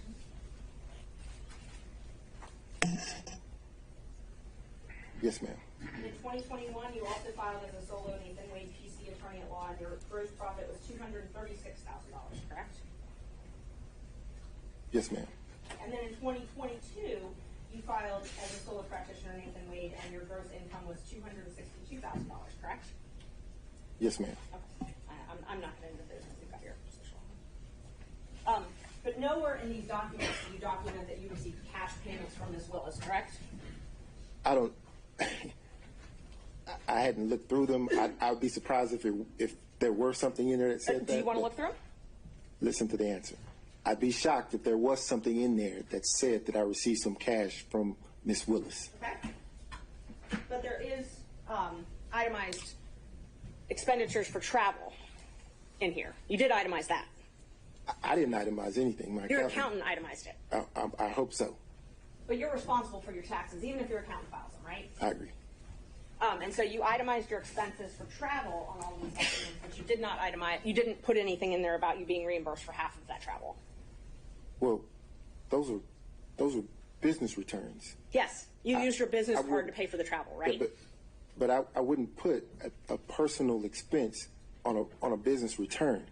But you used a business card to pay for these personal travel. I use a business card to pay for everything, and what I do is turn over the statement to the accountant, and the accountant then says, okay, this expense, that's personal. We'll put that over here. This expense, that's business. We'll put that over here. And they reconcile it. So you wouldn't find a reimbursement from Ms. Willis on a business return. Okay, so they're not anywhere there. Nor would you find, well, go ahead. No, I'm just asking. So there's nowhere for any of that cash to be reconciled there, right? On the business returns, no, ma'am. Okay. We talked a lot about the financial affidavits. I know the state asked you a couple questions about them. You filed one in 2022. In that one, you stated that you only had $5,000 in cash, correct? I believe you. Yes, ma'am. That was sworn under oath. At the time of the filing, yes, ma'am. Okay. And then in January of 2024, you filed another one that also swore that you only had $5,000 in cash, correct? At the time of the filing, yes, ma'am. Okay. So in 2022 and 2024, you only had $5,000 in cash. At that time, yes, ma'am. And then you also, all of those interrogatories, I'm not going to go through them in painstaking detail, but every single interrogatory you filed, there are 4 of them, all verified ones. Every single one, you said you didn't have any cash stored in a safe, a safety deposit box, or any other location. Plaintiff rarely carries cash. If plaintiff does carry cash, it's a nominal amount, correct? That's correct. Okay. So we've got what? 2021, you said you don't have cash. 2023, you said you don't have cash. Again in 2023, you said you don't have cash. And then in 2024, you don't have cash, right? So you're assuming that I received the cash and I stored it. I received the cash and I saved it. Well, you didn't put it in the bank, right? What's wrong with receiving the cash, Ms. Merchant, and spending it? Nothing's wrong with it, but so you didn't put it in the bank. That would contemplate why the response is what it is on the interrogatories. So you spent the cash. That's because before, when it was asked, you said you didn't want to disclose where the cash was. No. Privacy reasons. No. Well, I said that if I were to store cash in my home, then why would I share that with the world, is what I said. I didn't say that I had some cash stored up in some place, because that's not the truth. And you've talked a lot about this, I split with a third, I split with half. From the check you received from Fulton County, July 15th, 2022. So all the way back for July 2022, not a single check that you've received from Fulton County has gone into a joint banking account. Every single check has gone into your own personal banking account, correct? All of them, with the exception of the checks that were going into the WBC firm, went into my business bank account, which is solely in my name. Right. Your WBC account that you're talking about, that account was closed, though, in June of 2022. Correct. Okay. So everything after June of 2022 was put in a Nathan Wade bank account, not a corporate bank account with partners. I think the question right before that only needed a yes or no. So no, ma'am. The checks were deposited into firm accounts. Law firm accounts. Law firm of Nathan Wade PC. Yes, ma'am. As a solo practitioner. Yes, ma'am. Okay, so they were not deposited into accounts with Campbell or Bradley. No, ma'am, they were not. Thank you. However, there were checks written to Campbell and Bradley that will reflect the third. And we've tried to get those bank records, but you've objected to those, correct? You've tried to get what bank records? We subpoenaed bank records, and you've objected to all of those, right? Your Honor, I'm going to object to their relevance. It's relevant if he's saying he has all these records, but yet we've tried to get them, and he's trying to keep them from us, but he doesn't bring all of the records. And you can make an inference if there's law that says you can make an inference if some documents are within the party's control and they won't provide them, that there's an inference that they're not positive. Ms. Cross. Your Honor, there was no obligation for Mr. Wade to produce evidence that Ms. Merchant couldn't find an admissible way to produce. I believe it's irrelevant. We've covered the ground, and I object to any further questioning. All right, I'll sustain that. Ms. Merchant, let's find some new ground here. Okay, thank you. Are you willing to waive your privilege with Mr. Bradley so that he can testify? I am not willing to waive attorney-client privilege. Okay, thank you. Only on the questions, the health questions that were asked on campus. And I can ask it from here because we're very short. I don't want to get into the type of cancer. I don't want to get into the medical condition itself. Did I understand you to say that you had cancer in the year of 2020? Yes, sir. And you explained that because of that, in 2020, you kept yourself in a sterile environment? I tried, yes, sir. Now, what about 2021? 2021, just focusing on my health, trying to get back to myself. You remember I asked you some questions about Hateville? Yes, sir. In the condo? Yes, sir. And you indicated that prior to November 1st of 2021, you had spent time at the condo? Hapeville condo Yes, sir. with Miss Willis, right? Yes, sir. And with someone else? You said Miss Yurty? Miss Yurty, yes, sir. Okay, so you were not concerned, that was not a sterile environment, was it? Are you inferring that Miss Yurty and D.A. Willis is not sterile? Of course it's a sterile environment. It's a condo.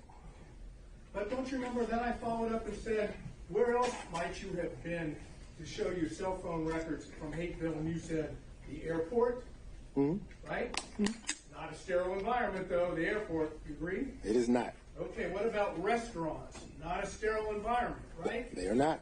And the Porsche, you said something about a Porsche what? Porsche experience. That doesn't sound very sterile to me. Is that a sterile environment? Well, you're inside your vehicle. Yeah, but don't you mingle with others? You can. Yeah, and you were doing all that in 2021 before November 1st. That's what you testified to, correct? Yes, sir. So there's no reason why you couldn't be dating in 2021, is there? You mean 2020, Mr. Sadow? No, I said 2021. All right. Correct? Dating? No. No reason. No reason. Got it. Thanks. All right, Mr. Gillen? Okay. Mr. Stockton, excuse me.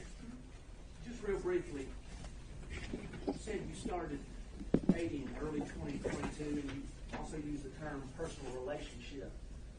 And there was no dating, no personal relationship prior to early 22. Is that correct? Help me understand. I want to make sure I answer you. So let's be clear. 2022 was the start of any intimate sexual relationship with the district attorney. Okay, and that's what I was wanting to Okay. make clear. In your affidavit, you used the term personal relationship. Got it. Today, you've used the term dating. And your testimony today is that that includes the term basically physical or sexual or intimate relationship. Is that correct? Yes, sir. And there was nothing, according to your testimony, there was none of that prior to early 20. That is correct. That's all I've got, Judge. All right, not seeing anyone else. Ms. Cross, any redirect? All right, Ms. Merchant, can this witness be excused?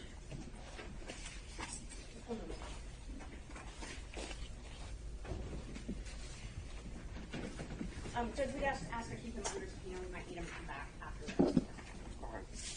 All right, you may step down, Mr. Wade, and please don't discuss your testimony with any other witnesses. She mentioned subpoena, Judge. Let me just say this. That was an inference made that I was somehow evading service of a subpoena. We can take that up. I don't think we need to have that on the record in this hearing. Understood, though. Thank you. All right, Ms. Merchant, any other witnesses? Yes, we would call Fani Willis. All right, Ms. Cross. Your Honor, I am going to object and remove to the motion to quash the district attorney. There's been now lots of testimony from Mr. Wade. I don't believe that there can be a showing for the need for the district attorney to testify as well. For all of the reasons that were cited in the state's motion to quash initially, it's a tremendously high burden to call opposing counsel. I don't believe it's been met, particularly given the cumulative nature that would be the subject of personal details that Mr. Wade's not testified to. All right, Ms. Merchant, what do you think you can establish and have through the testimony of Ms. Willis? And let me start there. Conflict in the evidence, Judge. Now that how Mr. Wade has testified, there's a conflict in multiple different issues. I'll just go through all the different issues. The first one is the reimbursement issue. The cash that opens the door in and of itself, as well as testifying. Well, what's the conflict there? That he testified that he didn't have receipts, but we don't know if Ms. Willis has receipts. So that's one issue. So we don't know. So there's no conflict. We just don't know. We don't right? know. Right? Okay. So it's a question, not a conflict. But what else? That is a question. So, and there's a lot of different issues with different reasons. The first one would be the receipts. Whether or not these cash payments, if there's any payment receipts. The Belize trip, whether or not she paid for the entire thing in cash. Mr. Wade doesn't have knowledge of that. He couldn't remember a lot of things he couldn't remember. So now it goes to Ms. Willis, unfortunately. That he testified that she insists on paying her own way, gave him some cash, that's the quote, some cash. Miami trip, she booked it, the product would balance out. A couple other trips that we didn't get any information about, Tennessee, Alabama, Georgia, all of those could be financial benefits. We don't know. He didn't know. He was very vague about that. Yuri, her best friend, testified that it happened in 2019.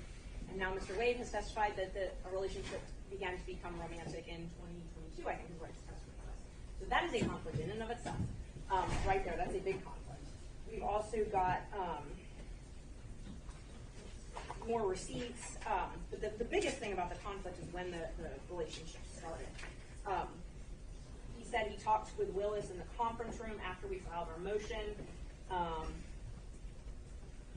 He specifically didn't use cash, the term cash in the affidavit, but he told anybody who would ask about the cash. And he specifically discussed this with and the response. We have a right to go over this. All right, so you've highlighted the areas you'd like to go into.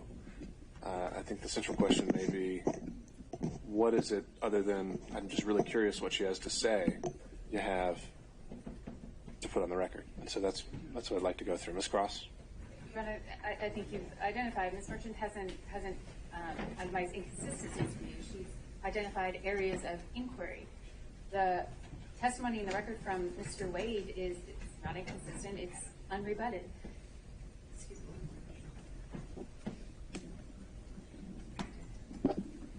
me.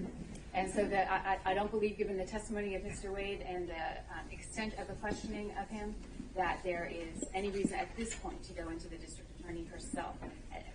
Again, I know the court's read all the pleadings. It really is such a compelling need, is the language of the case law, a compelling need to call opposing counsel. Given the record that's now before the court, I don't believe it's going to. Your Honor, Mr. Dorn, very briefly, Ms. Willis needs to testify. Her best friend or good friend has directly contradicted the declaration that was made by Mr. Wade attached to the government's response. And it wasn't just the declaration of Mr. Wade. It was filed by the district attorney by and through her assistants here. She owns that. And so that affidavit is owned by her, and there are deep concerns that that affidavit is false, and that Ms. Willis knew it was false, and that she needs to come in here if she wants to tell us about the cash. First time we've heard about the cash, oh yeah, we got cash. Don't have any deposit slips, don't have any record of it. Maybe Ms. Willis can say, here, all my records where I paid $10,000 in cash back to Mr. Wade. We need to know that. Also, Ms. Willis's financial disclosure. Let's not forget that. We're talking about two people who went to extraordinary lengths to hide their relationship, to hide the nature of their relationship. Extraordinary. The district attorney needs to take the stand, and she needs to tell this court and this courtroom why she filed financial disclosures in 2022 identifying prohibited sources, which Mr. Wade clearly is a prohibited source. Did you get gifts and benefits? Now, we've seen all this. We've seen the trips. We've seen all of the things that total up to around $10,000 in cash. Yet, for the financial declaration for 2021, which was filed in April of 2022, and the financial declaration for 2022, which was filed in April of 2023, there is no listing of any gifts whatsoever over $100 from a prohibited source. It cries out for her testimony. She needs to be able to get up here and say, why didn't you tell on the disclosure form, so that people will know the nature of the relationship between prohibited sources and the public official, in this case the district attorney, who happens to then make a decision to hire someone that ends up being paid hundreds of thousands of dollars, or his firm and him, and none of that is revealed. And the answer is, oh, it's unrebutted. He's explained it's all in cash. Let her get up, and let's, and obviously, we are advocates in our position, but that explanation of cash does not pass the smell test or the straight face test.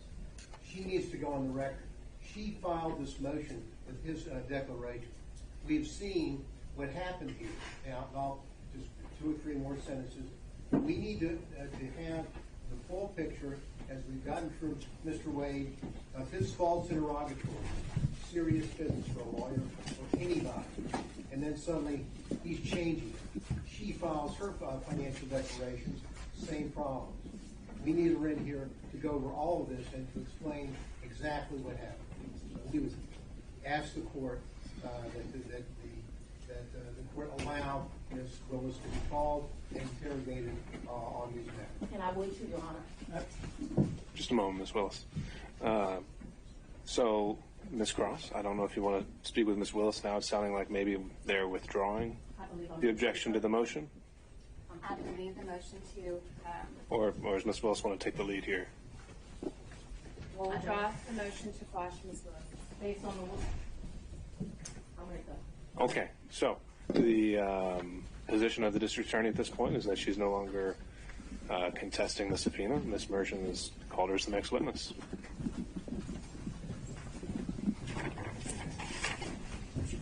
I would ask, I need 3 documents in front of me, and they're the 3 filings of Ms. Merchant. 3 filings?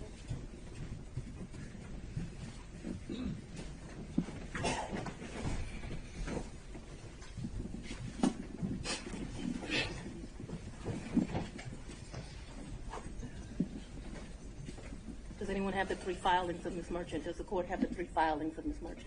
When you say the filings, you mean like the pleadings? The pleadings, yes, Your Honor. Okay. I think we could locate those for you in the supplemental. I want the one filed on January the 8th, the one filed immediately after we filed ours, and the final one. If you want to take a break to get them, I can make a copy. I think we have one. You know, the only copy I have is going to have my notes on it. So if we don't have a clean copy, We have a 5-minute break, Your Honor. let's I'll get take the 5. documents. All right. I'll sit here and wait for him.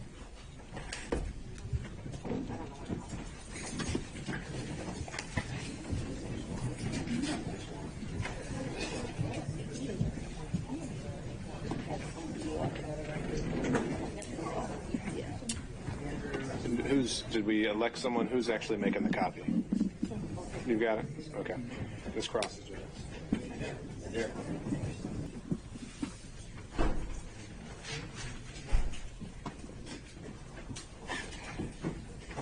Do you swear me, Your Honor? You want to take that? Whomever would like to. We got Deputy Scott usually. So let's go, wait a minute, let everyone get situated, and then we'll go back on the record.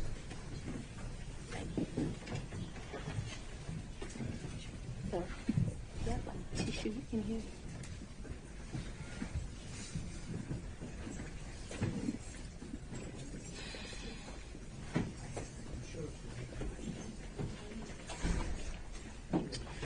All right, we are back on the record. Deputy Scott, if you could swear in our next witness. I would, and I do apologize. Anna, do me a favor. Put them on my knees, I need glasses. After you swear me, don't hold my knees. You can swear, you can go ahead and swear me, so I don't hold it before.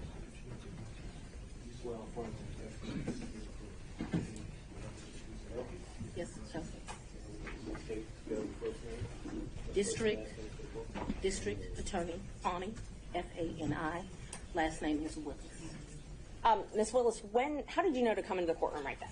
Because there were people I was pacing in my office. Okay. And I heard someone yell, "His testimony is done." It only made sense to me that I would be your next witness. And I've been very anxious to have this conversation with you today. So I ran to the courtroom. So as soon as you heard that Mr. Wade was done testifying, that's when you just assumed you would be the next witness? It only makes sense. Did you listen to any of the testimony? I've been in my office pacing, ma'am. Did you listen to any of the arguments? I did hear the arguments this morning. It's ridiculous to me that you lied on Monday, and yet here we still are. And I did listen to that argument. All right, so that was it, just the argument, no testimony. Right, I listened to the argument this morning where Adam Abadi, I thought, did an excellent job pointing out how dishonest you were with the court on Monday. And I'm actually surprised that the hearing continued. But since it did, here I am. Great. So let's just talk about what you did in preparation for today. Did you meet with Mr. Wade at all? Once the motion was filed, did you meet with Mr. Wade and talk to him about the motion that I filed to disqualify you? On this first January motion? Yes. I don't know if you can say talked about. I probably had some choice words about some of the things that you said that were dishonest within this motion. So I don't know that it was a conversation. As you know, Mr. Wade is a Southern gentleman. Me, not so much. Okay, but my question was, did you have a conversation with him? I didn't have a substantive conversation. You did not? I read this motion, skimmed it more so, and I probably said some choice things to him about some of the lies that were told. Okay. And then printed in the media because, we used to be in a day and time where you had 60 Minutes and people did stories and they verified information and you had this great reporting. But it seems today that a lawyer writes a lie and then it's printed for all of the world to see. Well, I just want to make sure that you answer the question I asked, though. So my question was... Overruled, Mr. Abadi. I told you what happened. I read the motion. I am sure I told him what my opinion of it is. Okay. And past that, we had no substantive conversation. You did not? Okay. Is there something you didn't understand? No, I just wanted to make sure that you did not have a meeting with him in the conference room to discuss the motion. Next question, Ms. Merchant. So in the conference room of my office, within this week, you produced some financial document. That financial document was given to me, something, and I'm not even sure who was given it to him by me or Mr. Abadi gave it to me. And I think he showed me a document in our conference room. But as far as a substantive conversation, I don't believe I've had any conversation with him that is substantive related to this. Okay. I have had conversations with him since you filed the motion, but they wouldn't be substantive to this. He sent me very nice sermons that have been done. And so we've had conversations about, did you listen to that sermon? Things of that nature. And I would say they were in relationship to this because I think he did it to be kind. Okay. Let's start back in 2019. Yeah. So you and Mr. Wade met in October 2019 at a conference? That is correct. And I think in one of your motions you tried to implicate I slept with him at that conference, which I find to be extremely offensive. I stayed at that conference. Mr. Wade was my teacher. I did not meet him when he taught the class. I was standing outside talking to Lisa Reeves, who is a judge. Me and her were just having a conversation. Mr. Wade walks up. I think they hug each other. They have some brief conversation. She introduces us. Your Honor, I'm going to object. We kind of thought that when you asked a question, you can answer the question, not a speech, so I object to the speech. I agree. I'm able to explain my answers. I believe she's able to explain her answers. And that's Ms. Merchant, that's okay. I can handle it. Ms. Willis, I'll ask you just listen to the answer, the question, and keep the answers confined to the question as best you can. I think you'll have more than enough ample opportunity on when the state is able to ask follow-ups. It's highly offensive when someone lies on you, and it's highly offensive when they try to implicate that you slept with somebody the first day you met with them, and I take exception to it. All right. Well, Ms. Willis, you'll have the opportunity to explain all of that when it's the state's turn to ask more open-ended questions. Yeah. Ms. Merchant. Thank you, Judge. So again, my question was, you all met at that conference, though, right? We did. The meeting, he, as I stated, he taught the class. I did not actually meet him when he taught the class. I walked out of the class, and I'm not sure if it was that exact class or we had went to lunch, but we were standing in the vestibule, like outside of the class. Me and Judge Reeves were having a conversation.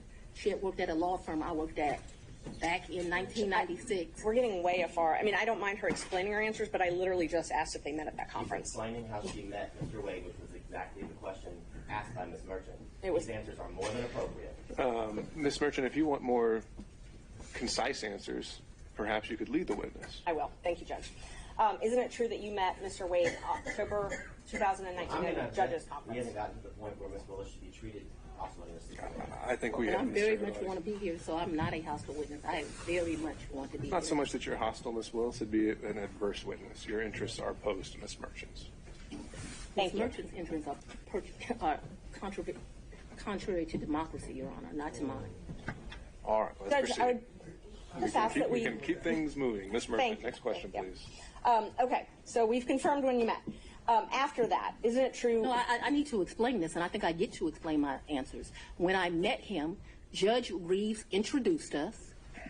He handed me his business card. I'm unsure if I handed him my business card, but we exchanged information. He said, if you ever need any help, give me a call. And he walked to the parking lot. So after that, you started dating shortly thereafter, correct? A lie. That's one of your lies. Okay. Do you know Robin Yurdy? I know her as Robin Bryant. I knew her. So Robin did not go to my college. She went to the college of, I went to Howard University. She went to Morgan State. I met her through some people I knew. In college, we hung out a bit. Not much because she was in Baltimore and I was in Washington, D.C. But we hung out a bit. After college, I lost contact with her. I probably didn't see Robin again until maybe 7 or 8 years ago, a chance meeting here in Atlanta, but we did not have a consistent relationship from when I left college and came to Emory Law School here in Atlanta. But 8 to 10 years ago, just by happenstance, I ran into her. So she was in Atlanta. You have been friends with Robin for 30-something years. Did you hear my answer, madam? Yes, and I'm asking if you've been friends with her for 30-something years. I've known her for 30-something years. We certainly hung out and partied together in college. She was from the D.C. area. She would come home and party together. Wasn't close, but she was certainly in the girlfriends that partied together. And then, like I said, I ran into her about 10 years ago in Atlanta, Georgia. But we didn't talk throughout that time period. I didn't see her. I didn't even know where she was. When I ran into her, I was surprised she was in Atlanta. And so, yes, I have known her probably since 1990, 1991, but we have not maintained a consistent relationship that whole time. For the last 10 years or 5, whatever you'd like to classify it as, have you been friends with her? I have not spoken to Robin in over a year. I certainly do not consider her a friend now. I think that she, there's a saying, no good deed goes unpunished, and I think that she betrayed our friendship. So let's narrow it down, the timeline now. So my questions are going to be from the time period of 2019 until she no longer was employed for you, the last time you all talked. So all of my next questions are just focused on that time frame, okay? Yes, ma'am. Up until she left your office. Yes, ma'am. During 2019, you all were friends, correct? Yes, we knew each other in 2019. During 2020, you all were friends, correct? We were friends during that time period. During 2021, you all were friends, correct? Yes. Okay. And such good friends that when you needed a place to stay, you asked her if you could take over her lease. That's a lie. You did not move into her apartment? I did, but that's not the way you characterize it is wrong. I asked if you could take over her lease. I did not ask if I could take over her lease. Did you move into her apartment? I moved into her condo in April of 21. The circumstances around that were that Robin met her husband. They wanted to move into another and separate place. She wanted to get rid of her condo. My father was living with me at the house. Because of this case and because of my stance on gangs, my life was being threatened regularly. My father urged me to leave our home. At the same time, as luck would have it, Robin wanted to give up her lease because she wanted to move in with this new man she met, who eventually became her husband. And so, as life circumstances worked, my dad was begging me to leave the house. He was afraid for me, afraid for his grandchildren. She wanted someone to take over her lease so that she didn't, have to pay a fee or get abandoned. And so, I don't remember when, but probably March or April of 21, I moved in and take over her lease. And did you pay her or did you pay the leasing agent? No, I don't even know who the leasing agent was. I paid her. You paid her. Did you pay her cash or did you use a card? There were some times that I would give her cash, but mostly I paid her via Cash App. That would be the most convenient thing. So I would not only give her rent, but then like when the utilities would come in, whatever the utility was, she might be like, I need $70, I need $100, whatever it was. And we never had a problem with money. Whatever she told me it was, I never asked to see a bill. I never questioned her. I just gave it to her. What percentage would you say you paid cash versus cash out? Oh, the vast majority was cash out. I don't know what percentage. I'm not going to guess that. But the vast majority was cash out. But there would be times she would say, this bill came in at $70. Here goes $70. Did you have a monthly rent amount that you paid her? I can't remember. It was $1,500. I can't remember what it was. And it would vary, which I don't understand to this day. But like I said, I never questioned her. When did you move out? She said it was, that's what I paid. When did you I move abruptly moved out in February, either late January or early February of 22. Of 22.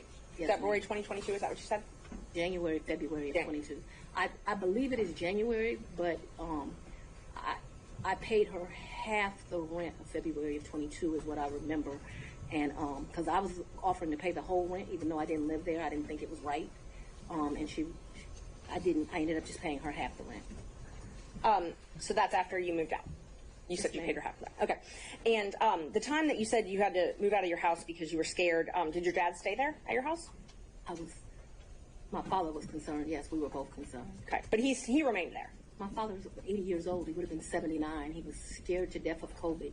You have to go back to when this was. My father's an older man. I wanted him to move out. We had some discussions about him moving out, and what he decided was the risk of COVID was more dangerous than the risk of the people that were threatening.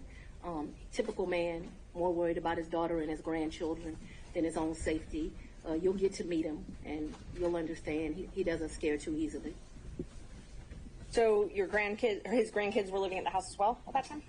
Well, I don't know how old your children are, but when you have adult children, they leave and they come back. They leave and they come back. So there have been periods of time that they're there, they come, they do whatever they want to do. Children do what children do. As long as their mother has a house, they'll come to it. Unfortunately, now the threats because of this case have gotten so extreme. I just pay a mortgage and no one lives there. And that's what I was going to ask you. So when you moved out in, I think you said April 2021, you left your dad and your two kids at the house? My dad and my two kids were not at the house. They were not? Okay, so they didn't still live at your house? My youngest daughter certainly did not live there. Okay. My oldest daughter would come back and forth. I can't say month for month when she was there or when she was not there. I know that she has been there post me moving out. At this time, no one is at my house. So at some point after you moved out for the safety reasons, at least one of your children did come back. Ms. Merchant, can we get to either the relationship or the financial benefit? Yes.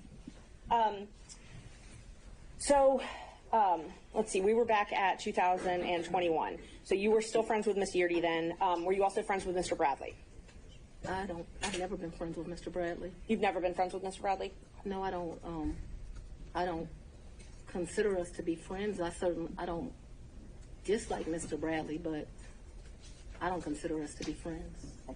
Is he someone that you would have in your phone and you would message with? I might have text messaged him. Okay. Would you text message him and Mr. Wade on the same conversations? I don't recall doing that, but if it happened, it wouldn't surprise me. Okay, so that wouldn't surprise you, the three of you. Okay. How frequently would you think that the three of you would have texted? Not very. I wouldn't think very often, but you're asking me to recall. I don't even know what time period you're asking me to recall, but I'm not going to speak to that because I just really don't know the answer to that. So I don't want to speculate as to how often that would happen. But it's not out of my practice to text two people on one text message. So if you told me that happened and showed it to me, it wouldn't surprise me, although I have no recollection of it. But there would be some record of it in your phone, or the phone records would have some record of those texts. Perhaps. Talk about, you said that sometimes you paid Miss Yeardy cash. When you went on vacation with Mr. Wade, let's just go one by one. Let's start with the first one. What's the first time you went on vacation with Mr. Wade? I think the first time we went on vacation was around April of 22, and a vacation is a stretch but I'm trying to be comprehensive. I recall April of 22. His birthday is March the 18th. So that would have been his 49th birthday. I took him to like Tennessee for the day. I think we went to a museum. I think we might have stayed the night. I'm not sure. But, I mean, Tennessee's kind of hard to call a vacation, but I just am trying to be inclusive. And it, like I said, I know it wasn't more than a day. So you're going to spend the night?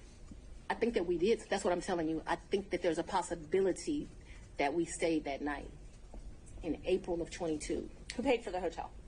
I think I did. It was his birthday. And would you have used a credit card? Probably, maybe a debit.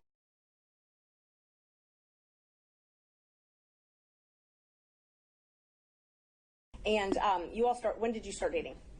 When I started dating Mr. Wade, it was right around then. April 2022? 22, yes. 2022. It was around then. I don't know, like, you know, it's not like when you're in grade school and you send a little letter and it says, will you be my girlfriend, and you check it. I don't know the day that we started seeing each other, but it was early 22 is my recollection. Okay, early 22. And you all went to Florida on vacation as well? I don't recall going to Florida on vacation with him. You never went to Florida with Mr. Wade? When we went to get on the cruise ship, we went to Miami. Okay, that's the only time that you went to Florida with him? I think we went to Miami and spent the night. That's my recollection. Okay. I think we spent one night so that we wouldn't miss the ship. That's my recollection of our vacation. Paid for that hotel? In Miami? Mm-hmm. I don't remember that. And how'd you get to Miami? We would have flown. Okay. And we've done that, so that I'm clear, we've done that twice. I think one time we stayed, and I honestly can't tell you, did we stay when the ship left or did we stay when the ship came back? I also can't tell you, so there's 2 cruises out of Miami. There's one that's in that October time period that was with his mom. And then there was another that was a New Year's Eve trip. I know I paid for the New Year's Eve trip because the tickets were $697 each. And I thought, this is ridiculous that the tickets are $700 to go to Miami. But when you travel during New Year's Eve, you know, they get you. So let's just back up and talk about the first time that you went to Florida with Mr. Wade. That was the time that you said you stayed in Miami at the hotel the first night? That's the time I told you I am not sure. So I'm not sure of 2 things. So I want to make sure that my testimony is clear. I'm not sure if we stayed in Miami on the October trip. I'm not sure if we stayed in Miami on the December trip. I just can't remember that. And I also don't remember, so that the record is clear, I don't remember if the necessity was as we got on the ship or we got off the ship. But I do remember there was a night spent in Miami because either whatever. I don't remember. But I think that there was a night spent in Miami. That cruise is the one that you took in October, right? Ma'am, if you have something to refresh my recollection, I'm intentionally trying to not be difficult with you, but I don't want to make up something. Right. I know that on one of those 2 trips, we stayed in Miami. I am not sure right now. You're asking me about... Oh, I'm sorry, you misunderstood. I was not asking you which night you stayed in Miami. I'm asking if you took a cruise in October 2022 with Mr. Wade. Yes, and his mom. And his mother. That's what I was asking. Yes. Is that the first time you met his mother? Yes. It was on that cruise, and that was Royal Caribbean, I believe? I honestly don't remember what ship. I know we've taken 2 cruises. I don't know what the ships were. But he paid for the flight and the cruise on Royal Caribbean that time. So yes, he paid. He is the original one that does it. He has something called, Mr. Wade is a world traveler. I'm not as versed as him. He's been to 6 of the 7 continents. And so he has both a personal travel agent and he also has a cruise travel agent. I don't know anything about either of those kind of travel agents. So he is the one that would book the travel, but we need to be clear when we're talking about just because he booked it doesn't mean, like, I don't consider him having taken me anyplace. Let me just be honest. The only point that's ever taken somebody someplace is for his 50th birthday. I consider that I took him to Belize. And I took him to Belize because, I don't want to discuss his personal business, but I'm happy Mr. Wade is still here with us. And I did 50 big, very big. So still on that October Royal Caribbean cruise, even though he had a travel agent. I'm sorry? If you do me a favor, I don't know what cruise ship, what time. So if you'll help me and say October cruise with Mama or the New Year's Eve trip with his sisters, I'll be able to, we can communicate. I just don't know what ship. October cruise with Mama. That's what I'm talking about. Yeah. He paid for the cruise and the flights for that trip. So he called his cruise agent and he booked that through them because he has a cruise agent. Right. He also has a regular agent. I don't know the cruise agent's name. So I wasn't asking about his travel agent. I was just asking if he paid for those. He did not, though. Okay. Because the reason I consider that he did not is I gave him his money back. And I was about to ask that. But initially, he paid for that. Yeah, he called his cruise agent. Like, I think they have his card on record. They do whatever. Okay. So initially, he paid for the cruise and the flight to Miami and the Royal Caribbean cruise. And my understanding of that October cruise is like it was a package the lady did for him. Okay. So, and I'll get to the reimbursements and all that. I'm just trying to confirm he paid for the flight and the cruise in October. And I think that when you say things that way, I want this record to be abundantly clear that he calls his travel agent, he calls his cruise agent. They do whatever he tells them. He's like on a first name basis with these people. They do it, and then he tells me how much it is, and I give him the money back. I don't, just like you're asking me about the money with Robin, I don't do my friends like that. So if you tell me it's a G, then you're going to get $1,000. Whatever it is, I didn't ever make him produce receipts to me. Whatever he told me it was, I gave him his money back. Isn't it true that he paid for the cruise and the flight on his credit card? I'm not asking about reimbursement or after. He used his credit card to buy the cruise and buy the flight, correct? I have no idea how he paid for it, if it's a credit card, if it's a debit card, but certainly he called his cruise agent. You know, like how many people have a cruise agent? He calls his cruise agent, tells them where they want to go. They tell him what's booked. And you have to remember, he paid for, that initial was me, him, and his mother. And then after that cruise, you all flew to Aruba and spent a couple days in a hotel there, correct? Right, and his mother was not happy He that we left her initially behind. paid for that.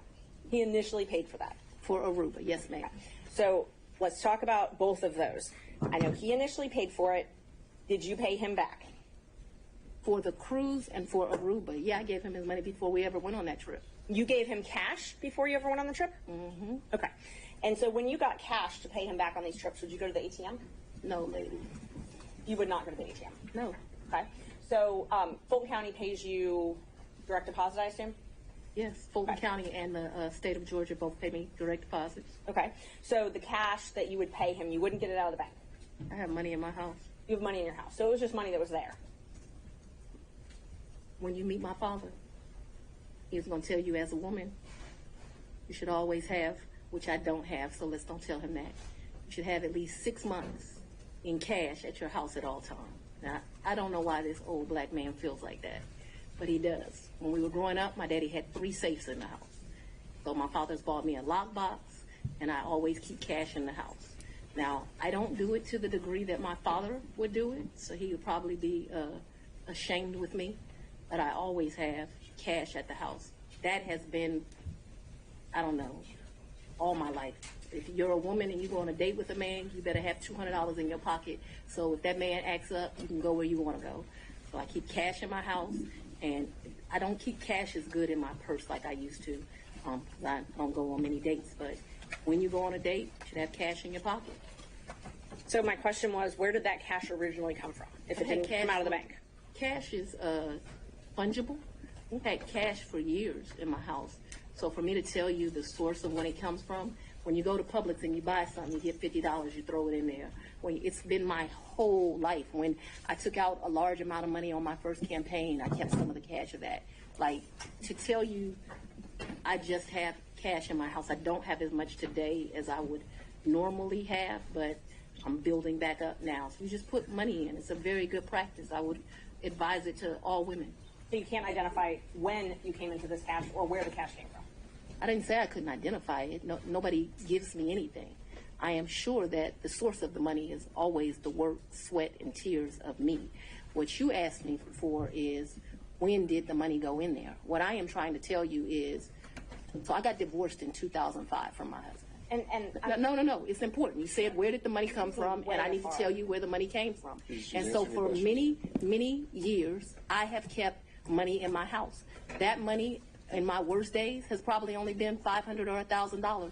At my best days, I probably had $15,000 in my house at cash. At all times, there's going to be cash in my house or wherever I'm laying my head.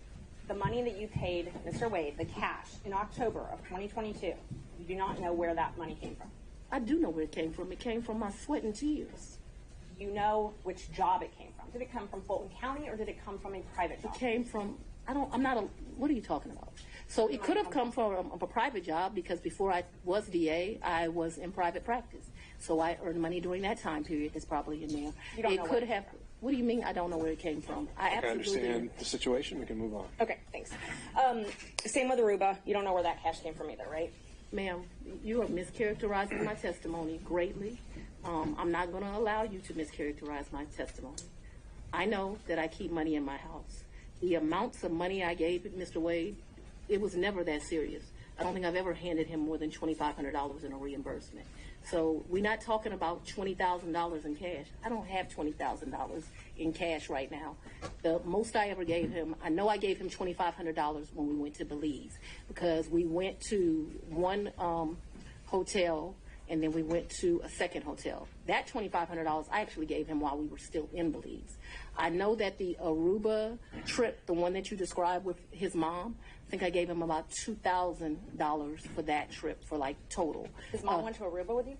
The Aruba trip. So I consider that to be one trip. So we got off of a cruise ship and then we went to Aruba, which is why I cannot remember is that the time that we had to stay in Miami to wait for the flight for Aruba. So I consider that one trip, but we didn't like come back to Atlanta and leave. We flew down to Miami. We got on a cruise ship. We spent a couple of days with his mama. We came back to Miami. When we came back to Miami, either that day or the next day, we flew to Aruba. We spent a few days in Aruba and we came back. That was really one trip. Even though we went two places, it was one trip. So let's talk about the California trip. Is that when you were moving your daughter out to California? When you all went, or did you have two trips to California? My daughter doesn't live in California. Did she ever live in California? I'm not discussing to you the location of my child. So how many times did you go with Mr. Wade to California? Once. And you all stayed in Napa Valley and he paid for the plane tickets and the hotel? He paid for the plane tickets and the hotel. And what did you pay for on that trip? I gave him much less cash that time, probably $400 or $500, and then I paid for a bunch of stuff. I think we did 2 different wine tours that you do, which are pretty expensive. I think I bought him, he likes wine. I don't really like wine, to be honest with you. I like Grey Goose. I bought him a bottle of wine while we were there, and the sippings that you do. I can't remember how many, like 4 or 5 different places you go. I remember we went to this place that they do pairings. That was the most expensive thing that I think that we did while we were there. So they would pair, champagne, chocolate, and caviar. It was a 3, and it was like 3 different things: Sweden, Russia, someplace else. I'll make that up. But that was the most expensive thing we did that trip, and I paid for that. You pay cash for us doing that? Mm-hmm. Yeah, I think that trip did not cost me a lot of money. I might have took like $750 in cash on me because we weren't gone very long. I'd only asked if you paid in cash. I don't need to know the amounts. When I travel, I always take cash. And is the cash that you keep in your house, or do you keep it at the condo that you were living in? So at that point, it wouldn't be at my house, and I'm sorry if I was not clear. The money would be wherever I laid my head. So I wouldn't leave the money at the house. So if I was unclear, no. Money's going to be where I stay. How much did you pay for your trip to Panama? To where? Panama, I believe. I didn't go to Panama. I may have the location wrong. I never went to Panama. So Mr. Wade went to Panama with his frat brother. Oh, he went to Panama with his frat brothers. So tell me about, let's see. So I want to make sure I've got them. I've got Belize. You already covered Belize. You covered the... So let me tell you our real trips. In October, we went on the cruise with his mom. We got back from the cruise with his mom and we went to Aruba. I consider that one trip. Second trip, New Year's Eve, we went on a cruise to the Bahamas. That's the second trip. I want to make sure I get this right. Third trip, 100% on me. I think he might have spent $200 on that entire trip. We went to Belize. That was my trip. That was, his 50th. And then Napa Valley, we went around May. I don't know the dates, but it seems to me like it was close to Mother's Day. And those are the only trips? So that the record is complete, I can remember one time driving to, where were we? South Carolina, and we met my sister for lunch with her man. When was that? I don't know, but we didn't stay the night there. But I guess people would consider that a trip if you drive somewhere and you come back. That was insane because it was like 5 hours to drive. We ate lunch and we drove right back. I can remember driving to some little town in Georgia. I don't even know where I was. I had never been there before or after. There's some boat you can get on over to, and there's like a slave thing, if that gives anyone any reference. We didn't do that. I remember doing that. I remember driving one time to Charlotte. We had lunch with one of my very close girlfriends, and again, we drove to Charlotte, met my girlfriend for lunch, and drove right back. So that's a trip. We didn't stay the night there, but I just want to be complete in my testimony. We drove someplace, had lunch, drove back. I don't remember another driving someplace distant for lunch and coming back to Charlotte to see a girlfriend, to meet my sister in South Carolina. We went by ourselves when I told you about that remote place in Georgia. We could have driven someplace else and had lunch and came back, but that's all that comes to my recollection right now. There could have been another place we drove and had lunch. My security team was very clear to me. I'm not to be out and about in Atlanta without them. And so for me to do something just very normal that a normal person would get to do, if they weren't prosecuting this case, I got to drive 4 hours to do it. And that's what I was going to ask you. Your security detail, did they take you to and from your house? So I haven't been able to enjoy my home. Condo, I'm sorry. And March of, where you lay your head? Did they take you to and from where you lay your head? 99% of the time. Would they take Mr. Wade to and from wherever you laid your head? That has never in the history of ever happened. Ever, okay? Your security team has never taken him? From my house? That's a lie. That's another. If they've ever taken him anywhere. And I'm telling you that that's never happened. So your security team has never taken Mr. Wade My security team has never taken Mr. Wade from any place where I have lived and brought him here. Never. Not once. Not ever. Have they ever taken the two of you together? To where? Anywhere. We've left this building and gone to lunch, but I go to lunch so rarely that is a very rare occasion. I am sure, and let me be clear, it wouldn't just be Mr. Wade. So I'm sure my security team has taken me to lunch. Probably been a time I've left here 7 o'clock, gone to get something to eat, and I don't even know that they would have taken him or if he would have driven himself, but they've taken me to do that. But we're talking very few, very far in between. Most days I don't even eat lunch, and when I do, it's because my assistant has heated up some bag, something, and I eat through meetings and eat in my office. It's not a practice of mine to go to lunch. During the time period that you were dating, would your security team ever take you two together anywhere? No. Never? If there was a lunch that occurred that I just described, if there was a meal that occurred that I just described, anything outside of that, and it needs to be very clear, not often, once, twice, because I want to be over-inclusive, I'm saying once or twice. I'm not certain that it happened, but I'd rather be over-inclusive with you. So your office objected to us getting Delta records for flights that you may have taken with Mr. Wade. No, look. I object to you getting records. You've been intrusive into people's personal lives. You're confused. You think I'm on trial. These people are on trial for trying to steal an election in 2020. I'm not on trial, no matter how hard you try to put me on trial. So my question was, do you have any problem? I object to getting any personal records of mine. We're not dealing with privilege through a witness. And I'm not, no, I'm not dealing with privilege. What we had offered to put them in camera for the court to review, and I just want to know if she has any That's problem. not something you deal with a witness.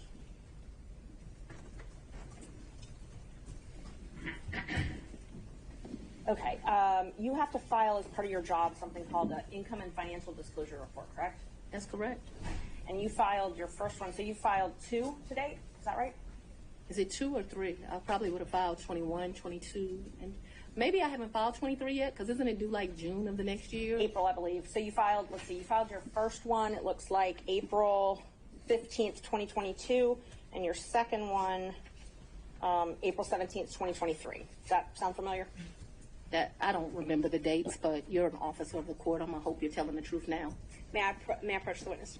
You may. Thank you. I already gave the state a copy. Exhibits 20 and 21. If you take a look at those. They're part of the certified records. Can somebody bring me some? Yeah. Guys are getting a little old.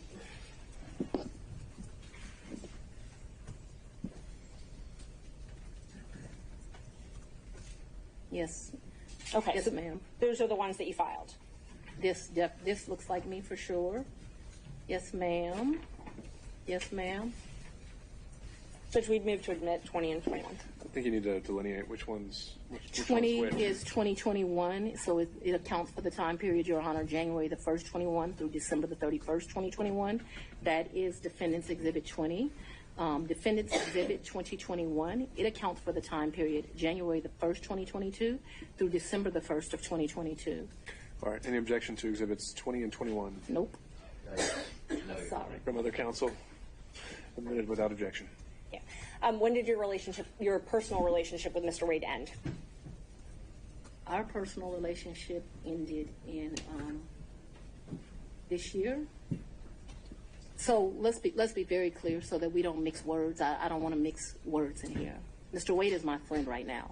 Mr. Wade, I would say, has been my friend since 2020. I think he started out as like a mentor and a professional colleague.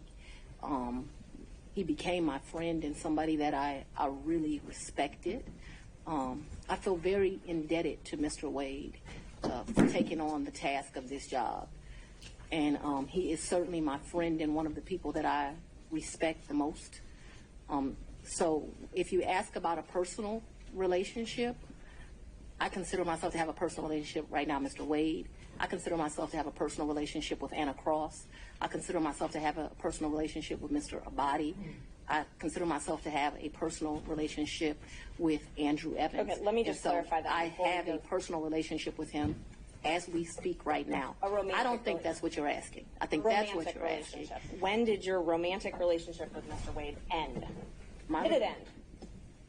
Me and Mr. Wade, we are good friends. My respect for him has grown over these 7 weeks of attacks. We are very good friends. I think, but for these attacks, it would have been a friendship that, as life goes, you would have stopped having. I think that you have cemented that we'll be friends till the day we die.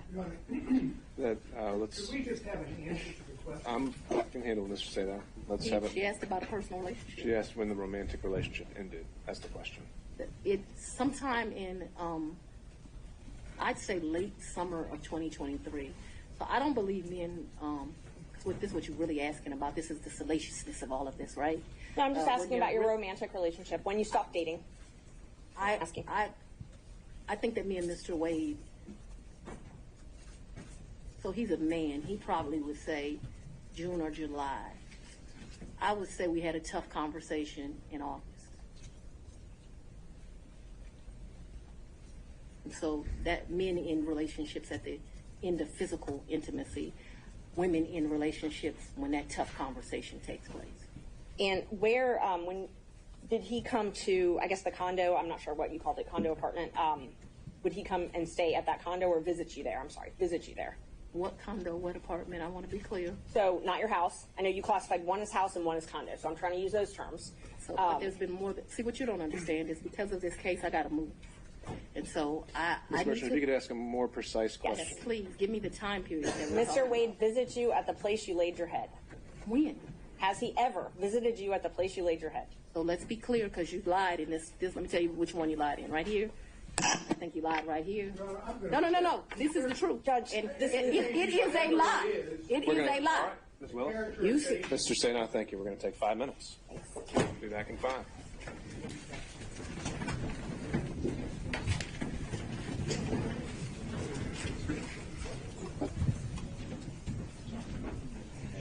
I go to the bathroom?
Ready, Judge? Yeah. Yeah. You go. All right, Thank you. We're back on the record. Before we proceed, though, I'll advise everyone here, this being a room mostly full of lawyers who have spent their lives in a courtroom. We all know what professionalism looks like, what decorum looks like, and devoting ourselves to the rule of law and proper advocacy. I would urge everyone to keep those principles in mind, starting with the fact that we won't talk over each other. And from there, we'll get through this. Ms. Merchant. Thank you, Judge. How often did Mr. Wade visit you at a place where you were living between 2019 and 2021? So you want to start with the lie that he lived with me in South Fulton in 2019, a home he's never been to? That's one lie you told in your document. No. Judge, I didn't ask her about that. Ms. Merchant, I want you to ask a very precise question. I think she's saying and answering that he did not live with her. So why don't we break that up into smaller parts? And I didn't ask about living. But you put in your, while we're talking about professionalism, while we're talking about professionalism, she put in 3 different documents he lived with me. Full opportunity to respond. And filed that with the court. In 2019. He's never been to South Fulton. In 2019, I lived in South Fulton. He has never been to my residence in 2019, ever, not once. In 2019, he's never been to your residence, any place. I lived in my home in South Fulton before I started getting the threats that were here, a house I paid for with my own sweat and tears. I'm no longer able to live there. But in 2019, I did. And in the 2 months of 2019 that I knew Mr. Wade, 3 months, the beginning of October, all of November, and all of December, Mr. Wade never came to my house in South Fulton. Let me help you out. I lived there in 2020. He never came to my house in 2020, let alone live with me, as you put falsely in these documents. In the first 3 months of 2021, when I could still enjoy my home, Mr. Wade never came to South Fulton, and it is certainly a lie that he lived with me. So in 2020, so you said 2019, 2020. Did Mr. Wade ever visit you at a place that you resided? He has never been to my home in South Fulton. 2020 was before I knew that a phone call was going to be made and I was going to have to abandon my home. As a result thereof, he never visited, lived at, came to, or has seen South Fulton. You qualified that with your home in South Fulton. That's where I lived in 2020. In 2020, did he ever visit you at a place that you resided? Okay. I don't understand. You're going to give me that.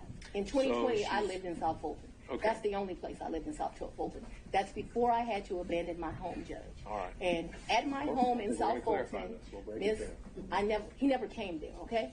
So if you don't come someplace, you can't live there. Ms. Willis, I'm going to have to caution you. This is going to be my first time I have to caution you. We have to listen to the questions as asked.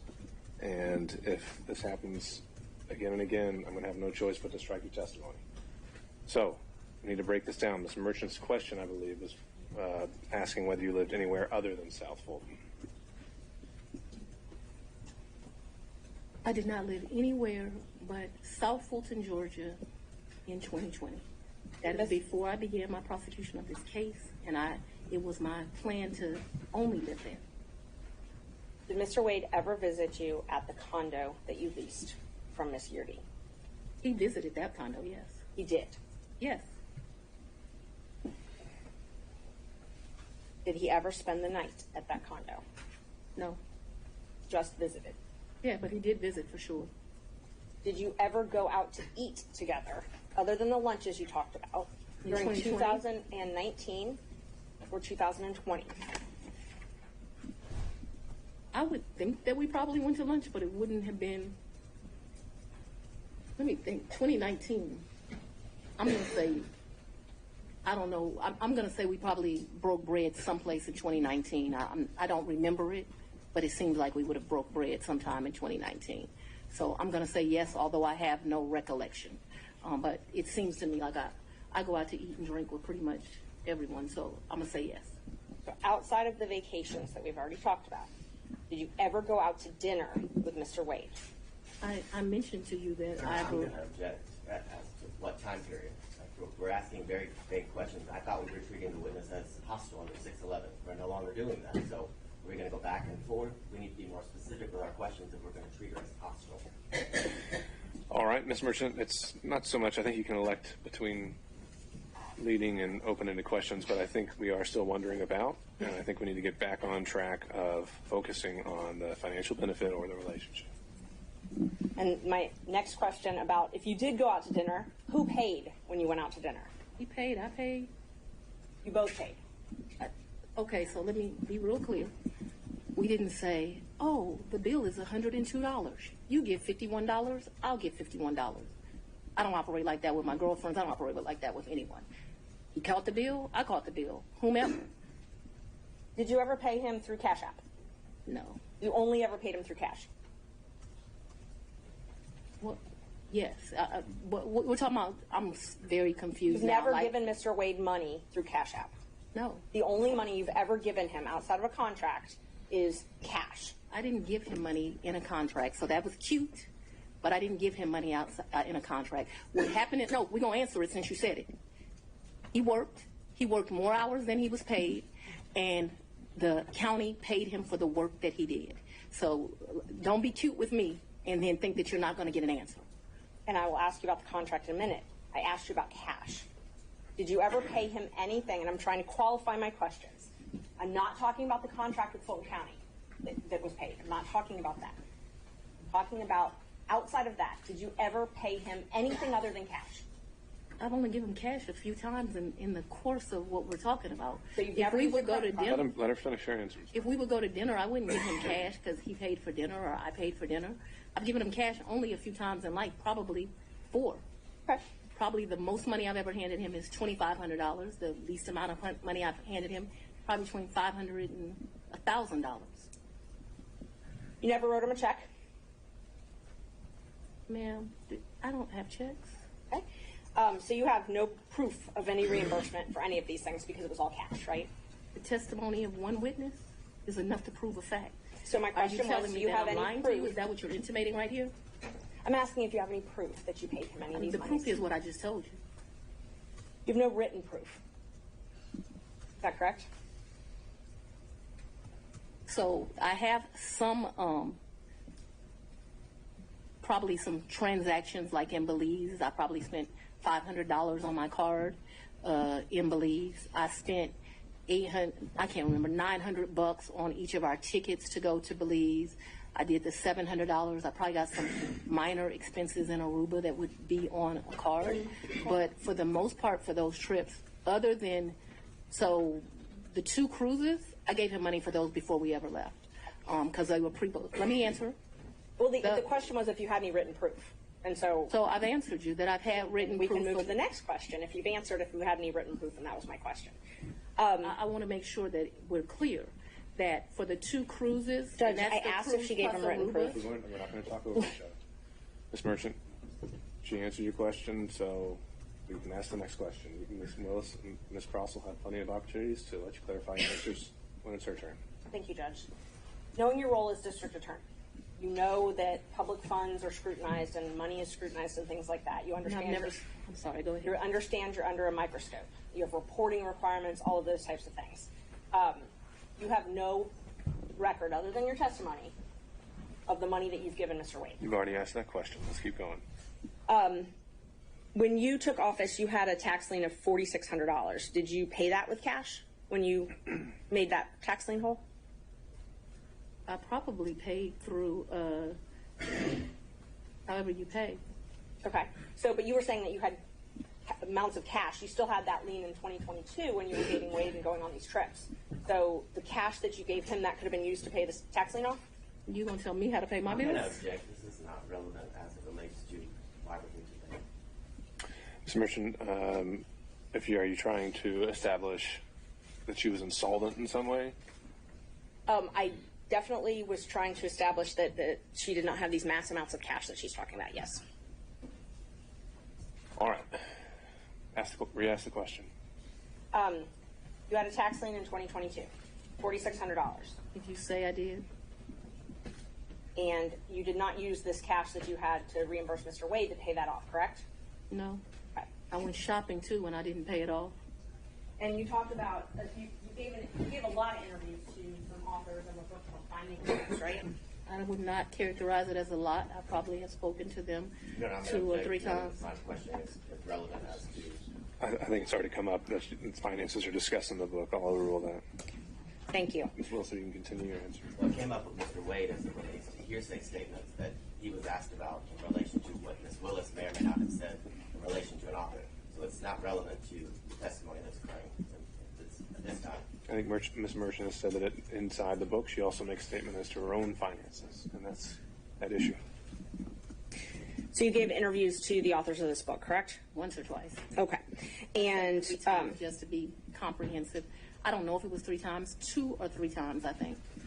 you were quoted in the book, and I will give you a chance to say if this is a misquote. You were quoted, when they asked you about if you wanted to run for office for DA, you were quoted, "I really don't want to be financially effed up again." Do you remember saying that? So what that refers to, My question first is if you remember saying that. I remember saying something similar to that, but I would like to be able to explain what that's in fine. reference to. That's not in reference to anything else. It was a huge sacrifice to be district attorney in Fulton County. Huge. I was doing just fine. I had a municipal court judgeship that was paying me $100-something thousand a year, and like you got to show up twice a week. Easiest thing I've ever done in life. I also had private clients that were paying me to represent them, so I was able to have a law practice and that. Raising 2 daughters by myself, there were times in life where things were hard, and so I was telling people, I don't really run for DA. I don't want to run for DA. I'm in a good position right now. I got this easy job that I enjoy, being the chief judge of the city of South Fulton. I'm making money at the law firm, and I'm not sure that I want to make this sacrifice. And why does it always have to be me? Eventually, I prayed. I think that I was the appropriate person. I think that I did that. So when you're referring to that, what I'm saying is, why should I make a sacrifice again? And what I was not talking about is being district attorney. Once you get elected district attorney, you're in a fine financial position. I make over $200,000 a year. What I was talking about is I ran for judge. When I ran for judge, I took $50,000 of my personal money out of my retirement, and that money ended up being lost. And I know when you bet on yourself, you're going to have to bet money on yourself. And so what I was talking about was not wanting to go through the personal financial expense of running for office. By no means did I think that I was going to be financially in a bad position once I won. Let's talk about what I was up against, because it's important to understand that comment. I had a district attorney who had been here for 24 years. People, it's very relevant as to what my mindset was about this. So I'm trying to answer your question. So what I was saying is Tailored solely to finance. Right, but it is about my finances. If I didn't, nobody put me in this seat. So I had already run for office once. I had spent $50,000 of my own money running, and it was vamoose, nothing. And so when I'm talking to those offers, I'm talking about the contemplation of the sacrifice of the run, not the sacrifice of once you become DA. The odds were against me. I was likely going to lose the election based on who I was running against. So that needs to be in the appropriate context. Isn't it true that the authors also wrote, and you can dispute this if you'd like, that you were broke after that race? The 2018 race. Yes. Yeah, that was a hard race. I wasn't broke like I didn't have any. So broke is relative to depending where you are, but that hurt to lose that $50,000. So I'm sure my mental mindset was like, I just gave $50,000 away. Right. So they characterized it from their conversations with you that you were broke, you had poured your own money into the campaign, and you weren't able to pay your own bills because of your clients couldn't pay their bills to you, and you had a paltry array of family and asset forfeiture cases. It says you were trying to make it month to month. Is that an accurate depiction of your financial situation at that point? I would want to read that, but I don't remember clients not being able to pay their bills. Or may I approach, Judge? You can. You may. Page 14. I have not read this book.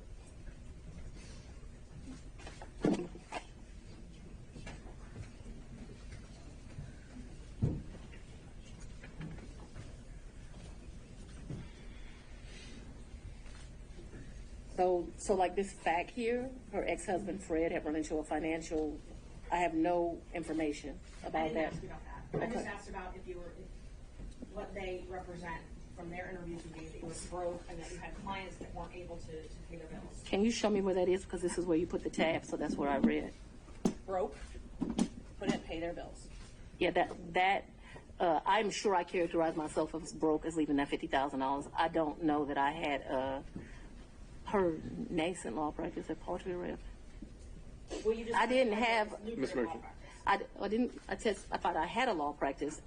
So this is not correct. I'm sure it's just I didn't have any asset forfeiture cases. So I had one case where they had took one of my clients' money at the airport. I don't know if that's what they're I don't know. Poultry array. I did have family law cases. I guess that's what they're talking about. And clients who couldn't pay their bills ain't clients. So no. So my question was just if this was a fair and accurate representation where it says you were trying to make it month to month at that point. No, I don't think that is actually a fair and accurate representation, but I am certain that after the 2018 election, I'm still not really happy about having given up that $50,000. You know when you paid your tax lien? I don't. You don't? Do you know if you paid it? I know I've paid some taxes. I don't know. I don't want to speculate. Did you tell anyone at Fulton County Board of County Commissioners about your relationship with Mr. Wade? No. Did you disclose your relationship to anybody at Fulton County?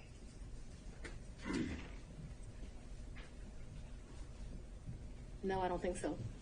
And as the Chief Law Enforcement Officer of Fulton County, I assume that you're familiar with the county code and ordinances? I've said we're not going to cover that in this hearing, Ms. Merchant.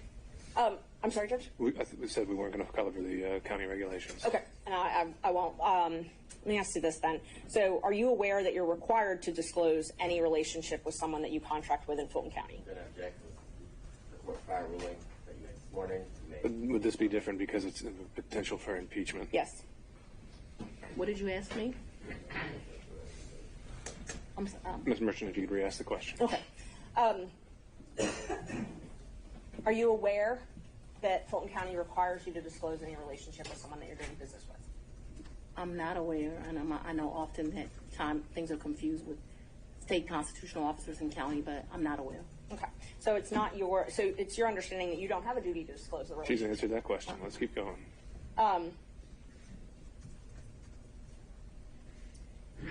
Did you keep track of this cash that you paid him at all? What are you talking? I don't understand. Did you keep track? Did you keep a ledger? Did you keep track of it? So I've only given him cash, as I mentioned, 3 or 4 times. There's no ledger. This is friends handing money off to each other. So the answer is no. I think you've already asked whether there was any written proof whatsoever, and she's answered that. Okay. So we've covered this. Let's move on.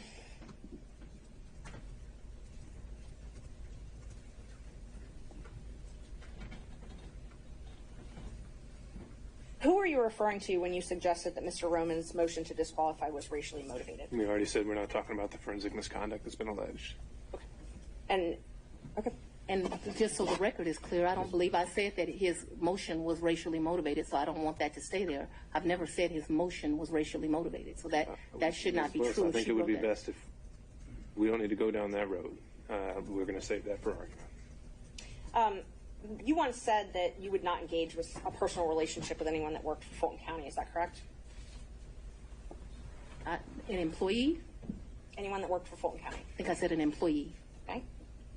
So that's the qualification you give an employee? You wouldn't. I think that's the statement that I made. So if you want to quote me accurately. So it's your position because Mr. Wade was not an employee? Or it's your position he wasn't an employee, correct? Mr. Wade is not an employee, and he will tell you that over and over again. Just one moment, Judge.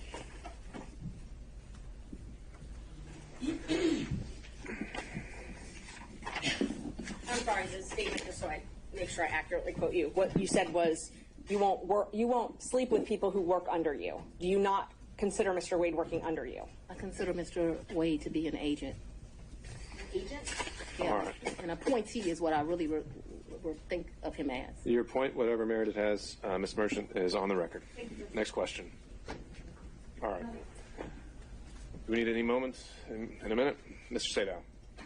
Yeah, I'm ready to go, Your Honor. All right.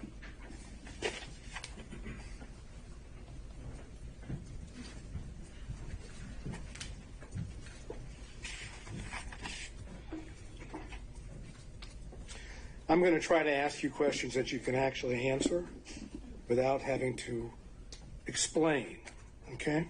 Yes, sir. My comprehension skills are pretty good, so we should do all right. We shall soon see. If I heard you correctly, you moved into what I will refer to as the Yurti condo in either March or April of 2021. Is that correct? Sometime between late February and April. Yes, I don't. Just so we're clear, yes. But in that time period, you're in the ballpark. We're in the ballpark. And is that Yurti condo, would you say that it is in Hapeville? It is in Hapeville, yes, sir. And you moved in there for safety reasons? My father, yes, I moved in there. We were concerned. My father was terribly concerned about me continuing to live at the house. And so that we're clear, people came to my house at 5 o'clock in the morning about the police brutality cases, saying I was going to have a wake-up call. There were security threats due to gang cases, and there were concerns due to that was at the very beginning of this, looking into that. And so for all of those reasons and what was happening, my father wanted me out the house, and begrudgingly I left. Okay, so the answer to the question was yes for safety reasons, correct? Those were all of the things that caused the safety concerns. I'm sorry. I'm not questioning whether they are or are not safety concerns. I just asked that you moved into this condo, the RT condo, right, for safety reasons, right? Yes. Okay. At the time that you moved into the condo, be it from February to April of 2021, yes, was your father still living in your house? Right, because my father... That's yes, all I ask you. But I get to explain the answer, sir. I don't know if there's an explanation. If I ask you, was your father still living at your house, the answer is either he was or he wasn't. Yes, but you are going to get to argue at the end of this, as we both know. I'm not going to argue anything. I'm going to ask. To be able to explain why. I'm going to. So yes, because my father is an older gentleman, he was worried about COVID, and he stayed. Ms. Willis, I'm going to have to say this second time. Whenever we have to put a pause, we stop testifying. Okay? You don't have a chance to explain yourself. The question was whether your father was not staying there at the time, and you're clarifying that in your answer as well. You can have a brief clarification, but it shouldn't be something that reaches well beyond the question. All right, Mr. Sadal, you can re-ask the question. We'll see where it takes us. Okay, thank you, Your Honor. Was your father still living in your house at the time you moved to what I would refer to as a Yurti condo? Yes, sir, he was, due to his concerns related to COVID. Okay. The safety concern was that there was potential danger at your house. Is that correct? Yes, my address had been exposed, so yes, there was concerns about potential danger at my house. Okay, so anyone staying at your house in the time period after you went to the Yurti condo was still in danger, correct? Yeah, well, no, he did. I think you have to... it's your attorney, Ms. Willis. Sorry, Mr. Bott, your objection is speculation. Yes. To the question of whether someone was still in danger at her condo. I can just let her answer the question. Or Mr. Sadal wants to rephrase. No, I was able to understand it. I've got the objection, and then I have... I'll withdraw the objection. Okay. So, and I remember the question, so I can answer it. Well, you can now that the objection's been withdrawn. Can you try to answer that question? Yes. There's still a safety concern for people staying at the house. Yes, I was very concerned about my father still living at the house. However, if you have dealt with an older gentleman, he was not leaving the house, despite my urging him that I thought he should leave as well. He did not want to leave the house because he was particularly worried at his age about COVID. But that became, I don't want to say, I was not happy with that decision of my father's, but I can't ultimately make him leave, and he stayed there too long, in my opinion. Okay, thank you. During that period that you left to go to the Yurti condo, did any of your children stay at your house? So I don't, I don't think that they were there at that point. Certainly my baby wasn't there. I'm talking about this entire period. We're talking about, if I remember correctly, and you'll correct me, I'm sure, you said that you stayed there at what I would call the Yerty condo until January of 2022, correct? Yes. Okay, so I'm asking you in that period, which would be February to April of 2021 until January of 22, did any of your children stay at your house? And you don't have to yell at me. I'm able to understand. So I would ask you to not yell at me. That being said, I don't actually expressly remember, but I can tell you, since I have left my home, there have been times my oldest daughter came in. But I can't tell you with certainty the time window that you've said, if they did or not. And so I don't want to speculate to that. But there was some time that my oldest daughter came back. Whether it was that period or after I left the Yerty residence, I'm not sure, okay? Okay, so if I continue to go into more detail on this, you're not going to be able to give me an answer of whether or not, in fact, any of your children were still at the house or stayed at your house during that time period, correct? What I can give you clarity of, so that we are clear, is from the time I moved out in February-ish of 2021, after I left there was a time period that my oldest daughter came back. But if you're asking me, was it in that window or after, I just don't have a recollection of that because, you know, your kids come and they go. And so I don't remember the specific time period, and I apologize for that. Did your children ever stay with you at the Yerty condo? Like maybe a night. Like for a girls' night or something, but live with, no. Did anyone else stay with you at the Yerty condo, including Miss Yerty? Never. Miss Yerty never lived in the condo. She met her husband, and they moved. They weren't quite married, but they moved. Nobody ever lived with me in the condo. That was my word was stayed, not lived. Stayed with you at the condo. I guess I don't understand the distinction, but no one ever. I think my baby, my oldest child, I think she spent one night with me. Maybe my oldest and my youngest. But I think that whole time I was in that place, other than that one night, I don't think anyone ever, this was a very lonely period in my life. I don't think anyone ever spent the night other than maybe one night. I remember a picture of my baby sitting on the couch in that place, and I'm thinking she spent that night. But just a very lonely time in life. Okay. We'll stay with the lonely theme just for a minute. Did Nathan Wade visit you at the Yerty condo from the time you moved in until he was hired on November the 1st of 2021? So I moved out of that condo, but during that time period, I'm sure he came to visit. He came to visit. I can remember us going, I think the restaurant's Lickety Split. I can remember him picking me up, going to Lickety Split and ordering some food and coming and sitting at my table and eating. So I remember times that he visited me at that condo, yes. Okay, could you give us an approximation of how many times Mr. Wade visited you at the condo between the time you moved in and prior to November 1 of 2020? I don't think often, but I don't want to speculate. Can we say more than 5, more than 10? I'm going to tell you the problem I'm having here. Let's say more than 10, but I'm not sure that that's even accurate. He certainly has come and picked me up, gone to grab some food to eat. I don't remember him being in that condo a lot. Okay, that's I'm sorry. You want a number, and what I don't want to do. Giving me your current and best recollection is all I'm asking for. That's all I can give you, sir. How many times did any of the prosecution team, how many times did Anna Cross come to that condo between the time you moved in and November 1st of 2021? I don't think Anna's ever been to that condo. What about any other prosecutor that's involved in the prosecution of this case? I don't think any of them have. Just Mr. Wade? That's correct, sir. But it was a lonely time. Oh my God, that 2021, I have a lot of guilt about this time period in my life. Let me tell you why. But yes, it was a lonely time. Okay. I was very appreciative to the citizens for giving me this responsibility and this duty. But what I very, very quickly learned is that this is a very isolating job, and 2021 was a lonely time. I turned 50 in 2021. That's probably one of the worst birthdays I've ever had.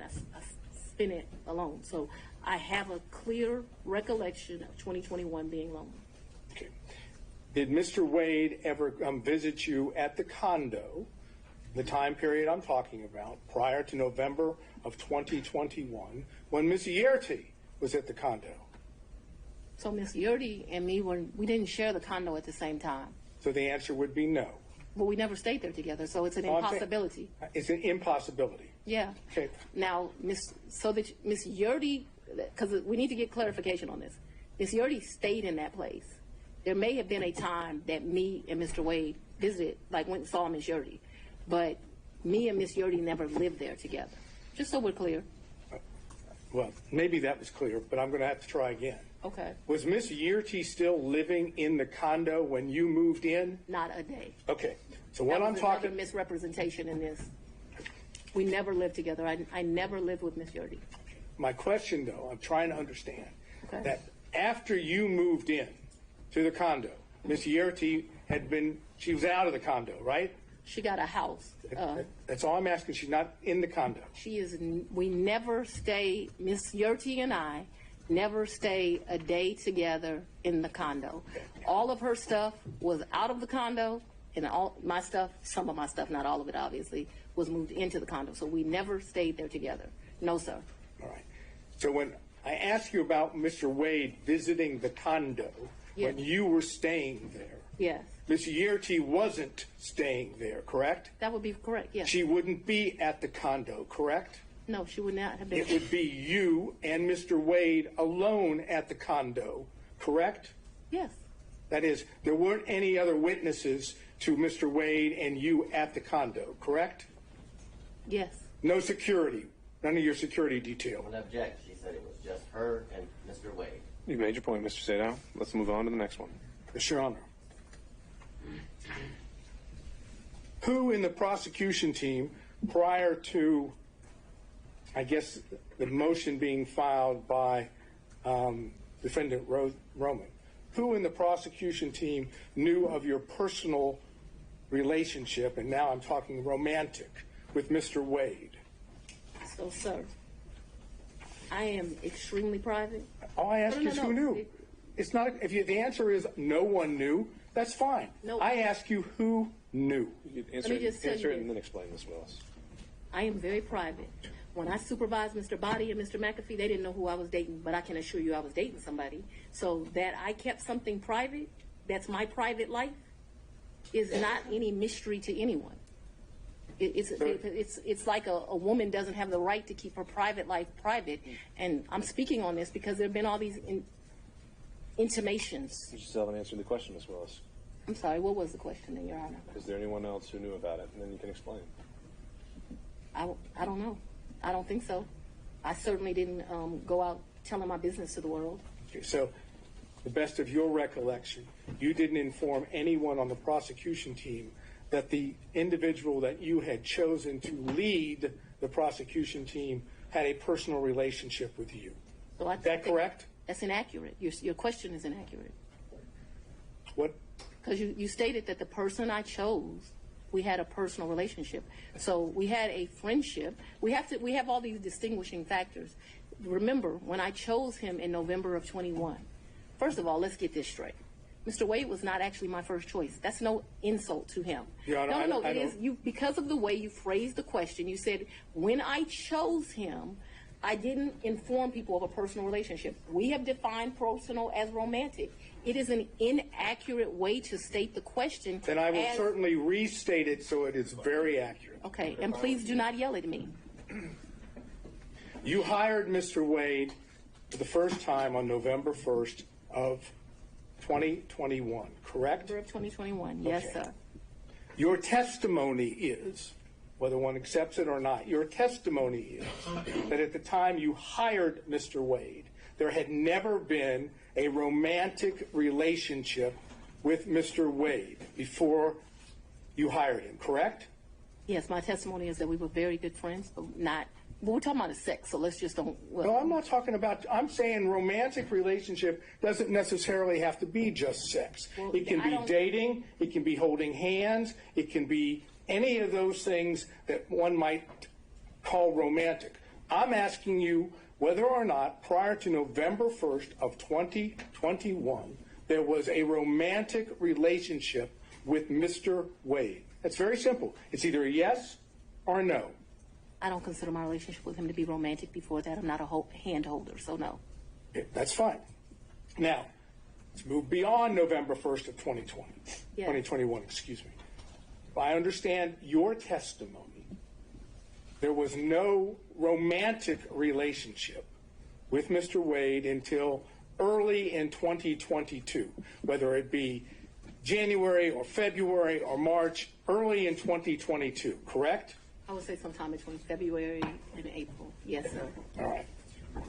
Now I'm asking you about that time period when it became romantic. Yes, Okay? sir. Thank you. Okay. You didn't see the need, if I understand, to tell any of the people on the prosecution team when you had established a romantic relationship with Mr. Wade that the lead prosecutor, that is the man that was basically giving orders to others, was dating or having a romantic relationship with you, correct? I'm going to object to relevance at this point, Your Honor. Just say no relevance. Just to prove, we're attempting to show that there is an issue on the credibility about the relationship. The failure to have informed anyone on her team that she was having a romantic relationship with the lead prosecutor, I suggest gives rise to that inference. That's the relevance. The inference that that they were concealing this because it was not as it's been characterized to the court, and that in fact it started earlier than what they say. All right, overruled. Mr. Sadow. I just want to make sure that we're clear. From at least 2020, me and Mr. Wade were friends. At least that time period. Okay, I'm not talking Okay, about. so no. I want to be clear because my credibility is being evaluated here, right? We were friends. We hung out prior to November of 2021. In November of 2021, I hired him. I do not consider our relationship to have become romantic until early of 2022. Because I don't know a date and time, I'm saying sometime between February and April of 2022, and very early April of 2022, because I know that trip that I discussed with you was like the first week of 2022, that the relationship had become romantic. I hope that answered your question, but I can't have it where, we're saying something differently. All right, so you've established the timeline as you put it. The question originally was, at that time, did you tell any other prosecutors on the prosecution? I never tell people at work who I'm dating. All right, Mr. Sadow. Okay. Did you take any trips to D.C. with Mr. Wade? Never. Did you take, okay, so do you have no, what I would call personal trips or business trips to D.C. with Mr. Wade? I never went to D.C. with Mr. Wade, personal, business, otherwise, never. Okay, so. I've never been in the District of Columbia with Mr. Wade, or Maryland, Virginia, the DMV as they call it. So as I understand it, to be clear, any trips that you would have taken to see D.C. That was a pretty clear answer. Huh? That was a pretty clear answer. No. She just said no. Twice. So do you have a variation or something new to bring up? I'll ask it and we'll see. Did you take trips to D.C. that were non-business during the time period that this case or this matter was under investigation? I'm going to object as to relevance as it relates to the matter that we're here before Your Honor. Well, again, the question already asked was take personal or business trips. She said. But that was with Mr. personal or Wade. business. That was with Mr. Wade. This I asked her alone whether she took. Okay. What's the relevance? And what would be the relevance of that? I'm trying to understand whether or not we have the ability to show a personal trip in which Mr. Wade is there at the same time. I understand her answer. Okay, I understand her answer, but we have documents, we have records that. Your Honor, I'm going to object to the documents of things. Well, this could be something that's maybe not part of the record yet, but if he has I think there have been other things discussed in this case, and they have evidence that Mr. Wade may have been in D.C. at the same time. If you want to ask about that exact specific date, Mr. Sadon, you can do that. I would reference to the court that that was not asked of Mr. Wade. Anything about any trips to D.C. Sure. And so that's going to limit its merit and impact on credibility. So, Mr. Sadon, ask the question. So I understand your testimony is you never took a trip to D.C. with Mr. Wade. That's correct. Personal or business? That's correct. Were you ever in D.C. at the same time as Mr. Wade? I was not. On personal or business? No, me and Mr. Wade have not been to D.C. at the same time. However, since Mr. Wade has been on this case, he's been to D.C. Since Mr. Wade has been on to this case, I've been to D.C. What has not happened is we have not been in the District of Columbia at the same time. Now, the only thing I'm not sure about with what you asked me is if I've been to D.C. personally, because I got a lot of personal friends in that area, but I know that I have been to D.C. I did an interview at Howard University. I went to D.C. for that. Seems like I've been to D.C. one other time. Oh, I went to D.C. for the Global Summit. Actually, yeah, those were 2 separate trips. My next question is based on her opening the door, and therefore I'll just ask it, and Your Honor can decide whether or not it's appropriate. When you went to D.C., did you go to the White House? I did not go to the White House. No, well. Apparently I'm going to get the answer anyhow. There you have it. Next question. Okay. You indicated your best recollection was that your relationship with Mr. Wade, the romantic relationship, ended, you left it in August of 2023. That sound right? That's the hard conversation. That's not the... We've covered this. Next question. And you characterized it as a tough conversation, correct? Yes. I'm not going to get into the conversation per se. You should. Well, if he doesn't want to, we won't go there. So, Mr. Sadon, next question. You know, it's kind of hard to say no when you've got that opportunity. But all I'm going to say is, was it pre-indictment in this case? So we know the timeline that the indictment was delivered. Okay, well, but, actually, and so that we're clear, the physical relationship ended pre-indictment. And is that when you were talking about the tough conversation? But I'm not sure that the tough conversation didn't happen until after, but the physical relationship, so I'm sure if you ask Mr. Wade, because he's a male, he would say we ended June or July, because physical contact ended then. Just in my mind, being a woman, it's over when you have that, like, hard conversation. I just think women and men think differently. And I think the answer, Mr. Sadot, to your question was she's not sure whether it was before or after the indictment. I'm not sure that was her answer, but let's see if I can get specific. That is what I said. That's what I said. I'll let you. Next question, Mr. Sadot. If you need to clarify. Want to say one more? The romantic relationship ended before the indictment was returned. Yes or no? To a man, yes. Well, to a man, yes. To you, no? She's explained this, Mr. Sadot. She's explained this. And did the forthcoming indictment have anything to do with that? Ooh. Or was it just a coincidence? Let's go on and have the conversation. I just asked you whether or not it was a coincidence. Had absolutely nothing to do with this. It's interesting that we're here about this money. Mr. Wade is used to women that, as he told me one time, the only thing a woman can do for him is make him a sandwich. We would have brutal arguments about the fact that I am your equal. I don't need anything from a man. A man is not a plan. A man is a companion. And so there was tension always in our relationship, which is why I would give him his money back. I don't need anybody to foot my bills. The only man who's ever foot my bills completely is my daddy.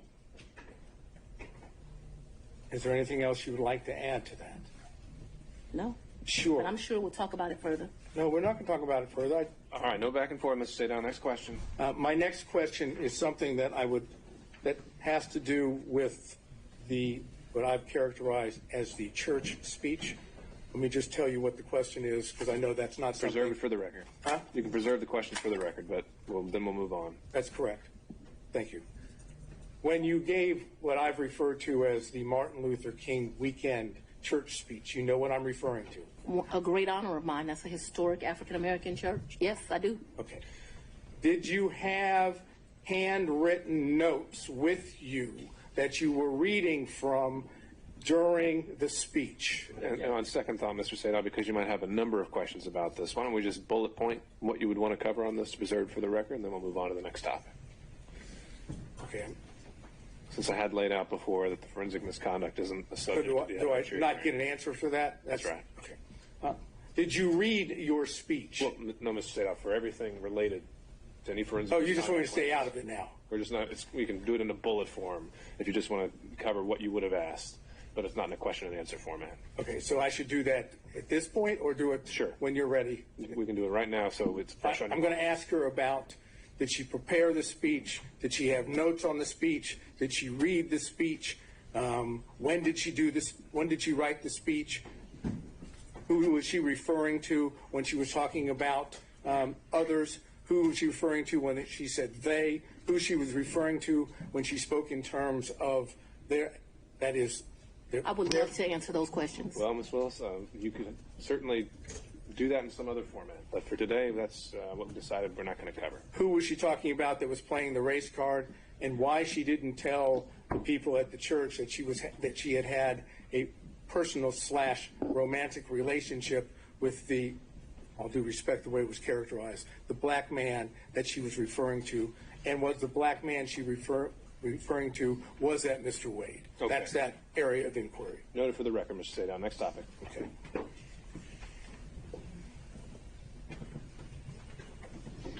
I realize that you've testified that you have no records that with regard to cash payments. Yes. Correct? Mm-hmm. Would your bank records reflect that you withdrew cash from your bank accounts during the time period of 2020, 2021, 2022, or 2023? I'm not asking you, I'm just asking whether they would reflect that you withdrew cash from any of your bank accounts. So the exact amounts? No, just But yeah, that you did. Of course, I withdrew money throughout that time period, throughout my life. I've withdrawn money from the bank. Yes, of course. Talking about cash from, that is, that you go to a Cash, bank right. or you go to an ATM and you take cash out. Either that way, or you go to Publix and you overpay, or you go to another store and you overpay. So yes, both through that, yes, of course they would reflect that at times. Okay, and so those records, if we had them, would show that, correct? That throughout the course of my life, I took out money. I was very specific. I said Yes, during the course 2020. of that time period, I would have taken money out. Yes, So, do you have a problem with? I absolutely. Yes. You don't want the bank records to be made available for the court and the court alone. I'm going to object as to the relevance, and this has already been addressed earlier as it relates to other records. This is an improper line of questioning. He's doing it for the purpose of harassment. Frankly, Your Honor. I'm just going to sustain it on relevance. Mr. Sadov, that's something you want to follow up privately? You can do that. Okay. Last area, briefly. Yes, sir. You had contact with Mr. Wade in the year 2020, correct?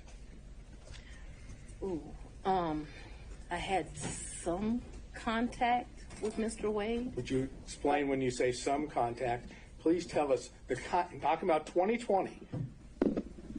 I had some contact with Mr. Wade in 2020. One of the reasons your allegations are so preposterous, or mismerchants that you have joined, is... Ma'am, I didn't ask you about the allegations. I asked you about your contact. That's all I ask you, okay? I appreciate that you want to say something, but I'm interested in, did you have contacts with Mr. Wade in 2020? And your answer so far has been yes, correct? Very limited contact because Mr. Wade had a form of cancer that makes your allegations somewhat ridiculous.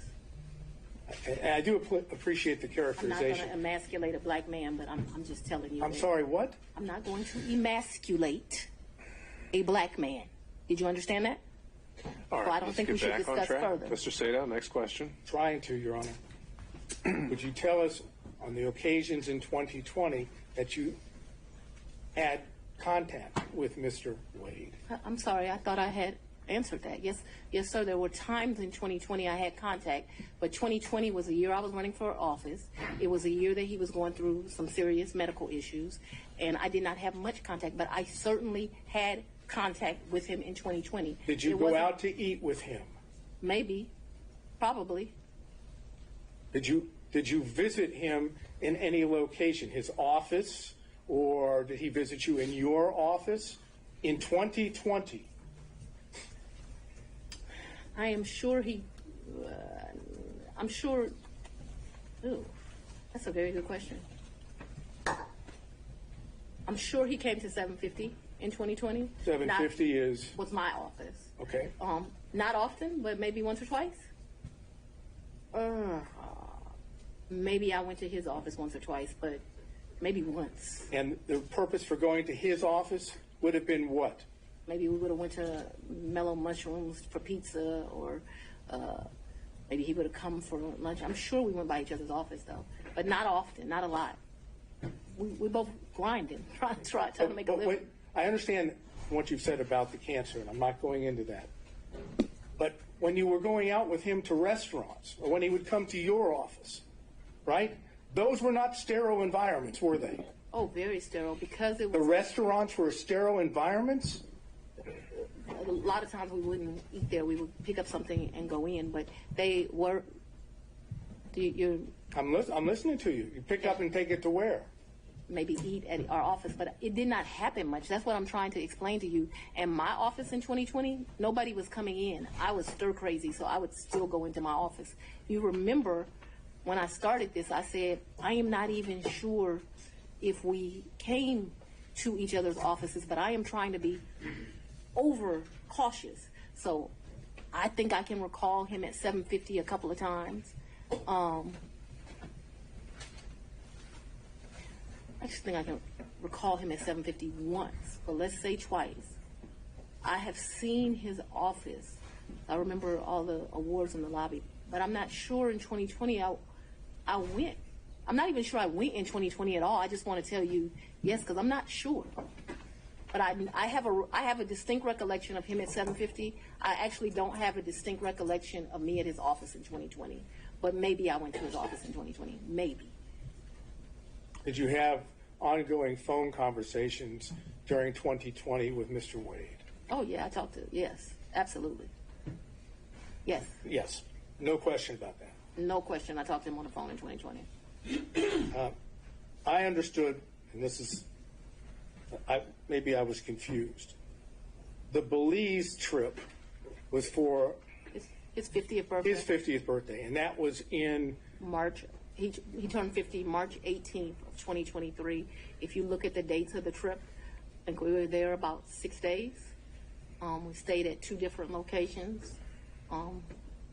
And you paid for it? 100%. He said, I paid for the hotel, I paid for the flights, I had a birthday luncheon for him, I paid for massages, I paid for everything. And would those payments be reflected on your credit card? I paid for the cash. You paid them in cash? Cabs. I was telling you all the different things. I'm asking you whether or not those payments would be reflected on credit card bills of yours. So there was about $500 that I think is reflected on a debit card.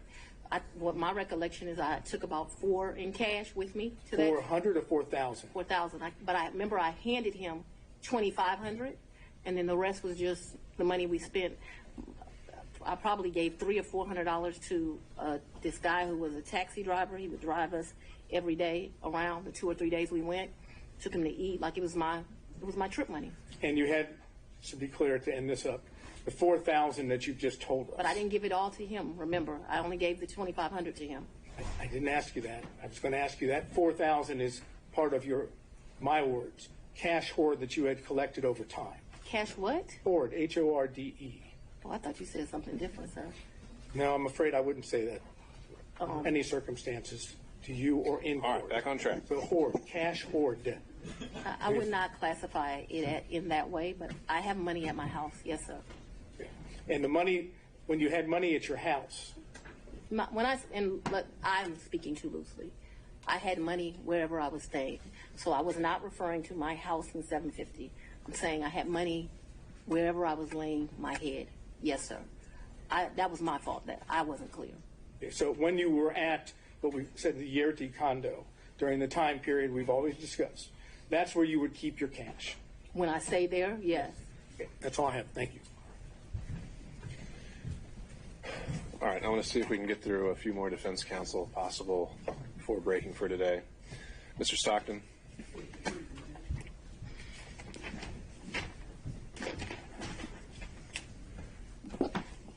Madam District Attorney, I'm Alan Stockton. I don't think we've had the pleasure of meeting. It's a pleasure to meet you, sir. Madam DA, you described these various trips, and Mr. Sadow asked you about going to Washington. Did you and Mr. Wade go to New York? I've gone to New York. I've gone to New York twice since I've been district attorney. I'm trying to think if it's 2 or 3 times. I went to do a domestic violence thing there for sure, and I was honored, and I went to the Apollo there. Those are the only 2 trips that come to mind. I went. He was not with me. You also said that he was a world traveler and had been on many of the continents. I've been to 6. Have you been on any of those continents with him? Besides this one? Where's Belize? What continent is it? I'm not being funny. I don't know. Let's say, with the exception of Belize with him. I've been to the Bahamas with him. I've been with Aruba with him. Don't embarrass me. I'm not sure what continents those are on. Whatever continents those are, that's where I've been. I'm sure if I gave it some thought, I would tell you. But whatever continents those are, that I've been to those locations, sir. But not Australia or any other continents? I don't even want to go to Australia. I do know he took a trip in December to Australia. I have no idea, I don't know anything about that trip. When Mr. Wade began working with your office, yes, he had 2 other gentlemen that worked in his firm with him. Is that correct? Yes, Terrence Bradley worked for him, and Chris Campbell worked not for him. They worked with each other. Did you understand what their partnership arrangement was? No. Did he ever make you aware of how fees were divided or anything? No. Now, since you have been district attorney, the 2 gentlemen that worked with Mr. Wade and his firm, they also had contracts with your office. Is that correct? I've probably had 2. I don't know if we've covered this in Ms. Willis, but I still don't know what the relevance would be of her testifying to this. But I've had about 10 people. Oh, I'm sorry. Do you want me to answer Let's or figure no? this out. Judge, respectfully, I think based on Mr. Wade's testimony, he had an interest in those contracts. Sure. But how's that been imputed to Ms. Willis? I don't know whether or not she knew she was giving him that benefit. That's what I was trying to explore. Okay. Well, maybe we can start with that question, and then if she doesn't know about it, then the ins and outs of all the contracts wouldn't be quite as relevant. Judge, to lay a foundation for that, though, Let's see where it takes us. Go ahead. The 2 gentlemen that were in Mr. Wade's office, did they have what I think has been referred to as a taint contract? So let me be clear, and I may get the names wrong. When I first became DA, the office was not properly staffed. And so I'm surprised any lawyer would take it, but I did a contract for like $60 an hour to help us out with first appearance. That lasted a few months. Okay, so I can't remember if Bradley or Campbell had that. I'm sure we can have records and I can tell you which one, but I just can't remember now. I liked their experience. Bradley had been a probation officer and a defense attorney. Campbell had been a police officer and a defense attorney. There's a reason I'm telling you this. Then that contract, like I said, it didn't last long. It was just, I was aggressively hiring. As soon as I got where I felt like I had first appearance, enough lawyers for that, I let them go. Then we had what's called a filter contract, but it was not filter for this particular case. I do have a lawyer who does the filter for this election interference case. When we're talking about filter, the contract they had that neither one of them has any longer, I now have another lawyer that does that for me. It was only for police brutality cases. It's for what I call the, so when I first got to be the DA, I had, the whole unit was called anti-corruption. It dealt with both elections and police brutality cases. I actually took a trip to Houston and visited the district attorney in Houston. They divided their work up, and I thought the way she was doing it was better than me. And so I made a civil rights unit. And so they did what we would classify as civil rights cases. Those are specifically the police brutality cases. When I first took over, I was told Paul had not filtered 5 cases. That was a joke. It ended up being the 101 cases. They weren't filtered, which is why I hired 2 of them. Eventually, we got it down enough that it was 1 of them. And then now I still have 1 lawyer that does it, but now I've been able to cut those cases down to like 30. Can you tell me help me understand what the purpose of the filter is? Yes, sir. So what a filter is police officers make statements in the line of duty, and you are not allowed as the prosecutor to know what those statements are if they're done in the furtherance of their employment. And in fact, if you know what those statements are, you're basically disqualified from the case. You can't have it anymore. So what our policy is, I think I pay them like a $50 flat fee. They pick the case up directly from the GBI because that's where those cases go to. And then what they are to do is to go through the entire file. So the body cam, which is important because sometimes they'll make a statement to their supervisor on body cam, in the police reports where they write things. If it would be easy if it was just some statement of the police officer, but what you find out is these statements are embedded in it. And so what your filter lawyer does is they go through it, they either redact it out electronically or they cross it out, and then once it is crossed out, then they provide it to my team, and then we're able to look at it. That was not being done appropriately when I became district attorney. I thought that it had only been, so Mr. Howard had some Chinese wall thing that I didn't think worked at all, where allegedly those cases were properly redacted. That ended up being a joke. And so the 5 cases really turned into, I'm not going to say all 101, but a vast majority. That is the work that Mr. Bradley and Mr. Campbell did for me. They did a really good job.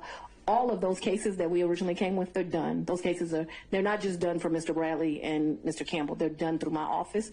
But obviously life is not stagnant. There have been new police cases.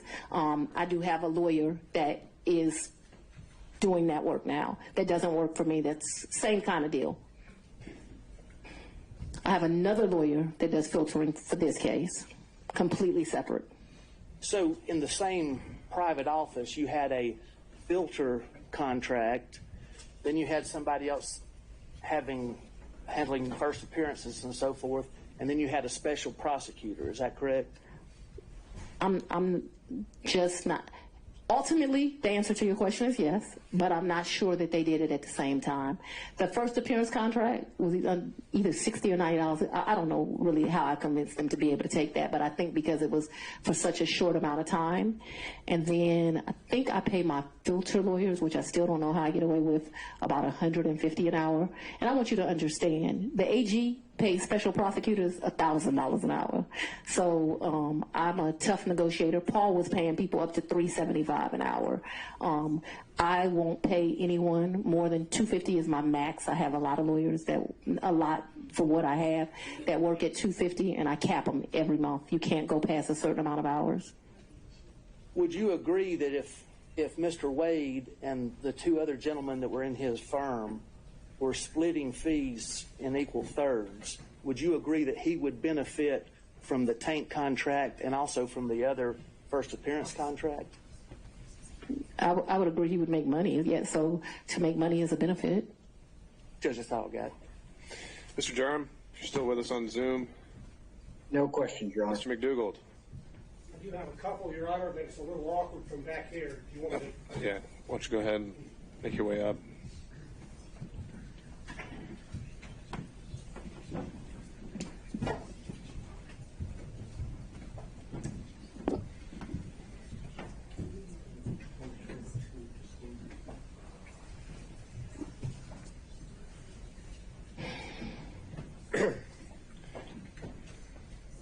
Good afternoon, Ms. Willis. How you doing?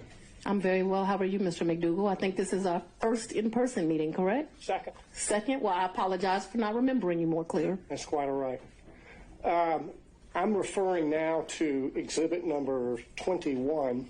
Yes, sir. Which was your financial disclosure form for 2022.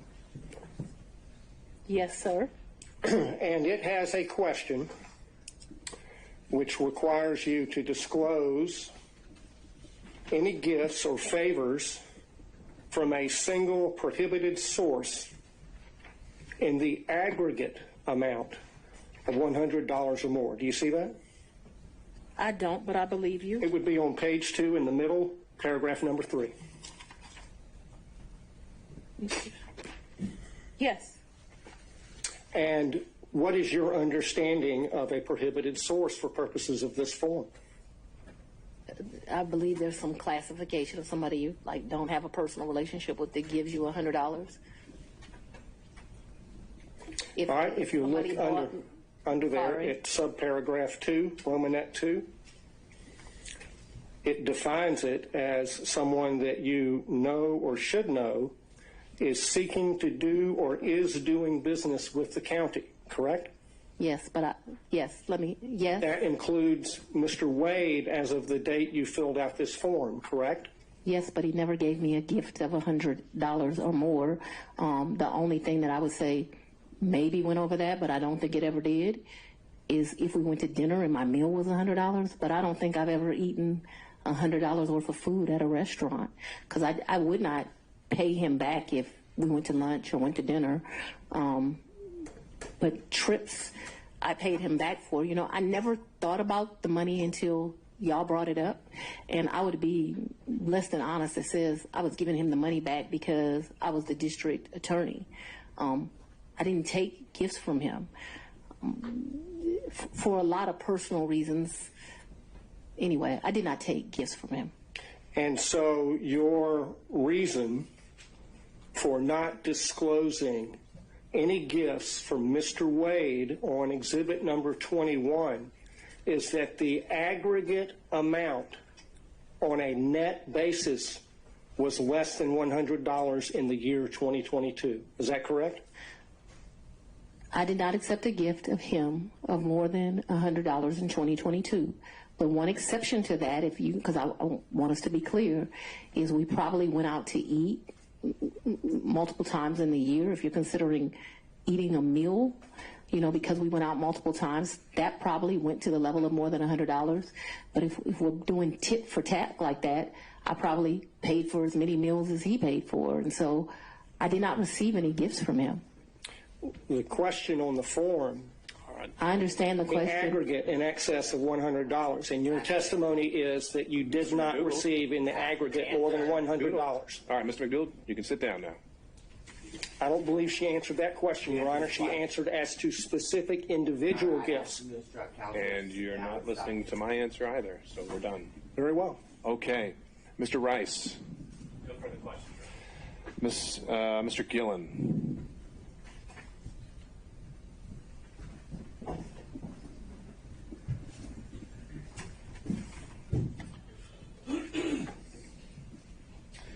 Good afternoon. Good afternoon, sir. A few questions here. I want to. You saw the book here, "Find Me the Votes." That was shown to you, correct? Yes, sir. Your Honor, I would like to just tender this as an exhibit, number 22. Is that your copy? It is. All right. What exhibit is that going to be? 22. All right. I'm making the is that evidentiary contribution here to this. Now. Well, I guess you're tendering it. Is it with position of the state? I'm going to object to the relevance at this point. There's no relevance at this point. Mr. Gillen, are you using this to confront her with prior statements? Yes, Your Honor. And statements that she made concerning her financial situation and laying the foundation for that. And then she gave these interviews to the authors. And so this would document that and ask her, get this in the record, ask her questions about it. Well, we could mark it for impeachment purposes. I'm a little wary of entering an entire 300-page book because I don't know exactly what every single line, if it would pass hearsay or relevance or et cetera, but I don't think it needs to be admitted as an actual evidence for the record for you to do what you need to do with it. So, well, Your Honor, I understand. I just would. It's marked as Exhibit 22, and we'll move from there. Thank you, Your Honor. Now, you were asked a little bit about this book before, correct? I think Mrs. Merchant. Ms. Merchant did. Asked me some questions, yes. And you gave about 6 interviews to the authors of this book in the sit down? No, sir. You didn't? No. Was it? She answered how many interviews she gave, in her opinion. How many, in your opinion, do you believe you gave, and how long did they last? 2 to 3, maybe 20, 30 minutes. So your testimony is at most, you think that you gave maybe an hour to an hour and a half's interview to the authors of this book? Oh, you mean in total? In total, yeah. Maybe, yeah. Anywhere between, definitely not more than 2-ish hours. Okay. But you also were telling, when they were, the title of the book, of course, is A Hard-Charging Georgia Prosecutor, a Rogue President, and the Plot to Steal American Election. You've seen that. Why is the title of the book relevant, sir? And I had no... And then I'm going to ask her whether or not that was the theme that they gave her when they talked with her.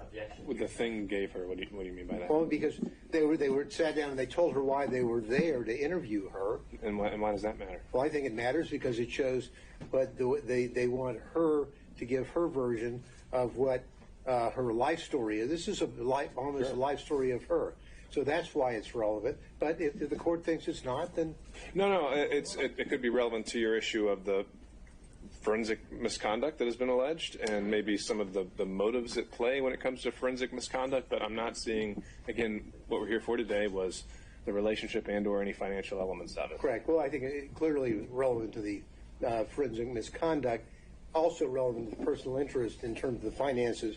I didn't make 10 cents off that book. Pardon me? I didn't make 10 cents off that book. I didn't ask whether you made any money.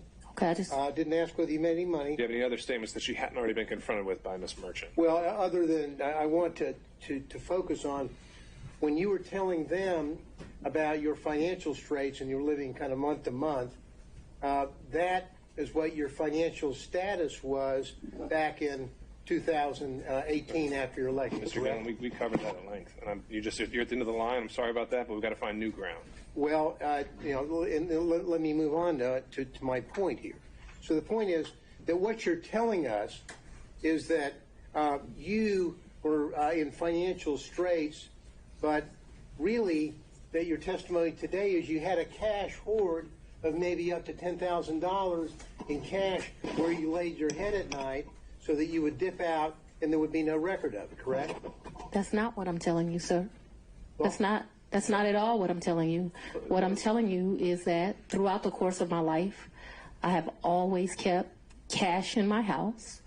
That cash has ranged from times, my father would probably be ashamed of this because he would say it should be more, but that cash at times has ranged from $500 to maybe $9,000, and he would be like, that is not what I told you to do. I've always had that amount of money. What I've told you is that when I travel, you do better negotiating when you travel. If you have cash, you go to get the cab. They say, oh, we're going to charge you $300 for the day. Well, I got American cash. Will you take it for $150? And so it's my practice to take money when I travel. We're not talking about a whole lot of money. We're going to the Bahamas. $1,500 in cash is in my pocket, or at the most $2,500. Belize was actually probably the most money I've ever taken. And it was taken because it was a big deal. My 50th birthday sucked. His 50th birthday, it sucked. It was terrible. No. Your Honor, and so I'd like to get back to some questions here. I'm trying to answer it. I think it would help if we. So let's move to the specific yes or no's here. Have you told us today that you would keep a cash hoard in your residence up to about $9,000? Yes or no? And throughout the course of my adult life, and so let's even be more specific than that. Probably from the time. Your Honor, I'm only asking for yes or no rather than. And we have already covered this, so I need to get to that point. I know you're laying the foundation, but it's already been laid. So yes. The filibuster is here. I'm trying to move through the filibuster. Yeah, but we're not talking about a lot of, and so it could be $2,000. It could be $1,500. It could be $7,500. It just depends on what you're doing at that time. What I'm telling you is when I traveled, I took cash. I find that when you travel, especially to foreign countries, the American dollar does well, and it's good to have cash. You can negotiate with the taxi driver, with the jet skis, and it's not a lot of money we're talking about. Your Honor, Okay, we understood, need Ms. to, Willis. we need Let's to get cut off the Let's get to a narrative question, Mr. Gillen. And so you have cash in your house, but you had a lien, a tax lien on your property. Is that right? I don't believe I had a tax lien on my property. You didn't have a tax lien on your property. You got to talk up louder, Mr. Hunt. Okay, we already covered that, Mr. Gillen. I need new ground here. I'm asking the question. I'm trying to figure out how someone can have a tax lien. Then ask that question. But not use the money that they allegedly said they have. Well, I think Ms. Merchant asked that exact same question. She said she didn't use the money to pay her tax lien. So what's your question that's new? So I was going to build on that to say... No more building. It's already built. All right. It's the same way you pay a bill. So just put the top on it if you need to, okay? It's the same way you owe a bill and go shopping. Well, now, have you ever used, did you say earlier that you used Cash App? When I would pay Robin Bryant, I used Cash App. What is Cash App, for the record? I don't need to know that for the record. Let's keep going. Well, so if you're paying Robin with Cash App, why aren't you paying, allegedly paying Mr. There's no alleged here. Why aren't you paying allegedly Mr. Wade with Cash App? I don't think Mr. Wade does Cash App. Did you ask him? I think he's told me he doesn't do Cash App. Okay, so that's the reason why you didn't use Cash App. He's sitting next to me. I hand him the money. Because there would be a record in Cash App of your making payments, correct? Yes, Right. but I didn't think that I was making a record in a personal relationship. Because when you're filing your, and I know that I'm going to move into this financial statement here, you were asked just a second ago about your non-disclosure form, or your disclosure form of an Exhibit 21, where we agree that Mr. Wade is a prohibited source, correct? What I agree to is I don't believe he's giving me gifts. You would like to classify these trips as gifts, but I've always paid my fair share on these trips, so I did not look at them as gifts. I don't think that what this is disclosing, and they can tell me if they mean something different, I don't think it means that if you go to dinner with somebody over the course of a year and it gets to 100, you're supposed to report it. If my understanding of that is wrong, I've probably been to lunches with a couple of people that over the course of a year they paid, I paid.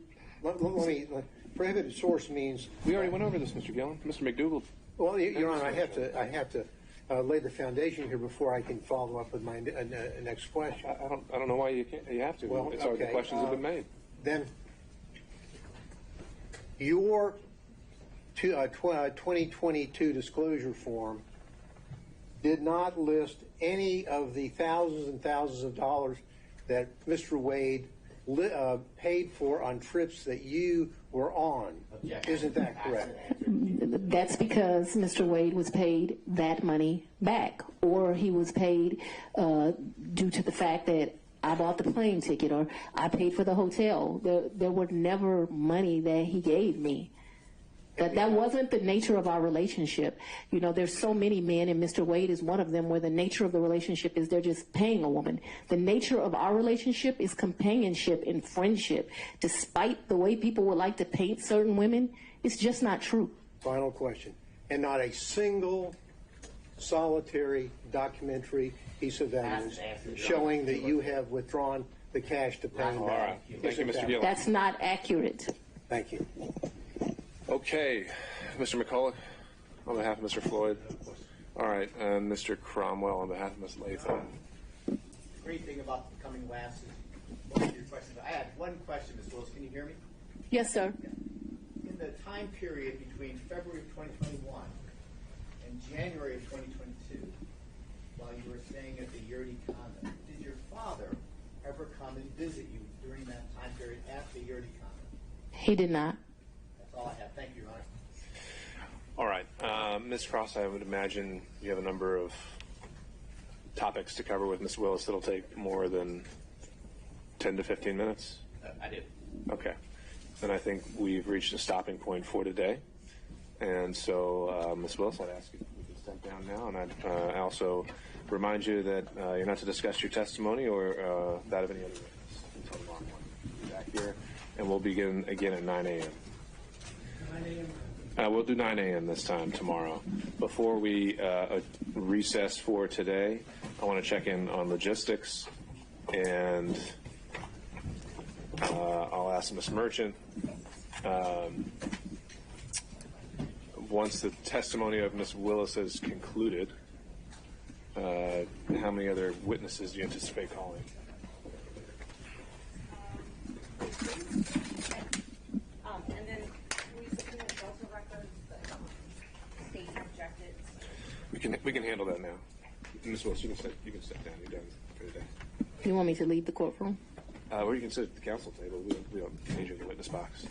All right, so 2 witnesses, and then querying other defense counsel. I know Mr. Gillen, there was a potential witness that was objected to by the state, so there's another one there, and we can talk about that. Were there any other witnesses anticipated from any defense counsel? All right, seeing no show of hands, and then Ms. Cross, any witnesses on your behalf? I expect so, Your Honor, and I expect that to take 4 to 5 hours. Okay, and how many witnesses would you imagine? Without committing myself to a final number, my best guess at this point would be 3 to 4. Okay.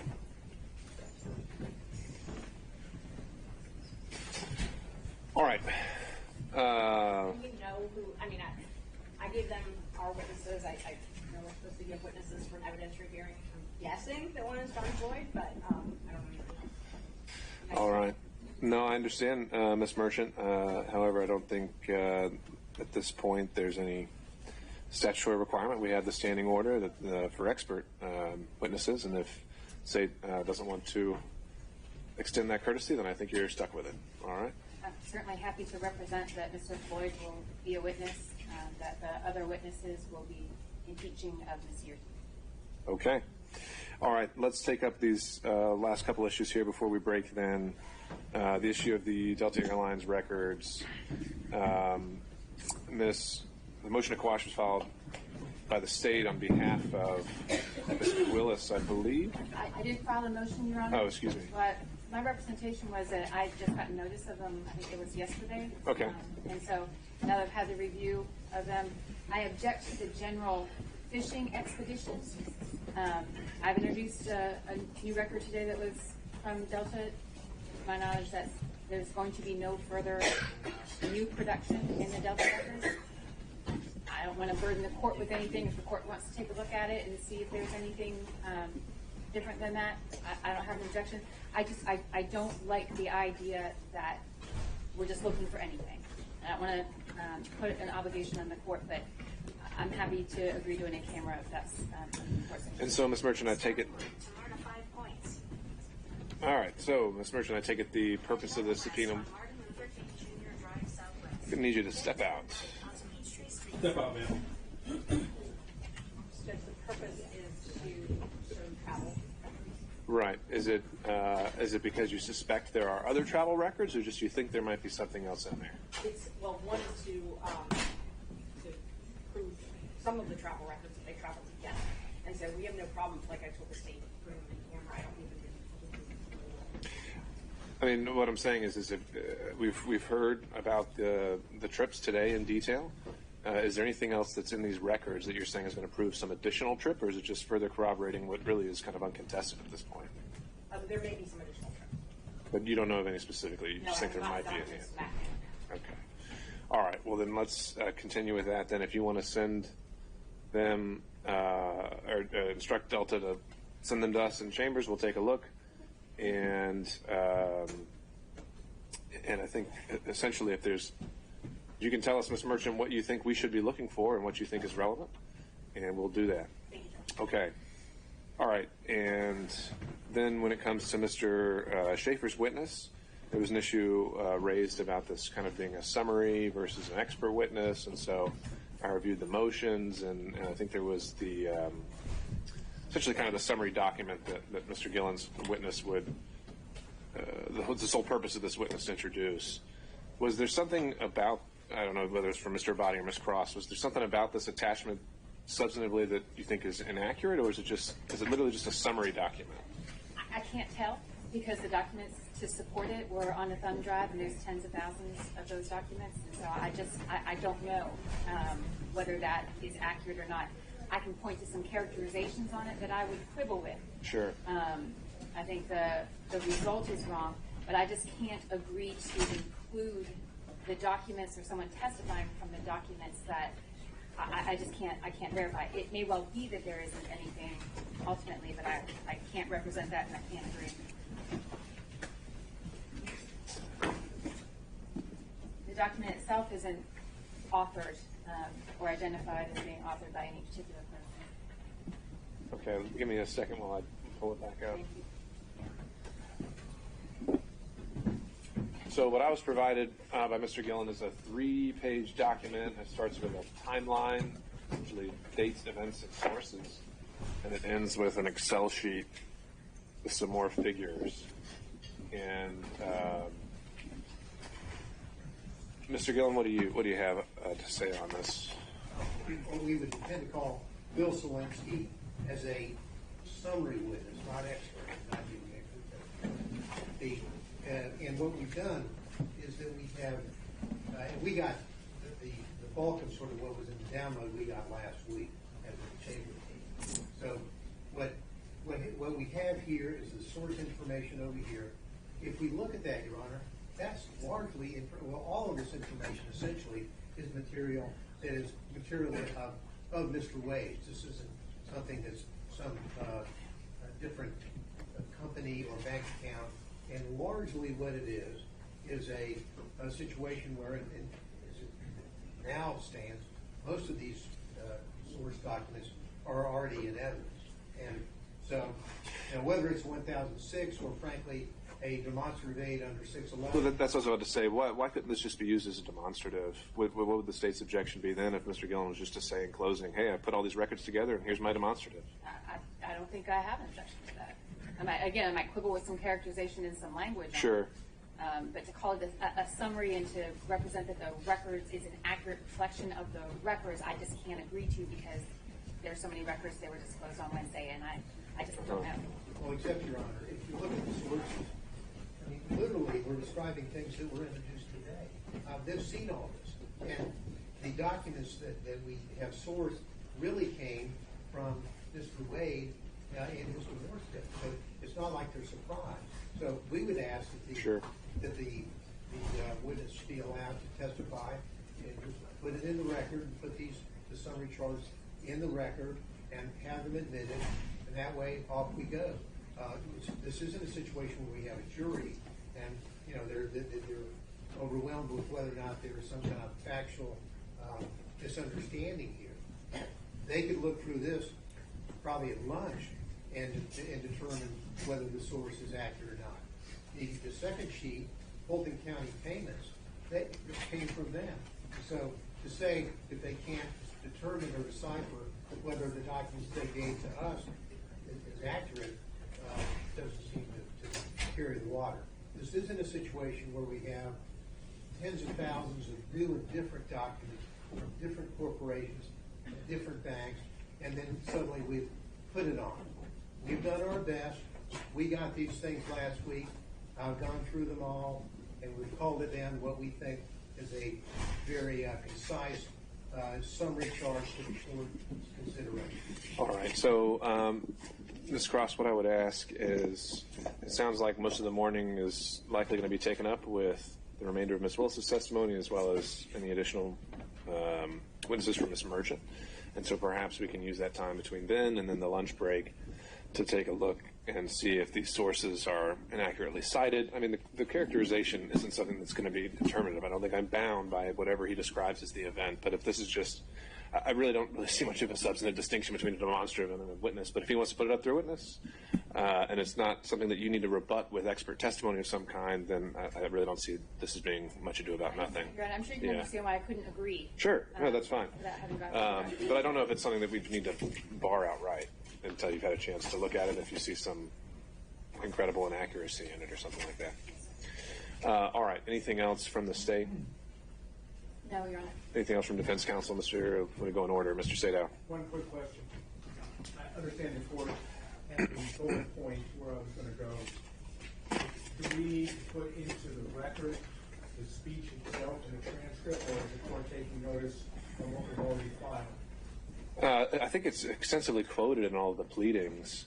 If you feel that's something that we need to have officially recognized, I think certainly we can do that. I don't know if the state has a particular version or a pleading that they want to double check for accuracy, or it can just be something that's as assumed as a matter of law as pleaded by defense counsel, and then we could make a ruling on it from there. But there's certainly no certified transcript that I'm aware of. If they want to give me the version that they believe to be accurate, then I'll certainly take a look at it. Okay. I have a USB that my parent would download it onto the USB drive to take home. All right, and that's also not something I think we need to have done by tomorrow. I'm not going to be ruling on. Yeah, I mean, I'm not ruling on any of this tomorrow. I mean, this is something that's going to be taken under advisement on all aspects. So the forensic issue we can bring up, and we may need to bring everyone back if everyone needs an extensive, not even extensive, but if everyone just wants to be heard in argument in some way, we're probably not going to have time for that tomorrow either. So my hope is perhaps we can just close the evidence tomorrow, and we'll take it from there. I think we're going to want to have an argument, and I've already requested, depending on how busy the court reporter is between now. Yeah, the answer is they're all busy, and we don't have enough of them. So I don't know. This court reporter was giving me a potential of a reasonable time period. But is that what you just turned over to Ms. Croft? Does that also have a transcript? No. Or is it just having a video? The USB video. I believe that's all it is. But again, I think that's something I'll just wait for direction from the parties on. I don't think that's something we've got enough to deal with tomorrow, and I think we can handle that as it comes once we've had a chance to take a look. Okay? So no arguments on the motion? I doubt we're going to reach it if the state has 4 to 5 hours of witnesses, and That's fine, just a question of preparation. yeah, I don't think that's going to be needed. Okay, Mr. McDougall. Just a very short housekeeping matter. You ruled on Monday you didn't want to hear any evidence about the county ordinances and so Sure. forth. The statute 24-2-221 requires that they be put into evidence as opposed to being cited as law. So before the defense evidence closes, I would like to tender certified copies of those. I don't need a witness Sure. for that. And then I've got one other certified copy that I want to tender. I don't need a witness for that. So that would just be a little mechanical thing right before the defense evidence closes. Understood. Any thoughts from the state on that?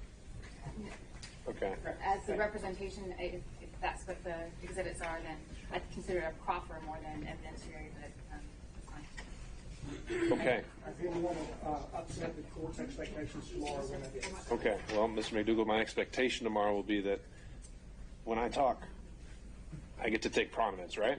You're the boss. Thank you, sir. Okay. Anything else? State, Your Honor. All right. We'll be in recess 9 o'clock tomorrow. Thank you all. Sorry?